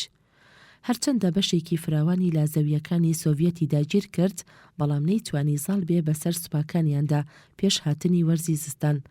لەو لایشەوە لەگەڵ ئینگلترا و فەڕەنسادا هەر لە جەنگدا بوو. پاش چەند ڕۆژێک ژاپۆنیەکان هێرشیان بەردا سەر بنکەی بێرل هاربەری وڵاتە یەکگرتووەکانی ئەمریکا. هیتلەریش لە کانونی دووەمی 1940 زاینیدا دەست بەجێ جەنگی هەڵگرسان لە دژی وڵاتە یەکگرتووەکان.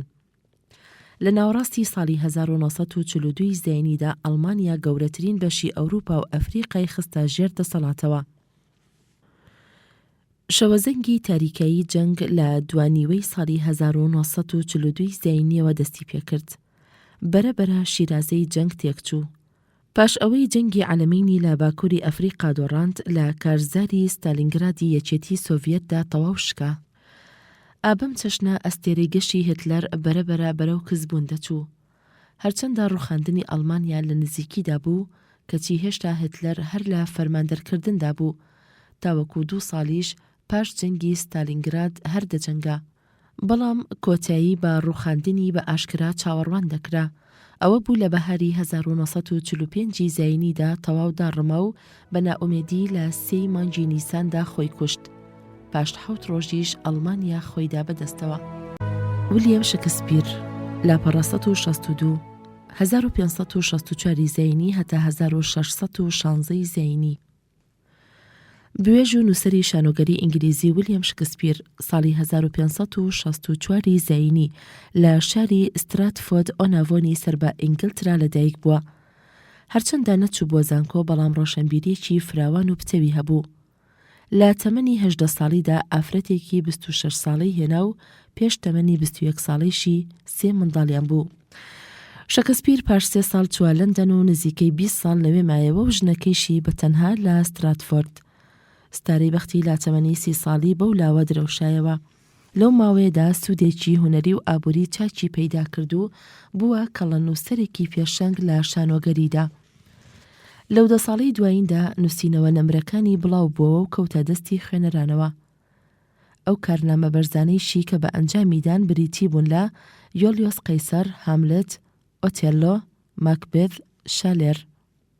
شکسپیر لە 2 ساڵەکانی 40 ساڵیدا گەڕایەوە بۆ ستراتفۆرد و هەر لەوێش ساڵی 1616 زاینی کۆچی دوایی کرد. پاش ئەوەی تەمەنێکی 52 ساڵی لە ژیانیدا گوزەران کرد بەبێ ئەوەی هیچ منداڵێکی بۆ بمێنێتەوە. ئەو شاکارانەی کە تا ئێستا بۆمان مابێتەوە نزیکەی 38 شانۆگەریە لەگەڵ چەند کورتە شانۆگەریەک بە هاوبەشی هەندێک نووسەری تر. جگە لە کۆمەڵێک لە 154 سۆناتە، هەر سۆناتایەک بریتیە لە 14 چامە دێڕێک و 3-4 چامەی تر. هەرچەندە ناوی لە سەرەتای ئەم لیستەدا نییە، ئەمەش وە نەبێ هیچ لە ئاست و گرنگی کەم بکاتەوە، بەڵکو و ڕاستیەکەی ئەوەیە کە هونەرمەندان و بوێژان ئەوەندە کار ناکەنە سەر مێژووی مردم، چونکە پێشەوایانی ئاینی و زانایان و سیاسەتمەندان و دۆزینەگەران، فەیلسوفان و داهێنەران با زۆری کار دەکەنە گۆڕانکاری ژیانی مردم لە بوارە جیاوازەکاندا. بۆ نمونە پێشکەوتنی زانستی کارێکی دیار و گرنگی لێبەدی دەکرێت لە کێشە سیاسیەکان و ئابوووریەکاندا، تەنانەت بۆ سەر باوەڕە ئاینیەکان و هەڵوێستە فەلسەفیەکان و گۆڕانکاریە هونەریەکانیش. ئەگەر لە نێو ئەمانەدا ڕابیری خۆمان بکەینەوە لەوە دەکا کە شکسپیر بژاردە و پێشەنگ بە کاریگەرتر بوو بێ لە نێو ئەو بوێژ و نووسەرانەدا. ڕەنگ بێ کەم کەس ئێستا کە شووسەر، ڤراجیل، هەتاوەکو هۆمیرۆسیش بخوێنێتەوە، بەڵام زۆربەی کەس ئەگەر سەرنجیان بدەین حەز بە شانۆگەریەکانی شکسپیر دەکەن و هەرچۆنێک بێت خۆیانی بۆ ئامادە دەکەن. بە گشتی دەتوانین بڵێن شانۆگەریەکانی بۆ نزیکەی 400 ببوونە خۆشنودی و خڕۆشیەک لە نێو زۆربەی خوێنەران و بینەراندا، هەر لەوانەیشە کارنامەکانی تری هەمان چێژ و پێزی لێوەربگیرێ بۆ چەندین سەدەیەکی تر. هەرچەندە نووسراوەکانی با زمانی ئینگلیزین، بەڵام لە گشت جیهاندا دەنجی داوەتەوە و زۆربەی کارنامەکانیشی با شێوەیەکی فراوان گۆڕاون بۆ زمانەکانی تر. ئەو شانۆگەریانەیشی زۆر بە پەرۆشەوە دەخوێنرێتەوە و لە زۆر وڵاتاندا پێشکەش دەکرێت. ئادەم سمیت لاپەڕە 165 1723 زاینی هەتا 1790 زاینی. ئادەم سمیت ئەو مەردە پێشەنگە لە بواری بیردۆزە ئابوووریەکاندا. ساڵی 1723 زاینی لە شاری کیرکالدی سەربە سکۆتلەندا لەدایک بووە. لە تەمەنی لاوێتیدا لە زانکۆکانی ئۆکسفۆرد و کامبرج خوێندوێتی. ساڵی 1950 زاینی هەتا 1964 زاینی بۆتە ئوستادی فەلسەفە لە زانکۆی گلاسکۆ. لەو دەمەی ڕا یەکەم پەڕاوی بڵاوکردەوە بە ناوی بیردۆزەی ویژدانی ڕەوشت. بەم پەڕاوەی ناوبانگی پەیدا کرد لە نێو کۆمەڵگەی زانستدا. بەڵام ئەوەی کە زیاتر گرنگ و کاریگەر بوو، ناوبانگی هەمیشەیی پێپەیدا کرد پەڕاوە مەزنەکەی بوو بە ناوی پرسین دەربارەی سروشت و هۆیەکانی سامانی گەل. ساڵی 1976 زاینی بڵاو بووە و برەوێکی بێهاوتای بەدەستێنا. سمیت تا دواژیانی زۆر بەهێژا و بەڕێزانە گوزەرانی دەکرد و هەر بە ڕەبەنیش مایەوە تا ساڵی 1990 زاینی لە زادگاکەی خۆی دامرد. ئادەم سمیت وە نەبێت یەکەم کەس بوو بێ بیرروهۆشی تەرخان کردبێ بۆ لێکۆڵینەوەی بیردۆزە ئابوووریەکان، بەڵام بە یەکەمین زانایەکدا دەنرێت لە سازدانی جۆرە بیردۆزەیەکی وا فراوان لە ئابووریدا بە چەشنێک کە ببێتە بناغی پێشکەوتن بۆ دواڕۆژی ئابووریزانی. لەبەر ئەوە دەشێ گەر بڵین پەڕاوی سامانی گەل بزەوتی لێکۆڵینەوەی نوێ بوو لە ئابووری ڕامیاریدا. جایەکێ لەو دەستکەوتە مەزنانەی کە خۆی لەم پەڕاوەیدا دەنوێنێت ئەوەیە کە زۆر ڕشتە و بابەتی گومانکراوی کۆنیتیادا ڕوون کراوەتەوە. سمیت هەمیشە لە دژی بیردۆزەی بازرگانی کۆندەوەستا کە بریتی بوو لە بایەخپێدان و دەست بەسەراگرتنی دەوڵەت بەسەر گەنجێکی زۆر لە داڕشتەی زێردا.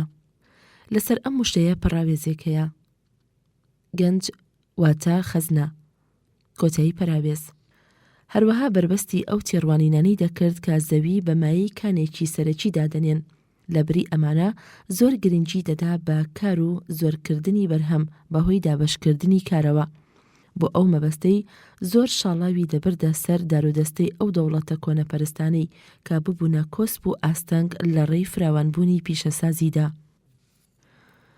ئەو بیرە سەرەکیانەی سمیت کە لە سامانی گەلدا یەکاڵای دەکاتەوە دەڵێت بازاری ئازاد هەر لە خۆیدا کارێکی میکانیکی ڕێکە، واتە هەر لە خۆیەوە ئۆتۆماتیکانە دەبێتە مەڵبەندێک بۆ بەرهەمهێنانی بڕ و جۆری پڕتاڵ و بابەتی گەوار و داخواز.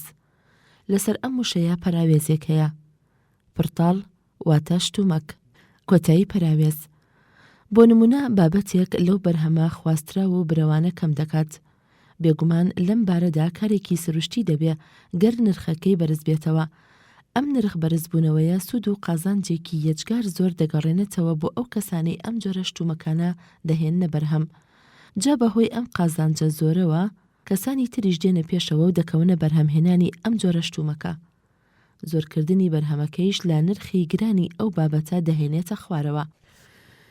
لە سەر و ئەمانەیشەوە فرەبابەت و خۆبڕکیی فرەجۆر لە نێوان کارمەندان و سازمەنداندا لە نرخی بابەتەکە کەم دەکاتەوە و دەیهێنێتەوە سەر نرخی سروشتی. لەسەر وشەی خۆبڕکیە پەراوێزێک هەیە. خۆبڕکیە واتە منافەسە، کۆتایی پەراوێز. هیچ کەسێک دەستپێشکەری لا پڕکردنەوەی ئەم کەم و کوڕیانە ناکات لە نێوگەلدا کەچی لەگەڵ ئەوەیشدا هەر لە خۆیەوە چارەسەر دەکرێت و ڕەوتی سروشتی خۆیان دەگرنەوە. ئەگەر باجۆری وتەکانی سمیت بێت ئەوە لەم گوزەر و بوارەدا هەر یەکێک لە بازاردا دەیەوێت قازانجی دەستکەوێت بێ ئەوەی بزانێت جڵەوی ئەم کارە بەدەست کێوەیە، چێ هانی ئەدات و پاڵهێزیەتی، چێ دەیبات بەڕێوە بۆ گەیشتن بە نیاز و ئامانجی بەبێ ئەوەی ئەو نیازەی مەبەست بووبێت خۆ هەڵپەی بەرژەوەند و خواستە تایبەتیەکانی ئەوەندەی تر داخوازی کۆمەڵ دەچەسپێنێت. بگرا بە شێوەیەکی زیاتریش کاریگەرتر دەبێت پتر لەوەی کە خۆی مەبەستێتی و دەیەوێت. ئەم تێڕوانینانەی ئادەم گەرلاجەی خۆی دابێت یان نا یاخود کاریگەر بوو بێت یان نا بۆ سەر ئەو بیردۆزە ئابووریانەی کە لە دوای خۆی دەردەکەوتن بەو کێشە سەرەکیانەی کە خستبوونیە ڕوو تەواو کاری کردبووە سەر ڕێبازی یاسادانان و ڕامیاری وڵاتەکان. ئەم پەڕاوەی سامانی گەل کە زۆر بە بلیمەت و لێزانانە نووسیویەتەوە چەندێک ڕەوان و بە پێزە ئەوەندەیش بیرەکانی کاریگەر بوون بۆ بێدارکردنی دەوڵەتان. وریایان دەکاتەوە کە خۆیان نەدەن لە قەرەی بازرگانی و کار، هەروەهایش پێویستە باج و میرانە کەم بکەنەوە. ئەم بیر و ڕایانەی لە سەرانسەری سەدەی 19دا بەگشتی کاری کردبووە سەر ڕێبازی ڕژێمی دەوڵەتان، هەتا وەکو ئێستایش تا ڕادەیەک هەست بەو کاریگەرە دەکرێت. بەڵام هەرچۆنێک بێت زۆربەی بیردۆزە ئابووریەکان و تێڕوانینەکانی کۆن بووە. ئێستا زۆر لەو بیردۆزە نوێیانە جیان گرتوێتەوە، جا لەبەر ئەوە گرنگی ئادەم سمیت تەنها لەوەدا خۆی دەنوێنێ کە یەکەم دامەزرێنەری بیردۆزە ئابوووریەکان بووە. هەر ئەو بوو کە ئاوەڕی لەو بیردۆزانەدایەوە و خستیە ئاستی لێکۆڵینەوە و کارپێکردن لە ژیانی ڕۆژانی مردمدا. تۆماس ئەدیسۆن لاپەڕا 1969 1747 زاینی هەتا 1930 زاینی. تۆماس ئەلفا ئەدیسۆنی بلیمەت و داهێنەر و فرەزان ساڵی 1847 زاینی لە شاری میلان ئۆهایۆی سەرباوڵاتە یەکگرتووەکانی ئەمریکا لەدایک بووە. لە پاش 3 مانگ بەسەر یاددان و خوێندنیدا بۆ مامۆستاکەی دەرکەوت کە کوڕێکی دەبەنگ و چەپڵۆسە و هیچ بۆ خوێندن ناشێت. لە تەمەنی 21 ساڵیدا یەکەمین داهێنانی وە دەرکەوت کە بریتی بوو لە ئامێرێکی تۆمار بۆ ناونووسی ئەو کەسانەی بەشداریان دەکرد لە هەڵبژاردننی گشتی لە وڵاتە یەکگرتووەکاندا. بەڵام ئەم داهێنراوەی نەفرۆشرا لەبەر ئەوە دەستیدایە ئەو داهێنانانەی کە چاوەڕوان دەکران فرۆتیان یەکسەر هەبێت لە بازاردا. پاشماوەیەکی کەم دەستگایەکی تەلەگرافی داهێنا بۆ نووسینی نرخەکانی بۆرسا. ئەمەی با نزیکی $40,000 فرۆشت کە پارەیەکی یەجگار زۆری ئەو دەمە بوو. دوا بە دوای ئەوە چەند داهێنراوێکی تری هێنایەکایەوە ڕەنگ بێ فۆنۆگراف تۆماری دەنگ بە وڵاتترین داهێنراوی ئەدیسۆن دابڕێ. بەڵام ئەو داهێنراوە گرنگەی بۆ جیهان گڵۆپی کارەبا بوو کە لە ساڵی 1879 زاینیدا دایهێنا. هەرچەندە ئەدیسۆن بە داهێنەری یەکەم دانانرێ لە ڕووناکی جادەکاندا، بەڵام بلیمەتیەکەی لەوەدا دەردەکەوێت کە کارامانە توانی بیخاتە گەڕ. نەک تەنها هەر لە ڕووناکی جادەکاندا بەڵکووای کرد کە بگاتە هەموو ماڵێکیش. لە ساڵی 1882 زاینیدا کۆمپانیاکەی کەوتە بەرهەمهێنانی کارەبای ماڵان لە شاری نیویۆرک، پاشان زۆر بە خێرایی سەرانسەری جیهانی گرتەوە. بە دامەزراندنی کۆمپانیاکەی لە پەخشی کارەبایی و گەیاندنی تەزوو بە هەموو ماڵێکدا، بۆمان دەردەکەوێت کە ئەدیسۆن زەمینەیەکی پیشەسازی گەورەی نوێی دانا بەڕادەیەک کە هەموو ئامرازە کارەباییەکانی ناوماڵ بگرێتەوە. ئیتر هەر لە تەلەڤیزیۆنەوە بیگرا تا ئامێری بەرگشتنی کارەبایی، هەروەها هەریکاریکردنی لا پەرەپێدانی کامێرای سینەمایی و ئەو ئامرازانەی کە نیگار جێگیر دەکەن لەسەر پەردە. هەروەها دەستی خستە چاککردنی تەلەفۆن و تەلەگراف و ئامێری چاپ و ئامێری کۆپی و ئامێری قسەکردن بڵندگۆ، جگە لە چەندین داهێنراوی تر کە دەگەنە نزیکەی 1000 داهێنراوی جۆرا و جۆر. ئەم ژمارەیەش لەوانەیە زۆر کەس بخاتە گومانەوە. یەکێ لەو هۆیە هەندەرانەی کە ئەدیسۆنی کردا مەردێکی فرەزان و بلیمەت دامەزراندنی ئەو مەڵبەندە بوو لە مینۆل پارک لە شاری نیوجەرسی کە چەندین شاگرد و کارزان کاریان تێدا دەکرد. ئەم مەڵبەندە بووە پێشەنگێکی بێهاوتا لە تۆژینەوە و لێکۆڵینەوەی گرنگ. هەر لە دواییشدا دەستگا پیشەسازیە گەورەکانی تری لێوەی ڕادامەزرا. ئەدیسۆن نەک تەنها هەر داهێنەر بوو، بەڵکو وەک کارمەندێکیش لە زۆر کۆمپانیا پیشەسازیەکاندا کاری دەکرد.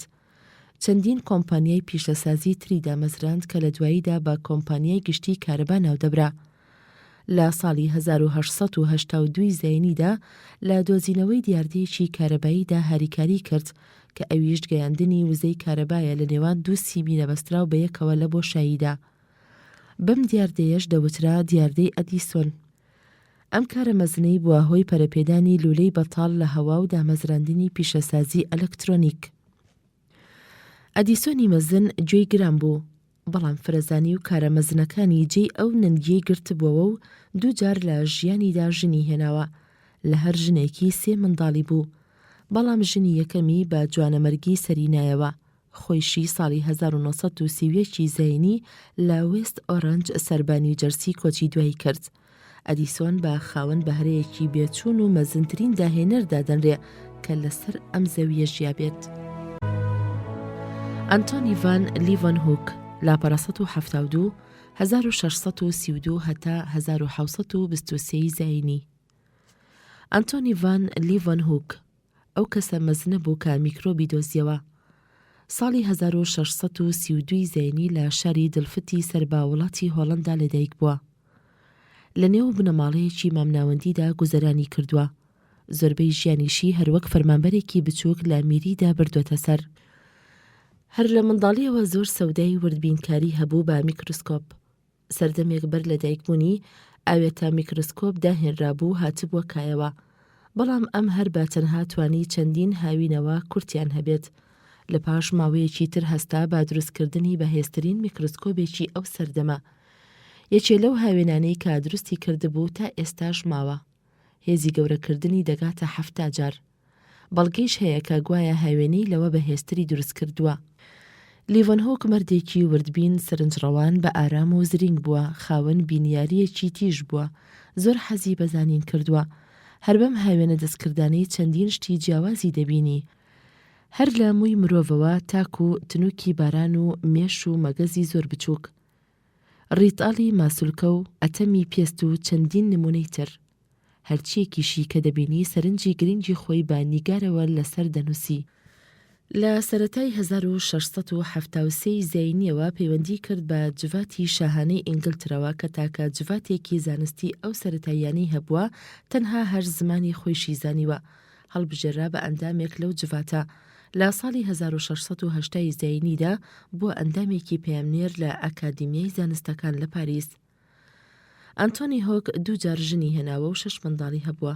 مرۆڤێکی بەخۆ و تەندروست بووە، بەڕادەیە کە تا 2 ساڵانی ژیانیشی هەر لە کارکردندا بوو. زۆر لە سەرداران و پێشەوایان دیدەنیان دەکرد وەک پەترۆسی گەورە و شابانۆی ئینگلترا. لە تەمەنی 90 ساڵیدا هەر لە زادگای خۆیدا شاری دڵفڵد ساڵی 1723 زێنی لە هۆڵندا کۆچی دوایی کرد. لیڤەنهۆک چەندین دۆزینەوەی زۆر بە نرخی بە ئەنجام هێنا. یەکەم کەسێک بوو کە تۆوی نێرە و خڕۆکە سوورەکانی خوێنی پەسەند کرد. بربەستی بیردۆزەی خۆزایین دەکرد لە شێوە سەرەتا و نزمەکانی زیندەوەردا.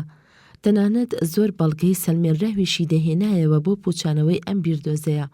هەروەها زانستانە دەری خست کە ئەسپێ وەک مێرووە باڵدارەکان هەمان ڕێگەی زاینیان هەیە. لە ساڵی 1674 زاینیدا مەزنترین دۆزینەوەی بەدیهێنا کە بە یەکەم ئاوردانەوەیەکدا دەنرێت لە میکرۆبەکاندا. ئەو تێبینی و سەرنجانەی کە بە یەکێ لە مەزنترین دۆزینەوەدا دەنرێت لە بنەڕەتی پەرەپێدانی مێژوودا.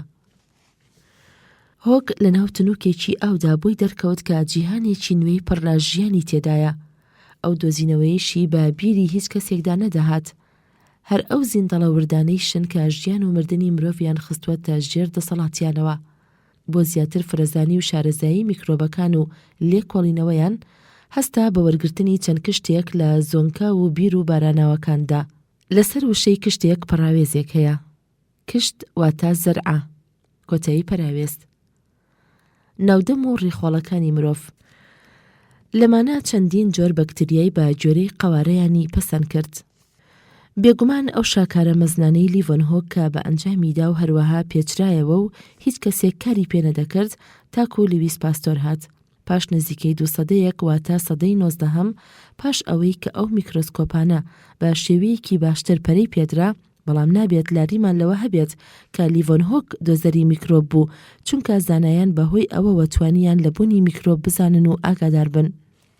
هەندێک کەس گازندەیان لەوە هەیە کە گوایە بەخت و شانس لەگەڵ لیڤەنهۆکدا بووە بۆ ئەو دۆزینانەی، بەڵام ئەم جۆرە وتانە هیچی لە جێی خۆیدا نییە و زۆر نادروستیشە، چونکە دۆزینەوەی زیندە میکرۆسکۆپیەکان لە پاش ئەرکێکی بێوچان و سەخت و ورد سەرنجی لیڤەنهۆک هاتە ئەنجام. بێگومان ئەم کارانەیش تەنها هەر لە توانای زانایەکدایە کە بەڕاستی زانابێت. دۆزینەوەی میکرۆبیش یەکێکە لەو دۆزینە کەمانەی کە دەبەسترێت بە تاکە کەسێکەوە. لیڤەنهۆکیش یەکێکە لەو کەسانەی کە هەر بە تەنها ڕەنجی کێشە. دۆزینەوەی سپێرم و بەکتریا بە بیری کەسدا نەدەهات. هەر ئەم دۆزینەوانش یافتێکی مەزنیان بەجێهێشت لە زیندە زانستگەریەکاندا. ئەفلاتۆن لاپەڕا 176 427 پێش زاینی هەتا 347 پێش زاینی. فەیلسوفی یۆنانی مەزن بە خاوەن نوێشکی فەلسەفەی سیاسیدا دەنرێت لە وڵاتانی خۆرنشیندا. لەسەر وشەی نوێشکی پەراوێزێک هەیە. نوێشکی واتە سەرەتای بیرکردنەوە، کۆتایی پەراوێز. سەرڕای ئەوەیش کە بێ پێشەنگی ڕۆشنبیر و بیری میتاڤیسکیدا دەنرێ.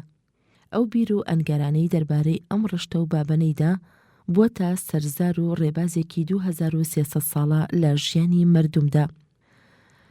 لەسەر وشەی ئەنگارانە پەراوێزێک هەیە. ئەنگارانە واتە تەسەوڕ، کۆتایی پەراوێز.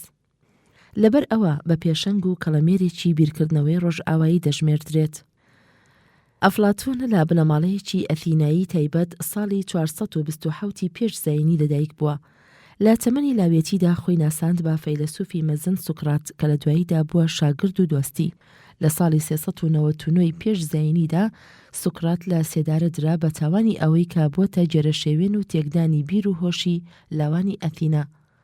ئەفلاتۆنیش دەربارەی مامۆستاکەی هەڵیدایەوە وتی: هۆزاکترین و ڕێکزانترین و چاکترین مرۆڤ بووە کە لە ژیانمدا ناسیومە.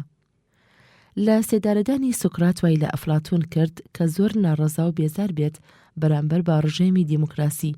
ئەوە بوو لە پاش مردنی سۆکرات بە ماوەیەکی کەم ئەفلاتۆن ئەثینای بەجێهێشت. لەو 12 ساڵەی پاش بەجێهێشتنی باگەڕان بردیە سەر، بەڵام لە نزیکەی 387 پێش زاینی گەڕایەوە بۆ ئەثینا. لەوێ خوێندنگایەکی بەناوی ئەکادیمیا دامەزراند. ئەم ئەکادیمیایە بۆ نزیکەی 900 ساڵ دوای خۆی مایەوە. زۆربەی ئەو 40 ساڵەی ژیانی کە لە ئەثینا بردیە سەر هەر بە یاددان و نووسینی فەلسەفەوە خەریک بوو. یەکێ لەو شاگردە زرینگانەی کە لای پێگەی و بەناوبانگ بوو زانەی فرەزان ئەرستۆ بوو کە لە تەمەنی 17 ساڵیدا خۆی گەیاندە ئەو ئەکادیمیایە. ئەو دەمەیش ئەفلاتۆن لە تەمەنی 6 ساڵیدا بوو. ساڵی 347 پێش زاینی کۆچی دوایی کرد. پاش ئەوەی تەمەنێکی 80 ساڵی بردەسەر. لە پاش خۆی نزیکەی 36 پەڕاوی بە پێز و نایابی بەجێهێشت.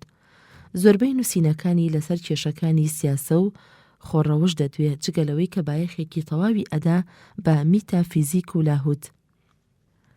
هەرچەندە سەخت و گرانە کارنامەکانی ئالەم ئاستەدا بە تەواوی بزانرێ، بەڵام هەرچۆنێک بێ ڕەنگە بتوانرێ هەندێک لە یاداشت و بیرنامەکانی با کورتی لە سەری بدوین لە پەڕاوەکەیدا بەناوی کۆمەر کە ڕنگدانەوەی ڕژێمێک دەخاتە ڕوو لە کۆمەڵگەیەکی ئەرمانیدا ئایدیاڵی. ئەفلاتۆن پێشنیاری ئەوەی دەکرد باشترین شێوە لە شێوەکانی دەسەڵات بریتیە لە دەسەڵاتی ئەرستۆکراتی، بەڵام نەوەک ئەرستۆکراتیەتی وەچەزایی و شاهانە، بەڵکو ئەرستۆکراتیەتی شیا و شایست، واتە دەسەڵات بەدەست دادوەرترین و چاکترین کەسەوە بێ. ئەو کەسانەیش وە نەبێت بە دەنگدانی هاوڵاتیان هەڵبژێڕێن، بەڵکو لەسەر بناغەی سەرپشکی هەڵبژێڕێن. جا ئەو کەسانی کە دەبنە ئەندام لە ئەنجومەنی ڕاستپێراندا فەرمانڕەوایاندا کەسانی تر پەسەند دەکەن کە ببنە ئەندام بە مەرجی لێهاتووی و توانایەن. ئەفلاتۆن لەو بڕوایەدا بوو کە بایەتە هەموو کەسێک چنێر بێت یا خودمێ ڕێیان بۆ خۆش بکرێت تاکو یارا و چوستی خۆیان دەربخەن و ببنە ئەندام لە ئەنجومەندا. لەم ڕۆژنەوە دەردەکەوێت کە ئەفلاتۆن یەکەم فەیلسوفێک بووبێ دانی بە یەکسانی ئافرەت و پیاو هێنابێت. جا بۆ جێگیرکردن و ڕاگررتنی ئەم یەکسانیە پێشنیاری دەکرد کە پێویستە میری پێش هەموو هەنگاوێکی ڕاهێنانی وەرزشکاری بخاتەگەڕ. نەیژبێت بیرکاری و هونەری مۆسیقا و وانەکانی تر ئاستن بکرێ. هەروەها بایەتە لێپرسینەوەیەکی فراوان و تاقیکردنەوەدا بنرێ لە فڕاهەرەتێکی جیاوازدا. جاگەر ئەو کەسانی کە ئاستی دەرچوونیان لەم تاقیکردنەوانەدا تا ڕادەیەک بێت، ئەوە تەرخان دەکرێن بۆ کاروباری ئابووری لە نێو کۆمەڵدا، ئەوانیش کە زرنگ و زۆر سەرکەوتون. ئەوە لەسەر خوێندن و یاددان دەمێننەوە. بێگومان ئەو فەلسفەی کە ئەفلاتۆن مەبەستی بوو بریتیە لە لێکۆڵینەوەیەکی زۆر قوڵ. ئەگەر ئەو کەسانەی کە لە تەمەنی 35 ساڵیدا توانای خۆیان سەلماند لە زانینی بنەڕەتە بیردۆزەکاندا، ئەوە ڕێیان دەدرێتێ بۆ 15 ساڵی تر تاوەکو بە تەواوی سەرشتە و شارەزا و فرەزان بن لە کاروباری ژیاندا. لەسەر ئەو ئاست و پلە و بەرزیە شیاندا و نەبێت لە دوادەستەی ئەنجومەن هەربەر بگیرێن، بەڵکو دەبێت شارەزایی و فرەزانیان با تەواوی بخەنەگەڕ و بیچەسپێنن لە کاروباری ژیانیاندا و ڕاستی ژیانی گشتی بخەنە ڕوو تا بتوانن چارەسەری بکەن، یاخود بڵین ئەو کەسانە دەچنە ئەو دەستەیەوە کە بەڕوون و ئاشکرا تەواو گرنگ و بایەخ ئەدەن بە بەرژەوەندی گشتی گەل. بێگومان بۆ هەموو کەسێکیش دروست نییە ببێتە ئەندام لە ئەنجومەنی ڕاستپێراندا، هەروەها مەرجیش نییە ئەو کەسێک کە دەبێتە ئەندام دەوڵەمەند بێ. ئەوانی کە دەبنە ئەندام بۆیان هەیە تا ڕادەیەک داڕندە بن و موچەیەکی بڕاویشیان بدرێتێ، بەڵام زۆر نابێت زێڕ و زیودار بن، هەروەها فرە خێزاندار بن. بێگومان پاداشت و خەڵاتیشیان نابێت پول و پارە بێت، بەڵکو خەڵاتێکی گیانی بێت، واتە ڕەزابوونێکی وجدانی و دەرونی کە ئەمەیش لە خزمەتگوزاری گەلەوە دەبێت. هیچ وڵاتێکی ئەوروپا نەیتوانیوە باوەڕ و تێڕوانینەکانی ئەفلاتۆن لە پێکهێنانی ڕژێمدا بهێنێتە دی، بەڵام دەتوانین ئەوە بخینەوە یادمان کە لە چاخی ناوەڕاستدا کە نشتەی کاتۆلیک لە دەستەیەکی ڕۆشنبیر لە پیاوانی ئاینی پێکات بوو ئەو دەستەیە بە ڕۆشنبیریەکی فەلسەفی گونجاو سەرشتە بووبوون. ئەو پیاوە ئاینیانە خۆیان دەگرتەوە لە ژن و ژنخوازی جگەلەوەیش کە ڕێ نەئەدرا بە پیاوانی دەوڵەت و دنیایی ئامۆژگاری و سەرپەرشتیان بکەن. لەلایەکی تریشەوە سیر دەکەین بیرۆڕاکانی ئەفلاتۆن تا ڕادەیە کاریگەر بووە بۆ سەر وڵاتەی گرتوەکانی ئەمریکا. بۆ نمونە هەندێک بەند هەیە لە دەستوری ئەمریکاییدا کە گشت هۆ و گوشادیەک تەرخان دەکات بۆ دۆزینەوە و ڕێزگرتنی ئارەزوەکانی گەل. ئەو بیرۆڕایەنەی ئەفلاتۆن پتر لە 23 سەدا کاریگەر و گرنگ بووە بۆ سەرپسات. سەرڕای ئەوەیش کە زۆر لە فەیلسوفانی تر هەمان ڕێبازی خوڕەوشت و سیاسەتیان گرتبووە بەر لە ژیانیاندا. جۆجلیلمۆ مارکۆنی لاپەڕا 1970 1874 زەینی هەتا 1937 زەینی. جۆجلیلمۆ مارکۆنی داهێنەری رادیۆ ساڵی 1874 زەینی لە شاری پۆلۆنای ئیتالیا لە نێو خێزانێکی دارمەندە و خانەداندا لەدایک بووە. ڕۆشنبیری و سەرشتەیی لە چەند مامۆستایەکی لێهاتوو شارەزا وەرگرتووە. لە تەمەنی 20 ساڵیدا بوو نووسراوێکی هێنڕێک هێرتزی زانای خوێندەوە کە پێش چەند ساڵێک بە تاقیکردنەوە بە ئەنجامیدا بوو. ئەم تاقیکردنەوانەیش دەربارەی بوونی هەندێک شەپۆلی کارۆمەگناتیسی دەدوێ کە بە نێو هەوادا بە خێرایی ڕۆشن دەجوڵێتەوە. مارکۆنی دەست بەجێ کەوتە ئەو بیر و ئەندێشەیی کە ئەم شەپۆلانە دەتوانرێ بخرێتە ژێربار و بەکاربهێنرێ بە ناردنی کۆدی تەلەگرافی بێسیم بۆ جێگای زۆر دووروبەرین. بێگومان ئەم کارەمەزنە دەرفەتێکی زۆر بربڵاو بوو بۆ ئەو هاتوچۆ ڕێگە و بانانەی کە لە توانای تەلەگرافدا نەبوو هەستێت بەم کارە وەک ناردنی پەیام بۆ ئەو کەشتیانەی کە لە پانتایی دەریادان. لە ساڵی 1996 زەینیدا پاشڕەنج و تێکۆشانێکی بێوچانی یەک ساڵەی گەیشتە ئەنجامێکی سەرکەوتوو لە تۆمارکردنی داهێنانە نوێیەکەیدا لە ئینگلترا. هەر لە ساڵی دواییشدا توانی چەند پەیامێکی بێسیم بە کەناڵی ئینگلیزی ڕاڕەوانە بکات. بەڵام لە ساڵی 1970 زەینیدا نەبێت ئەو داهێنانەی بۆ تۆمار نەکرا. مارکۆنی پاش زەبر و کۆڵنەدانێکی سەخت لە چەند داهێنانێکی چاکاری گرنگدا توانی پەیامێکی بێسیم لە ئینگلتراوە بە ئۆقیانوسی ئەتلەسی ڕا بگەێنێتە نیوفۆنلاند. گرنگی داهێنانەکەی مارکۆنی بە شێوەیەکی درامی لە ساڵی 1909 زەینیدا دەرکەوت کاتێک کە پاپۆڕی کۆماری خۆیدا بە پاپۆڕێکی تردا و لەوەدا بوو بە تەواوی ژێر ئەو بکەوێ. دەست بەجێ بە ناردەیەکی بێسیم هانای بۆ پاپۆڕەکانی نزیکی برد تا کۆفریای بکەون و ڕزگاری بکەن.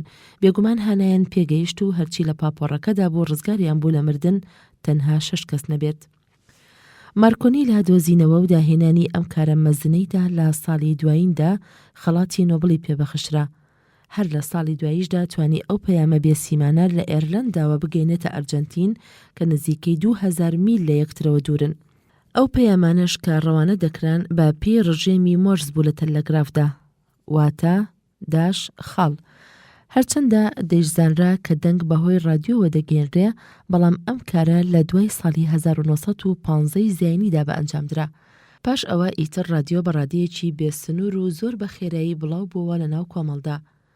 هەرچەندە مارکۆنی مافی داهێنانەکەی بە ناوی خۆیەوە تۆمار کرا و بڕوانامەکەی لەسەر وەرگرت، بەڵام لەگەڵ ئەوەیشدا دووچاری بەرەنگاری و جەرمەوکێشەیەک بوو بەهۆیەوە لە دادگا. هەبوو خۆی لە مارکۆنی بە پێشتر دادەنا لە مافی ئەو داهێنانە، بەڵام لە دواییدا هەردەرکەوت کە مارکۆنی خاوەن و پێشکاری ئەو داهێنانەیە و ئافرینیش هەر بۆ ئەو دەگەڕێتەوە.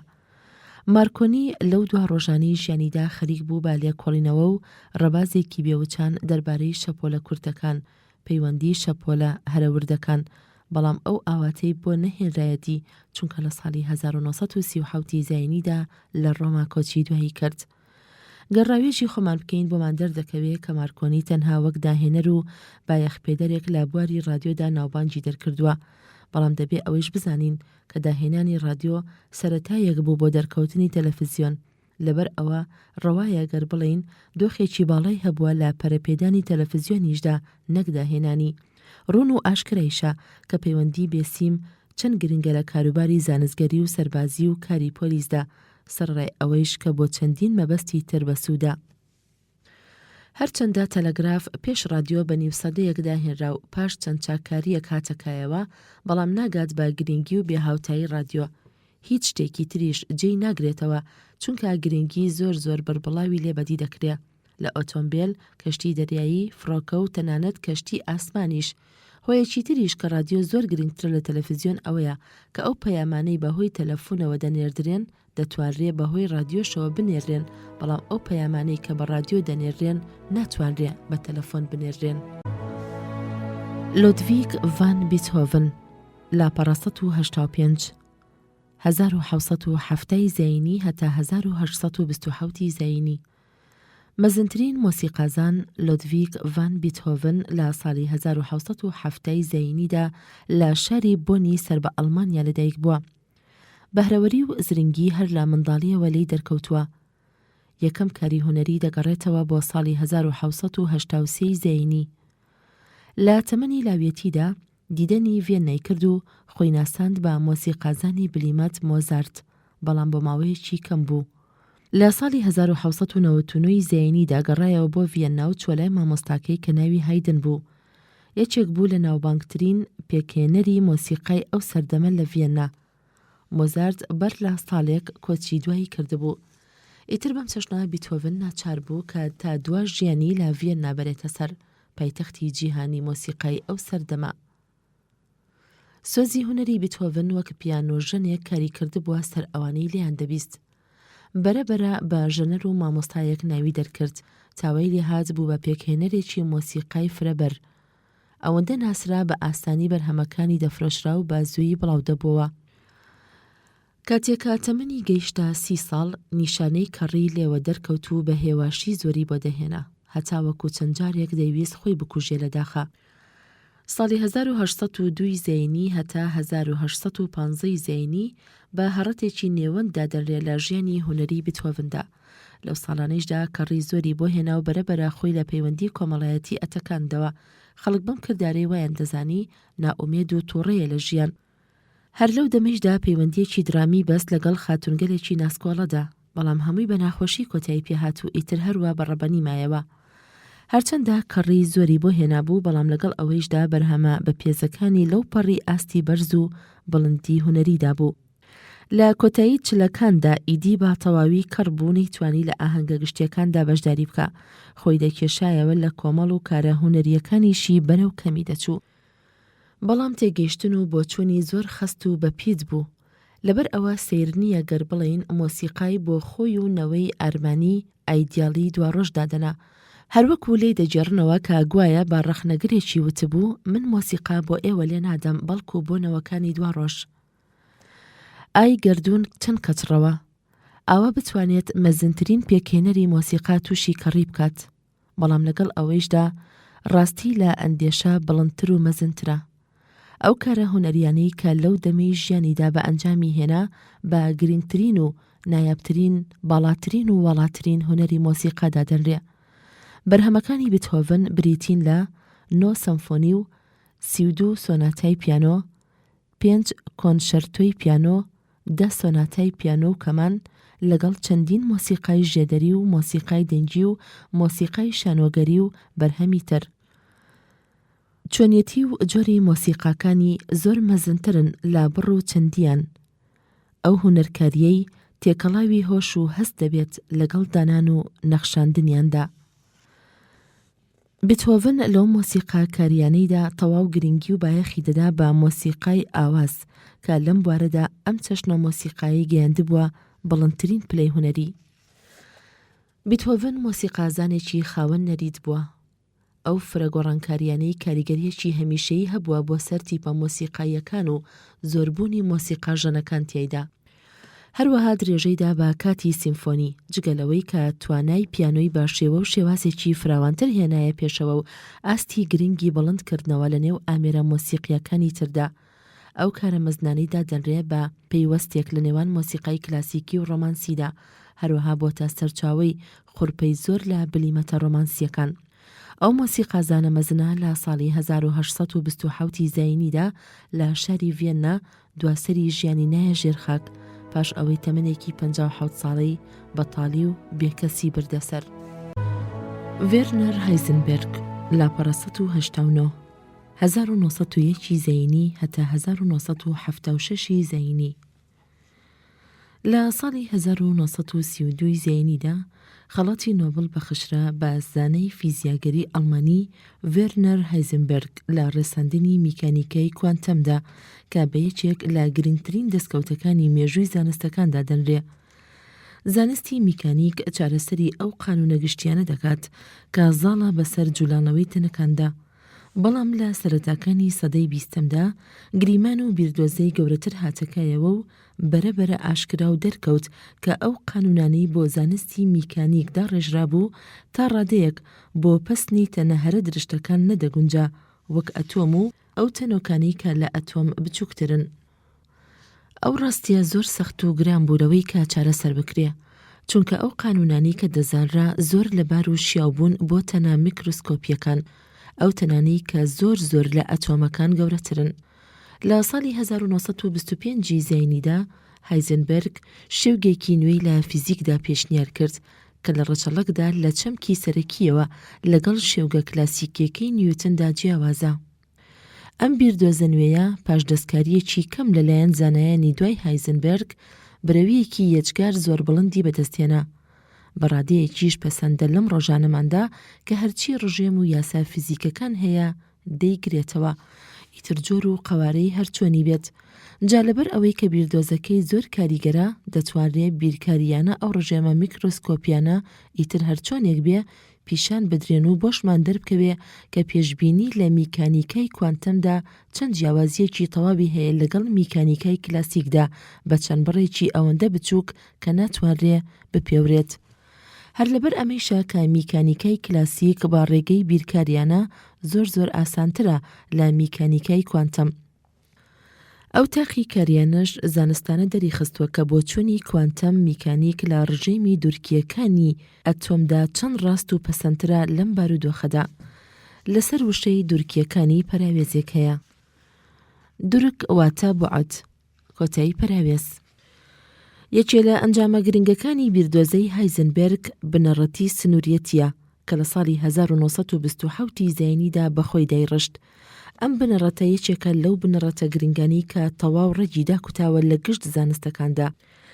ئەو کاری کە بنەڕەتی سنووریەتی پێی هەڵدەستێت بریتیە لە دانانی سنوورێکی دیاریکراو بۆ بیردۆزەیە کە توانامان بەسەر کردداری پێوانەکاریدا ببێت. گەر ئەو قانونە سەرەکیانەی فیزیک بربەستی جیهان بکەن بۆ گەیشتن بە وردزانی ئەو ڕژێمەی هەوڵی بۆ دەدرێت و لە سەریشی بکۆڵڕێتەوە، ئەوە ڕەفتار و ڕۆتی ئەو ڕژێمە کە زۆر ڕوون و ئاشکرایە لە دوا ڕۆژدا ناتوانێت پێشبینی لێ بکات. سەبارەت بەم بنەڕەتە سنووریەش هیچ چاککاریەک نەکراوە لە ئامراز و دەستگا پێوانەیەکاندا تاکو بەسەر ئەو کۆسپانەدا زاڵ ببن.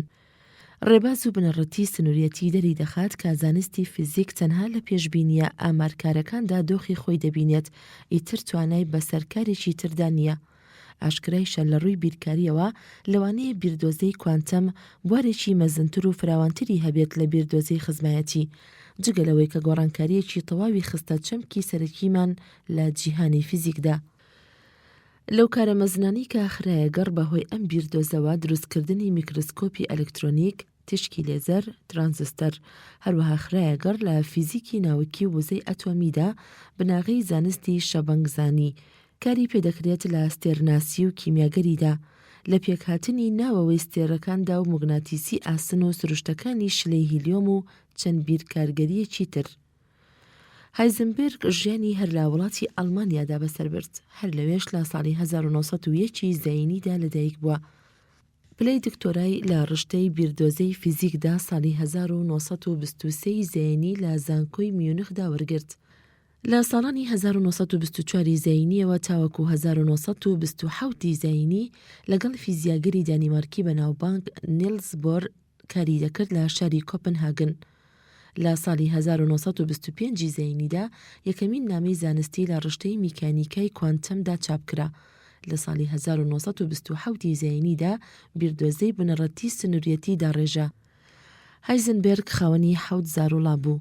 ساڵی 1976 زەینی لە تەمەنی 74 ساڵیدا کۆچی دوایی کرد. وە باوەڕە کە هایزنبەرگ زانایەکی باڵا و لێپرسراو بێت لە پەرەپێدانی میکانیکای کوانتەمدا، لەبەر ئەوە شایەنی ئەوەیە کە ئەست و پلەیەکی بەرزی بدرێتێ لەم لیستەدا. ئەلکسەندەر گراهام بێل لاپەڕە 1993 1847 زاینی هەتا 1922 زاینی. ئەلکسەندەر گراهام بێل داهێنەری تەلەفۆن ساڵی 1847 زاینی لە شاری ئەدەنبرەی سەربا سکۆتلەندا لەدایک بووە. چەند ساڵێکی لە خوێندنگە میدیەکان بردەسەر و پاشان بە سەرڕشتەی خۆی و دارندەیی بنەماڵەکەی توانی ئاستێکی باش لە ڕۆشنبیریدا پەیدا بکات. باوکی شارەزا و کارزانێکی باڵا بوو لە یەکاڵاکردنەوەی دەنجی مرۆڤ و ڕاستکردنەوەی وتە و یاددانی کەڕوڵاڵ. ئەمیش واتە بێڵ کە لەگەڵیدا بوو کەوتبووە خولیای ئەو کارەی باوکیەوە. جا لە ساڵی 1970 زاینیدا کاتێک کە چوو بۆ بۆستن لە ماساچوسی سەربا وڵاتە یەکگرتووەکانی ئەمریکا لە سەرەتادا بەرنامەیەکی بۆ ئەو دۆزینکارانەی دانا تا گەیاندیە داهێنانی تەلەفۆن. ئەوە بوو پاش چەند هەفتەیەک لە شوباتی 1876 زاینیدا داهێننامەی پێبەخشرا لەسەر ئەو کارە مەزنەی. سیر ئەوەیە کەسانی تریش لەم بوارەدا کەوتبوونە کارەوە و چاوەڕوانی بڕوانامەکانیان دەکرد لە هەمان ڕۆژدا، بەڵام بێڵ پێش ئەوان بە کاتژمێرێک پێشنیارەکەی وەرگیرا و پەسەند کرا. پاش ئەوەی داهێننامەکەی پێدرا، یەکەمین تەلەفۆن خرایە ڕوو لە پێشانگایەک لە شاری فیلادلڤیا. زۆر سەرنجی خەڵکی ڕاکێشا و لە هەموو لایەکەوە پیرۆزباییان لێ دەکرد و ئافرینیان دەکرد، کەچی لەگەڵ ئەوەیشدا کۆمپانیای یەکگرتووەکانی بروسکەی ڕۆژاوە ڕازی نەبوو ئەم داهێنراوە بە $100,000 بکڕێت. لەبەر ئەوە بێڵ و هاوکارەکانی لە تەمموزی 1877 زاینیدا کۆمپانیایەکیان بۆ خۆیان پێکێنا. ئەم کۆمپانیایە بووە بەردی بناغی کۆمپانیای تەلەفۆن و بروسکەی ئەمریکای ڕۆژاوە کە تا ئێستایش ناوبانگی هەرماوە و بە برەوترین کۆمپانیای کەرتی تایبەتی دەژمێڕێت لە جیهاندا. بێڵ و ژنەکەی لەو کۆمپانیایەدا لە 115 بەشیان هەبوو. نەیان دەزانی قازانج و سوودی کۆمپانیاکە چەند دەبێت. هەر لە ماوەی مانگێکڕا نرخی لە بۆرسا گەیشتە $250. پاشان لە مانگی تشرینی دووەمدا بەرز بووە و گەیشتە $1,000 بۆ هەر بەشێک. ژنەکەی بێڵ پێش چەند مانگێک داوای دەکرد کە بەشەکەی بە $65 بفرۆشتێت. نەیدەزانی نرخی بەشێک ئابەم شێوەیە بەرز دەبێتەوە. لە ساڵی 1870 زاینیدا ڕەمەکیانە سەیەکی بەشەکەی تری فرۆشت کە هەر ئەو بەشە لە ساڵی 1933 زاینیدا گەیشتە نزیکەی $1 ملیۆن. ئەگەرچیش بێڵ بەو داهێنانەی ئەوەندە دەوڵەمەند نەبوو، بەڵام بە کارە زانستەکانیەوە هەر خەریک بوو. ئەوە بوو چەند داهێنانێکی بەسەرکەوتوانە بەدیهێنا و زۆر بایەخی پێئەدان. بەڵام بە شێوەیەکی سەرەکی بە ڕەنمایی کەڕ و لاڵانەوە خەریک بوو. لەو ژنەیشی کە کەڕ بوو یادی ئەدا 2 کوڕ و 2 کچی لێ بوو، بەڵام هیچیان بۆ نەمایەوە و هەر با منداڵی مردن. خۆیشی واتە بێڵ کە لە ساڵی 1882 زاینیدا ڕەگەزنامەی ئەمریکایی درایە، لە ساڵی 1922 زاینیدا کۆچی دوایی کرد. سەبارەت بە پۆڵاندنی لەم لیستەدا و بەراوردکردنی بە مارکۆنی سیر دەکەین لە پلەیەکی نزمتردایە. ڕاستیەکەیشی ئەوەیە تەلەفۆن 2 سروشتی تایبەتی تیادا بەدی دەکرێت. یەکەمیان ئەوەیە کە ناکرێت هەرچی ئێزگە تەلەفۆنیەکانی جیهانە بگۆڕێت بە ئێزگە ڕادیۆییەکان. دووەمین ئەو ڕێگەسەرەکی کە گراهام بێڵ گرتبوویە بەر بۆ پەیداکردنی دەنگ لە تەلەفۆندا، لەوە پێش لە سەردەستی داهێنرانی ئامێری بەڵندگۆ و ڕادیۆ و تۆمارکەر و چەند ئامێرێکی تر بە ئەنجام درابوو. جا ئەمانەیش ببوونە ڕێخۆشکەرێک بۆ داهێنانی تەلەفۆن. لەبەر ئەوە ئەلکسەندەر بێڵ بە کەسێکی ناسراو لە دوای مارکۆنیدا دەنرێت. ئەلکسەندەر فلیمینگ لاپەڕە 1996 1881 زاینی هەتا 1955 زاینی. دۆزەری پەنسلین ئەلکسەندەر فلیمینگ ساڵی 1881 زاینی لە شاری لۆچفیلدی سەربا سکۆتلەندا لەدایک بووە. لە بیمارخانەی خاتوو قەشەماری لە لەندەن کۆلێژی پزیشکی تەواو کرد. پاشان کەوتە کاروزانستگەری لە دیاردەکانی بەرگری نەخۆشی و هۆیەکانی.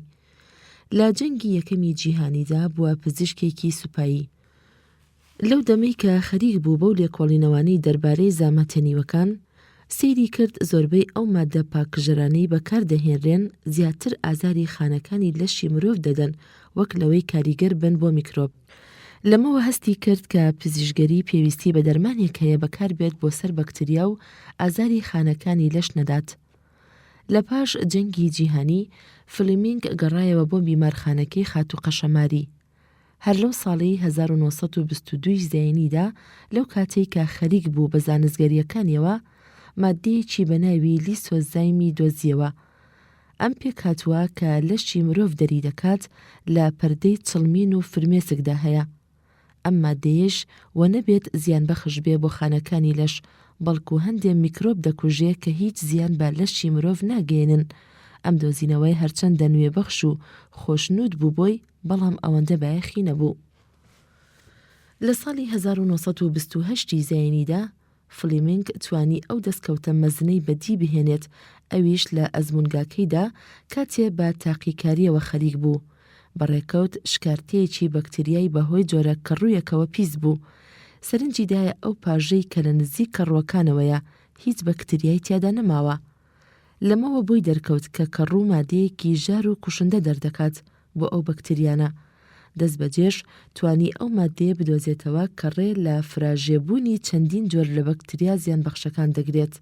ئەو مادەیەشی ناونا پەنسلین لەسەر کێشی پەنسلیۆمە کە جۆرێکە لە کەڕوەتورەکەییەکان کە بریتیە لە مادەیەکی سوودبەخش بۆ لەشی مرۆڤ و بوونەوەرە تەباکان. بەم شێوەیە فلیمینگ لە ساڵی 1929 زەینیدا ئەنجامی ئەو زانستگەریەی بڵاو کردەوە. بەڵام بایەخێکی ئەوتۆی پێنەدرا. فلیمینگ پێشنیاری ئەوەی دەکرد کە پەنسلین دەشتێت لە پزیشگەریدا بەکار بهێنرێت، بەڵام نەی دەتوانی چۆنی ڕوونی بکاتەوە و چۆن ڕێگەیەکی تەکنیکی بگرێتە بەر بۆ پاکژینی پەنسلین. ئابەم چەشنە ئەم دەرمانە ئەفسونیە بۆ ماوەی 10 ساڵێک هەروەها سەری نرایەوە بەبێ ئەوەی بەکار بهێنرێت. لە کۆتایی ساڵانی 1930 زەینیدا دوو پزیشکی بەریتانیایی ناسراو بە هاوارد فلۆری و ئایرنست تشین بەڕێکەوت نامەکەی فلیمینگیان دەربارەی پەنسلین خوێندەوە. ئەم دوو زانایە زۆر بە وریایی و تاقیگەری ڕێی ئەم کارە مەزنەیان گرتە بەر تاکو ڕاستیان هێنایەدی.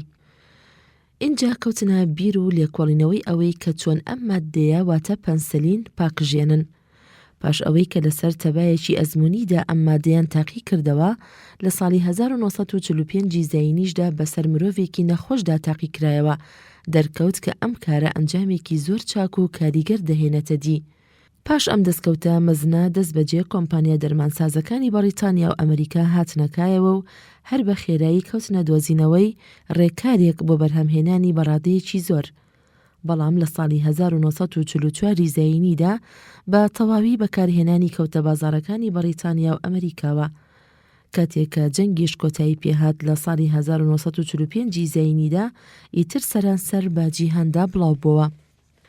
هەرچەندە دۆزینەوەی پەنسلین هاندەرێک بوو بۆ بایەخدان و وێڵبوون بۆ دۆزینەوەی دەرمانی سیرتر بۆ بنبڕکردنی چەندین میکرۆبی تر، بەڵام لەگەڵ ئەوەیشدا پەنسلین هەر بە کاریگەرترین دەرمانی میکرۆب کوشدا دەنرێ لەبەر ئەوەی کە لە هەمویان زیاتر بە فراوانی بەکاردەهێنرێ. یەکێ لەو هۆیانەی کە پتر برەویدا بە پەنسلین ئەوەیە کە زۆر بەکار و چالاکە لە دژی پۆلێکی زۆر لە زندیە میکرۆسکۆپیە زیان بەخشەکان. بۆ نمونە بەکاردەهێنرێ بۆ تیمارکردنی نەخۆشی فەرەنگی، سوزەنەک، سوورەگرانەتە، خڕوزەک، هەروەها بەکاردەهێنرێ بۆ نەخۆشی گەشکە، جومگە ئاوسان واتە ئاوسانی جومگە، پەمینی ئێسک، بین سوتانەوە، خوێن ژەهراوی بوون، دوومەڵ، سنگخێزان، گەنگرین لەگەڵ چەندین نەخۆشی تر. لەو سوودا گرنگانی پەنسلین ئەوەیە کە توانایەکی یەجگار فراوانی هەیە لە ساڕێژکردنی نەخۆش گەر 50,000 یەکەیەکی سیسی بدرێتێ، خۆ هەتاکو 100 ملیۆن یەکەیش لە ڕۆژێکدا هەر ئەنجامێکی زۆر باش دەدات. هەرچەندە کەم کەس هەیە سەوایی پەنسلینی هەبێت، بەڵام زۆربەی کەس زۆر بەسەرکەوتووی بەکاری دەهێنن و تەندروستیشیان زۆر بەرەو چاکی دەچێت. لەبەر ئەوەی کە پەنسلین بووە سەرفەرازی میلیۆنان کەس لە چەندین نەخۆشی، ئەوەندەی تر شکۆمەندیدا بە فلیمینگ. بێگومان زانایان فلۆری و تشینیش شایانی ئەو شکۆمەندیان، بەڵام هەرچۆنێک بێت شایستەی ئەو کارە مەزنە هەر دەگەڕێتەوە بۆ فلیمینگ. چونکە ئەگەر ئەو نەبوایە لەوانەیە چەندین ساڵی تری بیویستایە بۆ دۆزینەوەی ئەو مادەیە. فلێمینگ ژیانێکی زۆر خۆشبەخت و کامەرانی لەگەڵ خێزانەکەیدا گوزەران کرد. لە ساڵی 1945 زاینیدا خەڵاتی نۆبڵی پێدرا بە هاوبەشی لەگەڵ فلۆری و تشین. لە ساڵی 1955 زاینیدا کۆچی دوایی کرد و منداڵێکی لە پاش بەجێما. سیمۆن بۆلیڤار لاپەڕە 201 1783 زاینی هەتا 1830 زاینی. زۆر جار سیمۆن بۆلیڤار ناو دەبرێ بە جۆرج واشنتنی ئەمریکای باشوور لەبەر ئەو دۆخە کاریگەری کە جێڕای لە سەربەخۆیی 5 وڵاتی ئەمریکایی لە ژێر دەسەڵاتی ئیسپانیا کە بریتی بوون لە کۆلۆمبیا، ڤەنزوێلا، ئەکوادۆر، پیرۆ، بۆلیڤیا. کەم گوردی سیاسی وەک سیمۆن بۆلیڤار توانیەتی کارێکی باڵای وا بگێڕێت لە سەرانسەری کیشوەرێکدا. بۆلیڤار ساڵی 1783 زاینی لە کەرەکاز، ڤەنزوێلا لە بنەماڵەیەکی ئەرستۆکراتی ئەسپان نەژاد لەدایک بووە. لە تەمەنی 9 ساڵاندا بە هەتیوی مایەوە. لە تەمەنی لاوێتیدا زۆر وڵاتانی ئەوروپا گەڕا و ئەو بیرە ئارمانانی کردە ڕێبازی تایبەتی خۆی کە لە بزوتنەوەی ڕۆشنبیری فەلسەفەی فەڕەنساییدا بەدی دەکرا لە سەدەی 18. ئەو بیرمەند و فەیلسوفانەیش کە بۆلیڤار کارنامەکانیانی دەخوێندەوە و سەودایان بوو، جان لۆک، جان جاک ڕۆسۆ، ڤۆلتێر، مۆنتیسکیۆ بوون. لەو گەشتەیدا کاتێک کە لە ڕۆما بوو ساڵی 1805 زاینی لە سەرگردی لاڤنتیندا تەوس ئەیبردەوە. بەڵێنی بەخۆیدا کە لە ژیانیدا هەرگیز نەسرەوێت و خۆشی نەبینێت تاکو سەربەخۆیی وڵاتەکەی لە جەور و ستەمی ئەسپانیا نەسەنێت.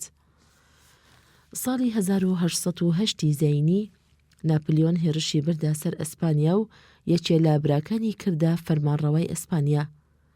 ئەم کارە هەلو دەرفەتێکی چاکی ڕەخسان بۆ ئەو وڵاتە جێردەستانی ئەمریکای باشوور تاکو دەستی خۆیان بۆ شێنن و سەربەخۆیی بەدەستبێنن. سەرەتای شۆڕش دژ بە ئەسپانیا ساڵی 1810 زاینی لە ڤەنزوێلاوە هەڵگیرسا. فەرمانڕەوای هێنرایە خوارەوە و ئاڵای سەربەخۆیی لە ساڵی 1811 زاینی هەڵکرا. هەر لەو ساڵەدا بۆلیڤار بووە ئەفسەرێک لە لەشکری شۆڕژگێری ڤەنزوێلا، بەڵام لە ساڵی ئایندەدا تیپە سەربازیەکانی ئەسپانیا هاتنەوە بۆ گەڕانەوەی دەسەڵاتیان. ئەوە بوو توانیان جارێکی دی ڤەنزوێلا داگیر بکەنەوە و سەرکردەی شۆڕشی فرانسیسکۆ میرانا بگرن و بیخەنە زیندانەوە.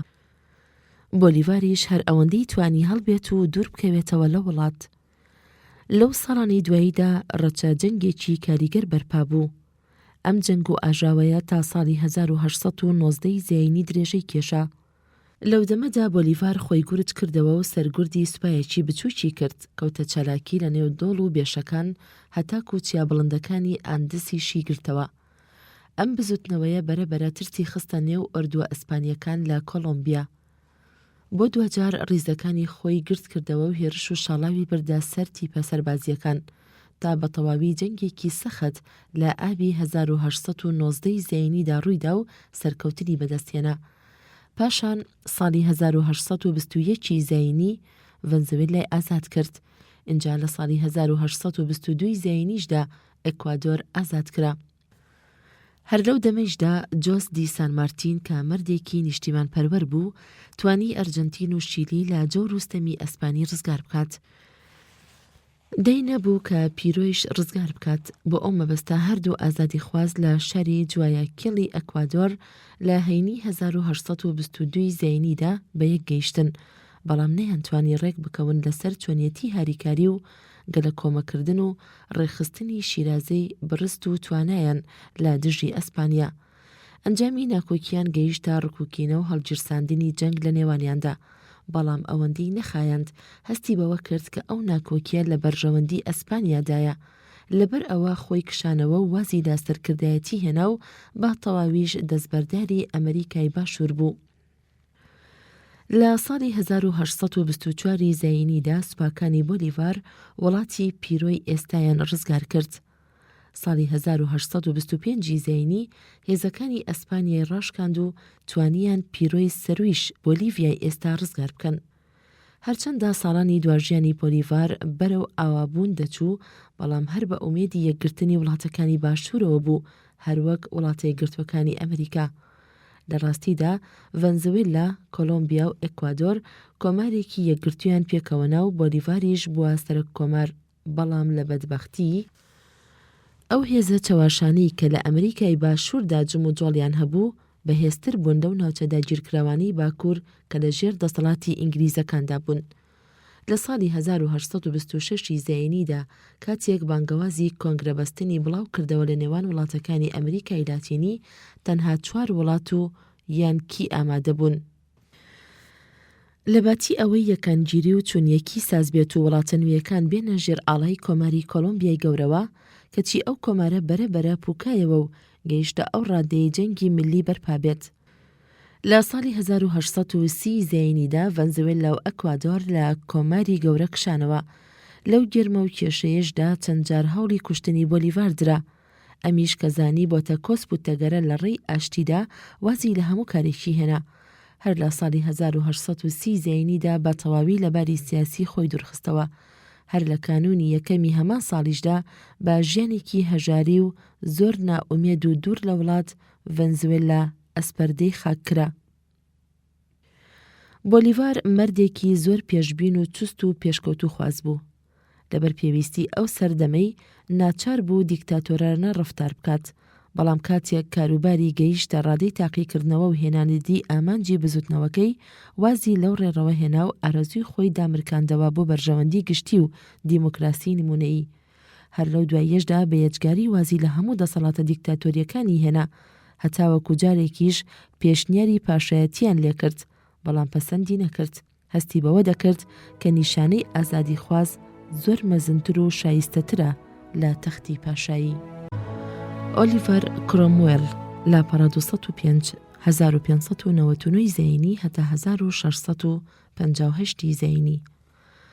ئۆلیڤەر کرۆموێل ئەو سوپا سالارە هەڵکەوتووە بوو کە سوپاکانی پەرلەمانی بەرەو سەرکەوتن برد لە جەنگە ناوخۆیەکانی ئینگلیزیدا. بە یەکەمین دامەزرێنەری ڕژێمی پەرلەمانی دیموکراسیدا دەنرێ لە دەوڵەتی ئینگلیزیدا. ساڵی 1599 زەینی لە شاری هانتنگدونی ئینگلترا لەدایک بووە. لە سەردەمی لاوێتیدا ستێزە و فرەبەرەکی ئاینی ئینگلترەی لاواز کرد بوو. پاشایەکیش لەو سەردەمەدا فەرمانڕانی دەکرد، هەر باوەڕی بە ئارەزوو نیاز و ویستی خۆی هەبوو. کرۆموێل وەک کشتیار و پیاوێکی گوندەکی خاوەن ڕێبازگەیەکی ئاین بیوریتانی بە پەرۆژ گوزەرانی دەکرد. بیوریتان تیپێکی ئاین پرۆتستانی پڕگرە. لە ساڵی 1628 زەینیدا بووە ئەندام لە پەرلەماندا، بەڵام بۆ ماوەیەکی کەم، چونکە لە ساڵی دواییدا شارل شای یەکەم هەر بە ئارەزوو بڕیاریدا بە بڵاوە پێکردنی پەرلەمان تاکو خۆی بەتەنها فەرمانڕانی وڵات بکات. ئیتر پاشا داوای پێکهێنانی پەرلەمانێکی تری نەکردەوە هەتا ئەو دەمەی کە پێویستی پول و دەرامەت بوو بۆ بەکارهێنانی لە جەنگی دژ بە سکۆتلەندەکان. بەڵام ئەم جارەیان کە پەرلەمانکاری کاریگرتە دەست بە توندی داوایان لە پاشا کرد کە واز لە دەسەڵاتی ستەمکاری بهێنێت. بەڵام پاشا ئامادە نەبوو ئەو داخوازیانەی پەرلەمان جێبەجێ بکە، لەبەر ئەوە بووە ناکۆکی و جەنگ. لە ساڵی 1642 زەینیدا لە نێوان سوپاکانی سەر بە پاشا و سوپاکانی سەر بە پەرلەمان. کرۆموێلیش کە سەربابەرەی پەرلەمان بوو گەڕایەوە بۆ زادگەی خۆی هانتنگدۆن و تیپێکی لەوەندی پێکەوەنا بۆ شەڕ لا دژی پاشا. لەو ماوەی شەڕەدا کە 4 ساڵی خایەند، کرۆموێل توانی هێزی لێهاتووی سەربازی خۆی دەربخات. پەرلەمانیش باوەڕی تەواوی پێکرد پاش ئەوەی 2 کارزاری بردەوە، یەکێکیان لە مۆر ساڵی 1644 زەینی، ئەوی تریان ساڵی 1645 زەینی بوو لە ناسپی. لەمەی دواییاندا پاشای تەواو بەزاند و هێزەکانی تێکشکاند و پاشای بەدیل گرت، خۆیشی بووە سەرداری سەرانسەری ئینگلترا. بە کۆتایی ئەم جەنگە ناوخۆیانەوە نەبێت ئاشتی بەدەمەوە بێت و سەرانسەری وڵات ئاساییشی تێبکەوێت، چونکە ئەندامانی پەرلەمان لە نێوان خۆیاندا ببوونە چەند دەستەیەکی دژوار لە هێنانەدی ئامانجیاندا. ئەم ناکۆچیە هەلو دەرفەتێکی بۆ پاشا ڕخساندەوە بۆ هەڵگیرساندنی جەنگێکی ناوخۆیی تر. هەر لە ماوەی ساڵێکرا پاشا توانی ڕابکات و سوپاکانی کۆبکاتەوە و ئاگری جەنگ هەڵبگیرسێنێتەوە، بەڵام کرۆموێڵی یارە بە زەبر و خۆڕاگرتن جارێکی تر توانی ڕایان شکێنێتەوە و پاشا بەدیل بگرێتەوە و بیداتە دەست دادگا. لە کانونی دووەمی 1649 زەینیدا فەرماندرا بە سێدارەدانی پاشا. ئینگلتەرەیش بووە ڕژێمی کۆماری و ئەنجومەنێکی کاتی با سەرۆکایەتی کرۆموێڵ سازکرا. بەڵام شادۆستەکان دیسان دەسەڵاتیان لە ئێرلەندە و سکۆتلەندەوە گرت کردەوە و بوونە پاڵپشتی کوڕی شارڵ شای یەکەم کە کوژرا کە لە دواییدا نازناوی شارلی دووەمی درایە. ئەنجامی ئەو ستێزە و بەرەبەرەکانیە بە شاڵاوێکی سەرکەوتوانەی کرۆموێڵ کۆتایی هات. لە ساڵی 1652 زەینیدا بە تەواوی کۆتایی با جەنگی گەلی هاتوو شادۆستەکان تەفروت و نابوون. ئیتر کاتی ئەوە هاتە پێشەوە کە شیرازەی دەسەڵاتی نوێ بجێڕێتەوە. بەڵام شێوەی داڕشتنی دەستور بووە کێشەیەک بۆ ئەم ڕژێمە، تەنانەت بە درێژایی دەسەڵاتی کرۆموێڵیش هەروەها مایەوە. ئەو سەرکردە سالارە بیۆریتانیا بەو هەموو دەسەڵات و زرنگ و لێهاتوویەوە نەیتوانی ئەو ناکۆکیە لە نێوان لایەنگیرانیدا چارەسەر بکات و بە هەرەوەزی دەستوری نوێ بخەنەگەڕ لە کاروباری ڕژێمی نوێدا. هەر ئەم ناکۆکیەش بووە پەیدابوونی کێشە و مشتومڕ لە نێوان پرۆتستانەکان و دامەزراندنی چەندبەرەیەکی جیاواز و دژوار لە ڕێچکەیاندا، هەروەک لە کەنشتەی کاتۆلیکدا بەدی دەکرێت. کرۆموێڵ لە ژیانیدا 3 جار پەرلەمانی لە کارخست. لە ساڵی 1653 زەینیەوە تا 1658 زەینی دەسەڵاتی ئینگلترای گرت بۆ دەست. هەر لەو دەمەشدا ڕژێمی فەرمانڕانی زۆر بە باشی و ڕێکوپێکی بەڕێوە دەبرا. زۆر لە قانونە ناڕەواکانی ڕاست کردەوە و دەستکاری کرد. زۆر بە گرنگیەوە بایەخی بە خوێندن و ڕۆشنبیری ئەدا. گرنگی کرۆموێڵ لەوەدا خۆی دێنێت کە زۆر بە تەنگ ڕژێمی دیموکراسیەوە دەهات و زۆر بە توندی بەرگری لێدەکرد و چەند جار داوای ئەوەیان لێدەکرد کە دەسەڵاتێکی شانشینی دابنێت، هەروەکو چۆن لە سەرانسەری ئەوروپادا دەسەڵاتی مۆنارشی تیادا باو بوو. لەسەر وشەی مۆنارشی پەراوێزێک هەیە. مۆنارشی واتە دەسەڵاتی تاکڕەوی، کۆتایی پەراوێز.